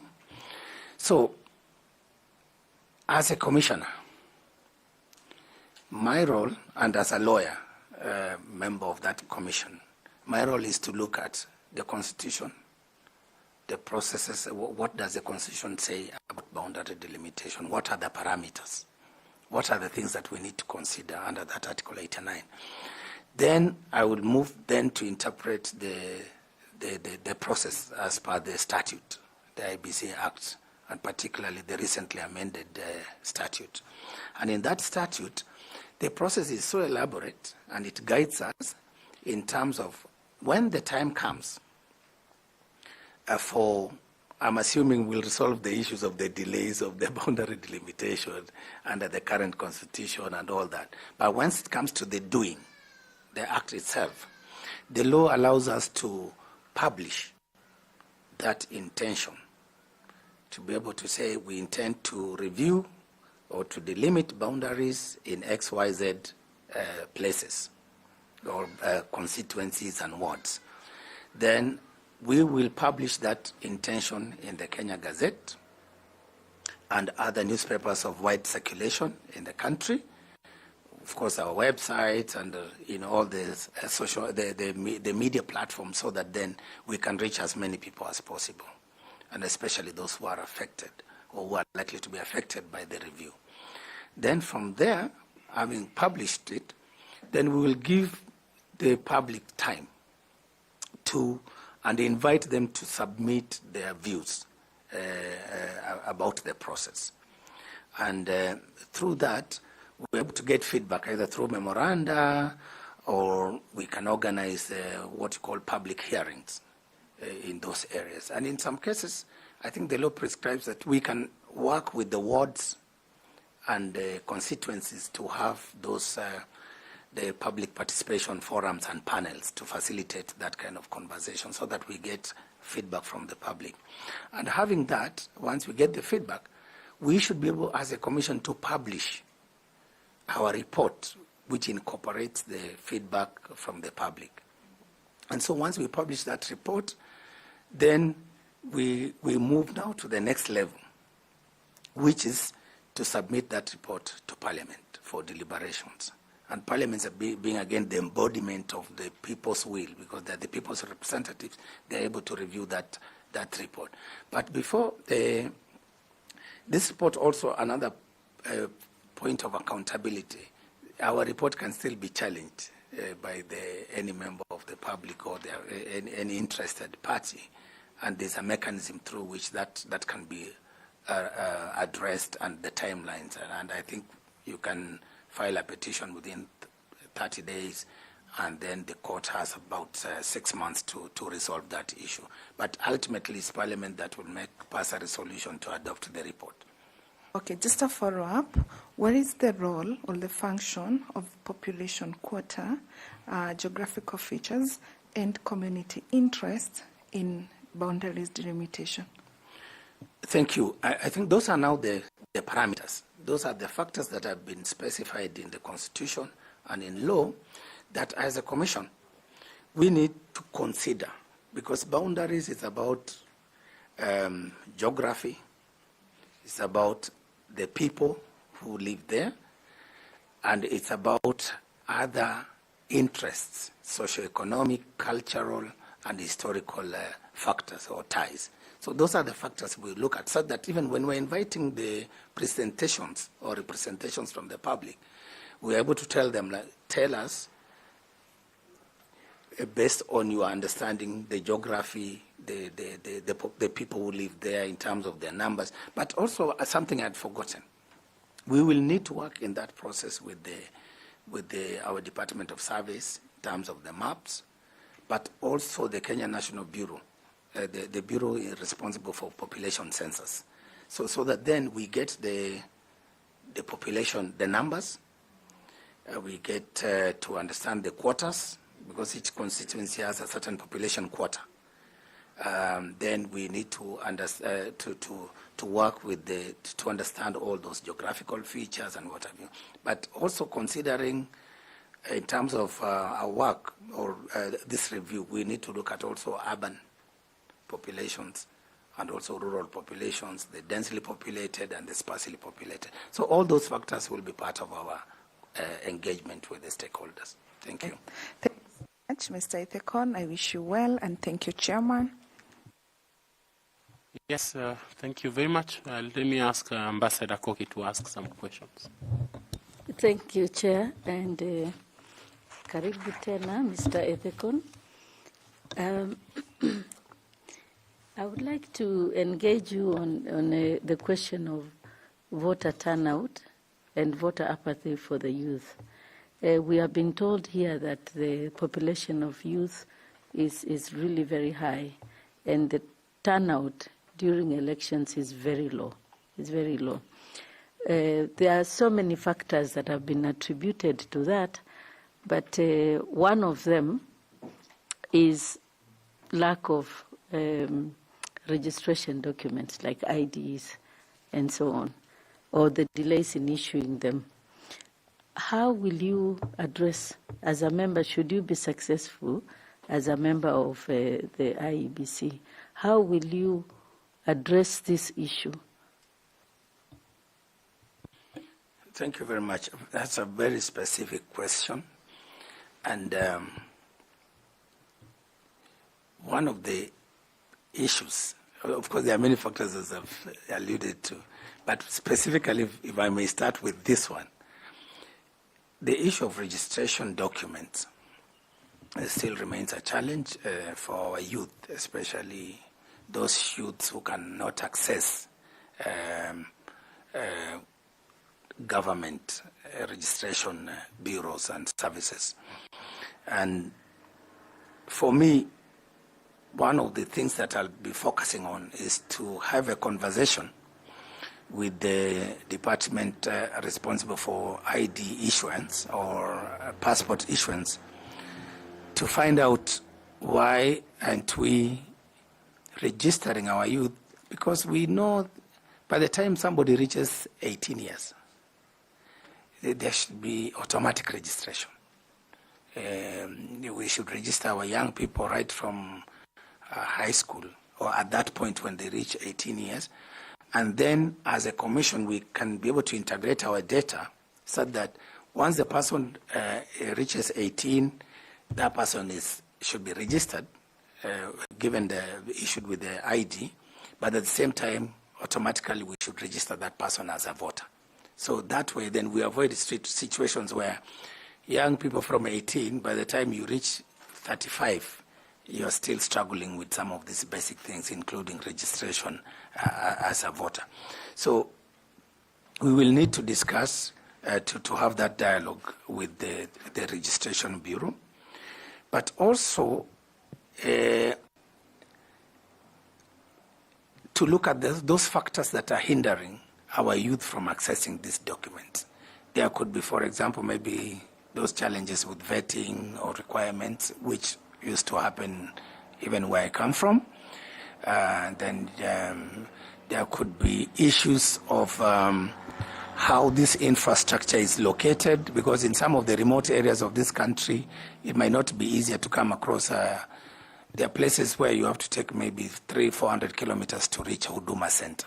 How do we then work with the government departments in charge to be able to fast track this and to address this issue of registration? Because if they're not registered, then they lose out on some of their rights, including Article 38 rights. Thank you. Thank you very much, Mr. Ethekon, and thank you very much, Chair. Thank you. I'd like to request FCPA to also ask you some questions. FCPA, tell me, please. Thank you. Thank you, Chair, and Bwana Ethekon. Independent commissions have jurisdiction over limited subject matter, enabling them to develop expertise. That's why we have IEBC being experts in elections and boundaries. We have Kenya National Commission on Human Rights having expertise in human rights, CAJ on fair administration, and so forth. Now, at IEBC also, the enabling legislation have gone ahead to provide certain expertise. And if you look at the IEBC Act, it has provided for expertise in electoral matters, management, finance, governance, public administration, law, ICT, and accounting. So even as we'll be doing our final selection, we'll have to ensure that these expertise are represented more so in the 6 commissioners that we'll be appointing. So which area of expertise would you want us to consider you, if you are to be considered, for this position of member, and how will that expertise be of benefit in the governance and addressing operational challenges at IEBC? Thank you. Okay, well, WCPS Tanui, I must admit that's a very tricky question for me because of I do recognize this need for specialization, but at the same time, I think there's importance in integration, where now we can bring different, because the whole essence of the law, as has been said, in terms of defining those various skills, finance, ICT, and what have you, is to try to integrate many knowledges and skills and backgrounds. But in my situation, I must admit, it's very unique, because then I have all this project management, law, conflict resolution, all put in one person. And therefore, I don't know then how I can be able to say, even when I'm in the commission, to remove myself from a particular set skill, and yet I have the expertise. For me, the way I look at it, depending on, because I know the work of the commission is structured. For example, most of the work, as I said before, is done within the committees.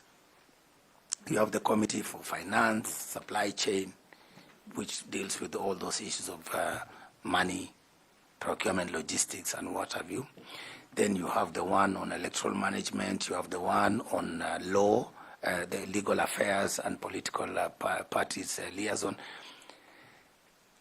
I would be able to play a role, but depending on what we agree with fellow commissioners guided by our chair, I should be able to place myself in any of those that where my skills are actually needed.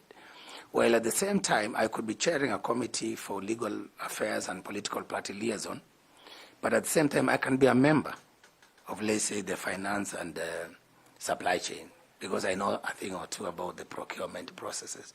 Or I could contribute in the research, because I have done a bit of policy research and stuff like that. So for me, I would like to look at myself as in all these, the various skills that I bring, I should be able to play a role, an active role. And given the issue of age, I think I'll have the energy to play a role in each of those throughout. Thank you, and I wish you well again. Back to you, Chair. Bwana Misati, I invite you to ask some questions, please. Thanks so much, Edekon. Now that you are here, I want to ask you maybe a question that you have not asked before. Now, from where you sit, I want you are kind of demonstrating your understanding of the environment that you will be working in. Now, this issue of voter apathy and low turnout, in your own thinking, do you think the members of parliament and the way they use their CDF kitties at the constituencies, and the way the governors use the devolved funds, for the developed units, has got any bearing to the way the voter party or raw turnout? Does it have any bearing, the way they use the funds? Thank you, Mr. Misati. I think the whole subject of the turnout, of course, there's the voter suppression, which are deliberate efforts to suppress the voters or Kenyans from registering and turning out to vote through all those other tactics that we can maybe discuss at some point. But there's the indirect. I consider what you are explaining to be sort of an indirect way, so that you are not really putting in place barriers for me to register and vote and exercise my democratic right, but you are making me feel that exercising this right is almost useless, it's counterproductive. So by you, when I elect you as my governor or my MCA or my MP, and you have certain responsibilities and you have certain public resources that you are managing or oversighting, and you do it in such a way that it makes me feel I shouldn't even have elected you. And therefore, then most Kenyans ask themselves, then why should I go through this? I remember voting in itself, it's a lot of work, because you have to wake up very early in the morning, queue the whole day and all that.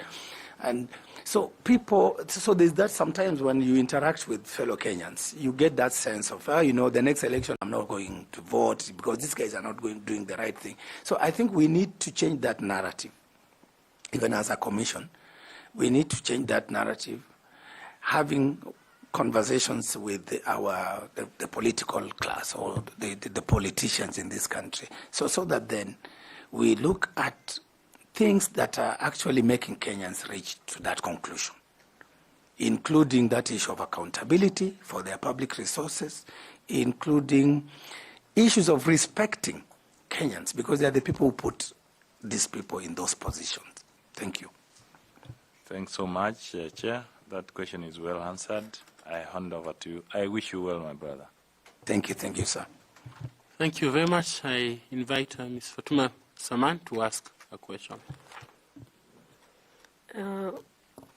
Thank you, Chair. Welcome again, Ethicon. The civil society and the media play a key role of oversight in the election process. The IEBC has often been accused of either being defensive or exclusionary in dealing with these groups.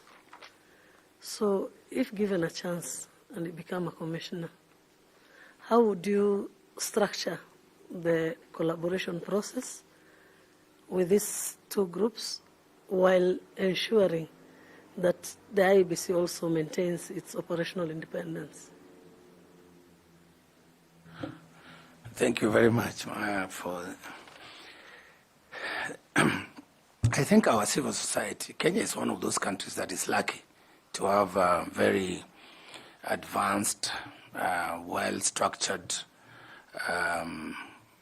civil society with a lot of capacity.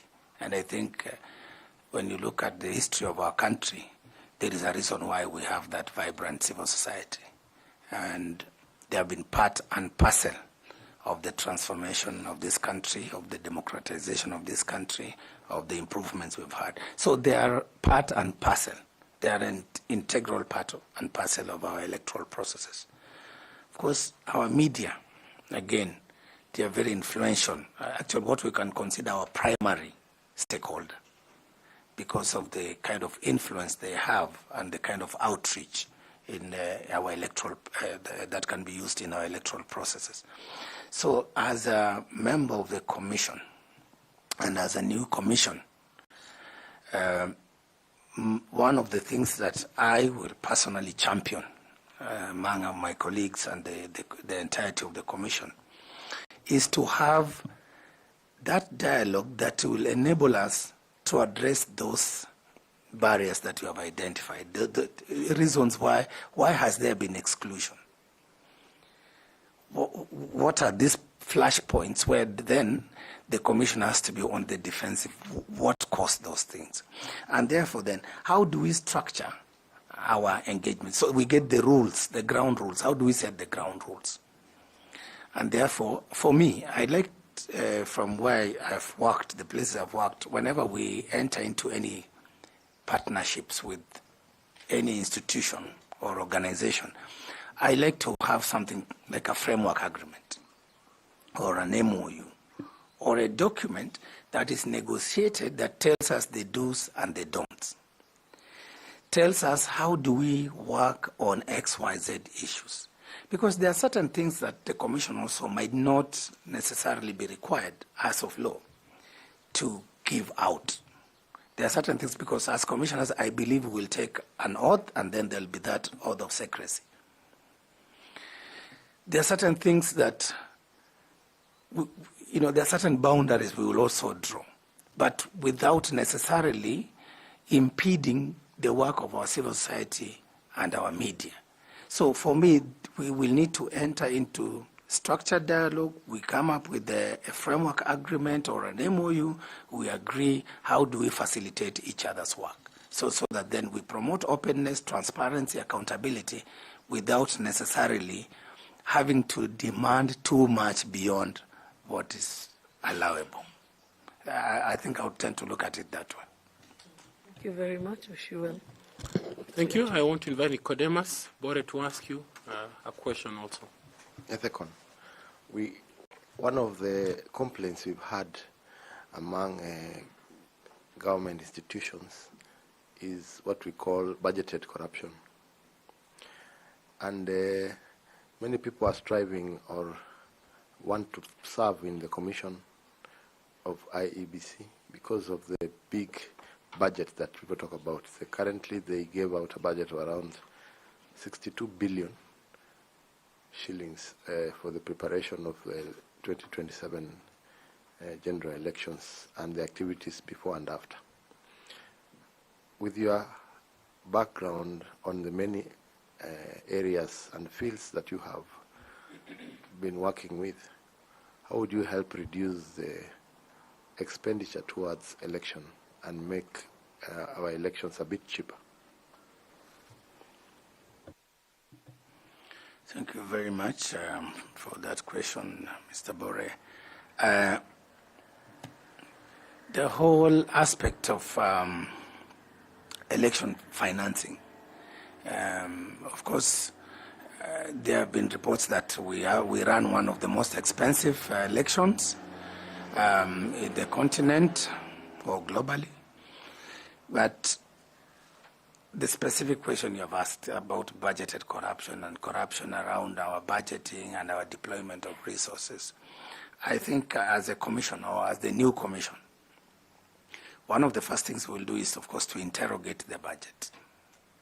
Because when you're saying budgeted corruption, then that means it is budgeted somewhere.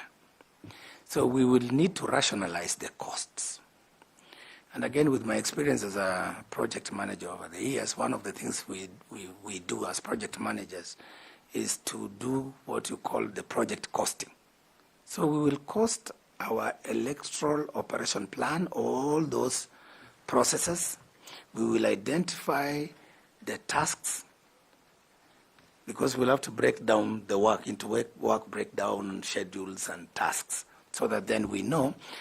We ask ourselves, why is, for example, voter education costing this much?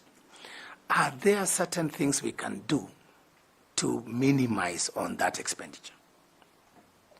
Why is voter registration this much in these places?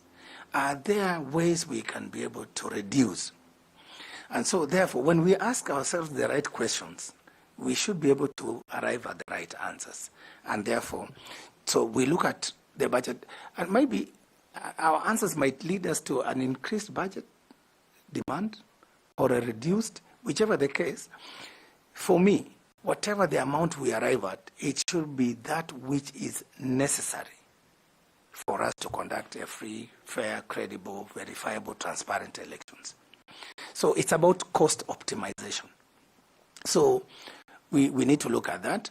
But also internally, I am sure there are internal procedures of addressing issues of any malpractices or impropriety or corruption within the commission, but also within the country, because there's an elaborate legal framework that governs the issues of accountability and anti-corruption.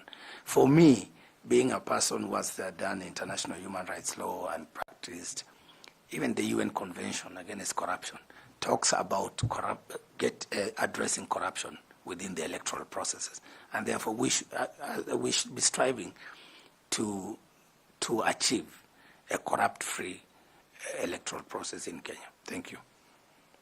I want to do a follow-up question because several of your other candidates who have come here have tried to talk about the integration of citizen registration with voter registration. I don't know whether that legally that is right, or is it a way in which we can be able to reduce the costing in terms of voter registration? Yeah, I think in terms of whether it's legal or illegal, I think the power lies with Parliament.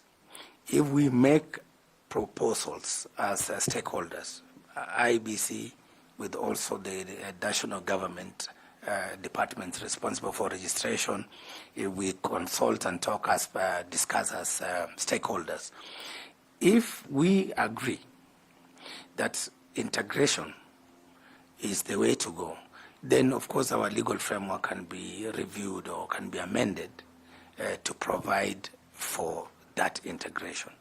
So I don't see any risks because once we are guided by a legal framework, then the mechanics, the integration in terms of the data can be actually sorted out. For me, those are some of the things that we can look at in terms of cost-cutting measures. Thank you. Thank you, Chairman. Thank you, Mr. Bore. Ethekon, I'd like to ask you a question before I bring Professor on. You come from Turkana. Yeah.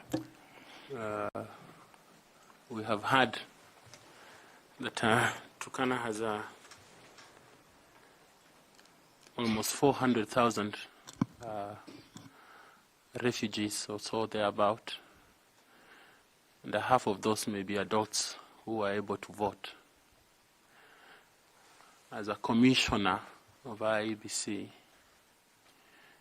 but also as a stakeholder within that constituency, if you like, of Turkana, what challenges do you anticipate? Should that be part of what might come up in the coming days?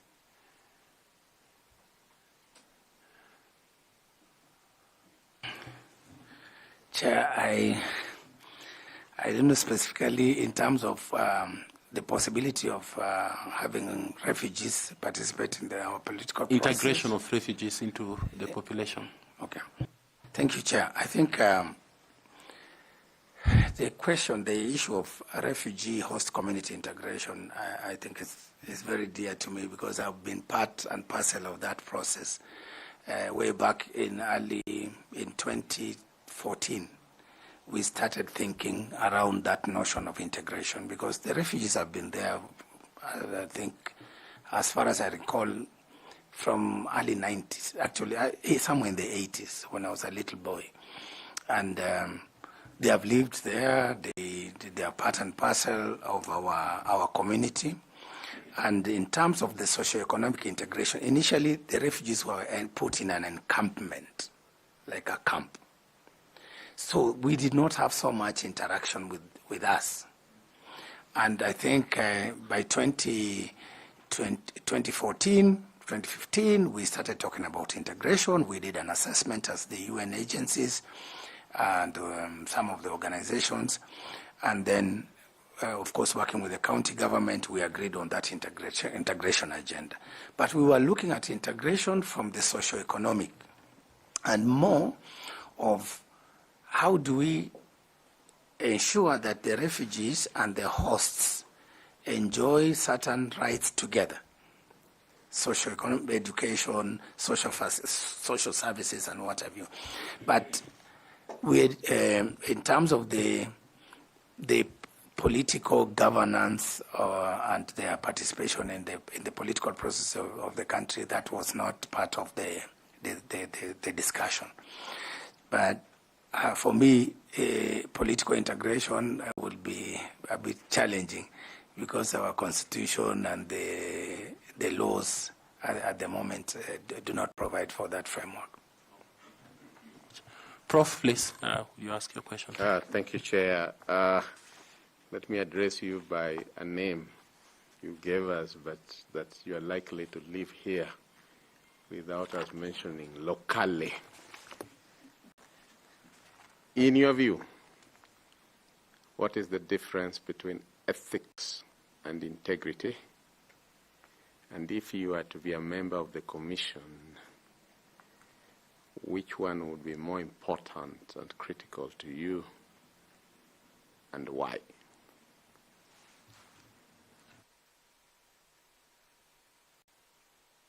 Thank you, Prof. I think my understanding of ethics, for me, ethics is it's a little bit broader. It's an all-encompassing concept, broader, which also includes integrity as one of the aspects of that ethics or ethical behavior or conduct.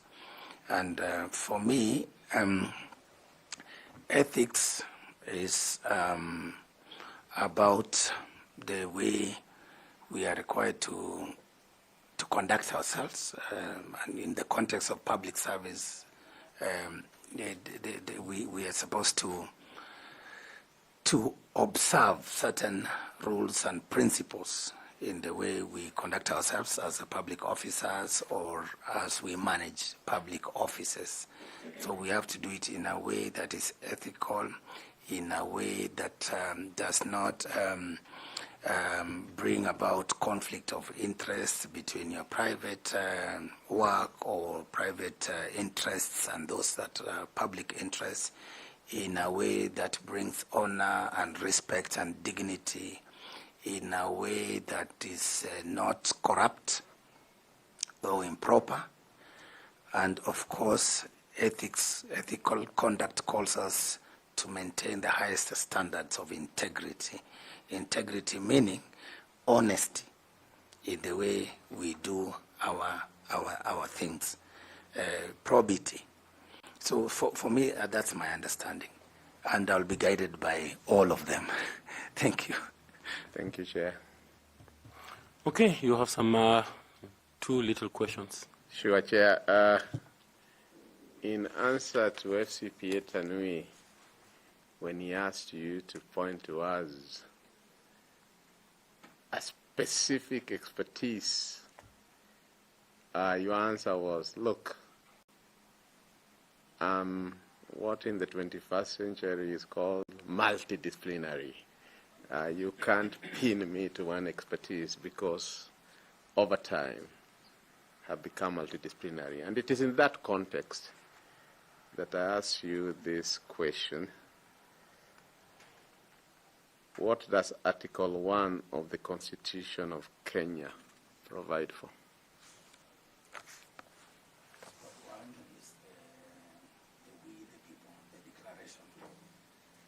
It's with the people. It sets out our aspirations and makes that declaration that sovereignty belongs to us.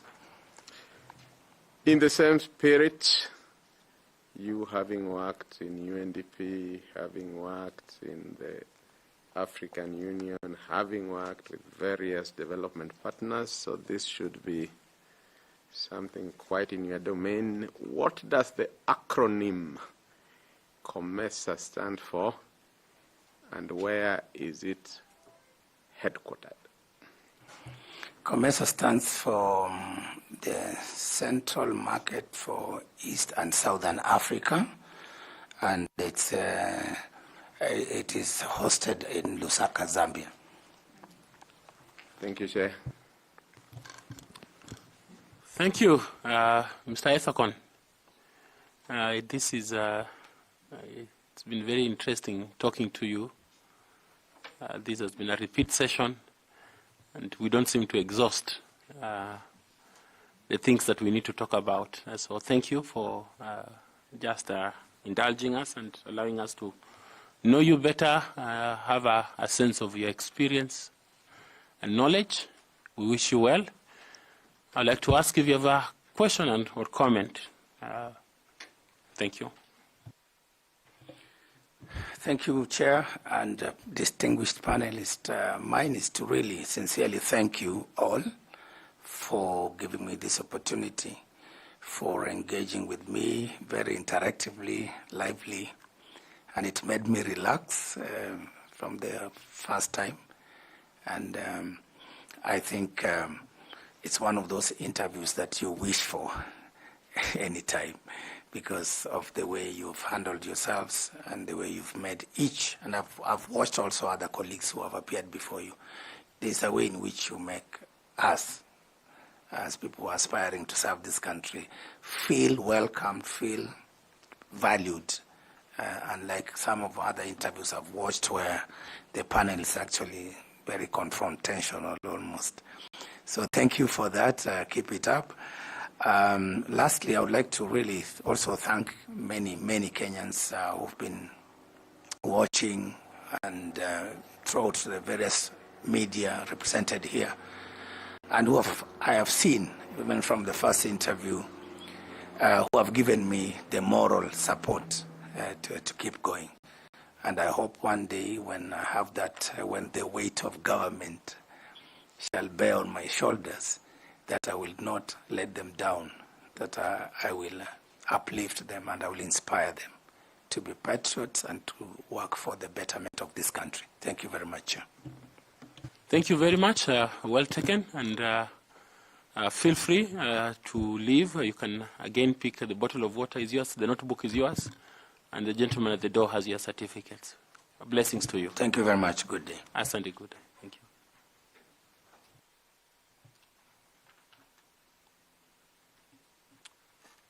So members, we have done 2.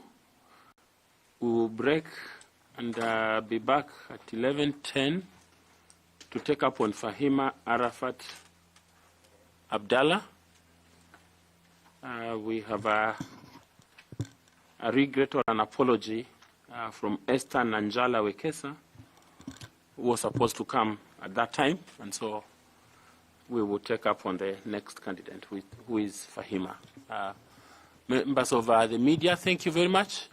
We'll take a short break and be back in 30 minutes from now. Thank you very much. Bless you.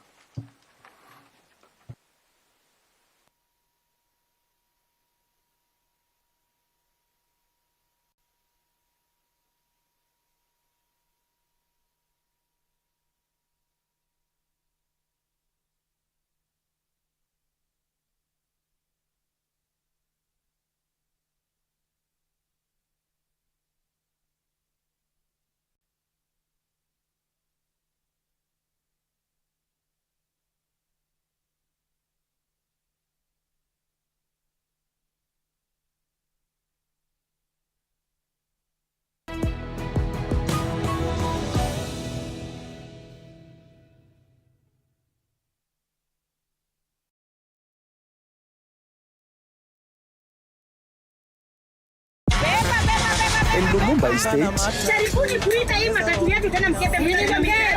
hustle is survival. When a loved one's lost, is rekindled. What is this good for nothing mystery I'm doing here? One estate chairman managing a chaotic estate group. Catch these exciting shows only on Maisha Magic Plus on DStv channel 163 and GOtv channel 3. Enjoy uninterrupted live streaming of your favorite programs on TV 47 and Radio 47 on the go with our new mobile-friendly website. Experience the future of broadcasting. Visit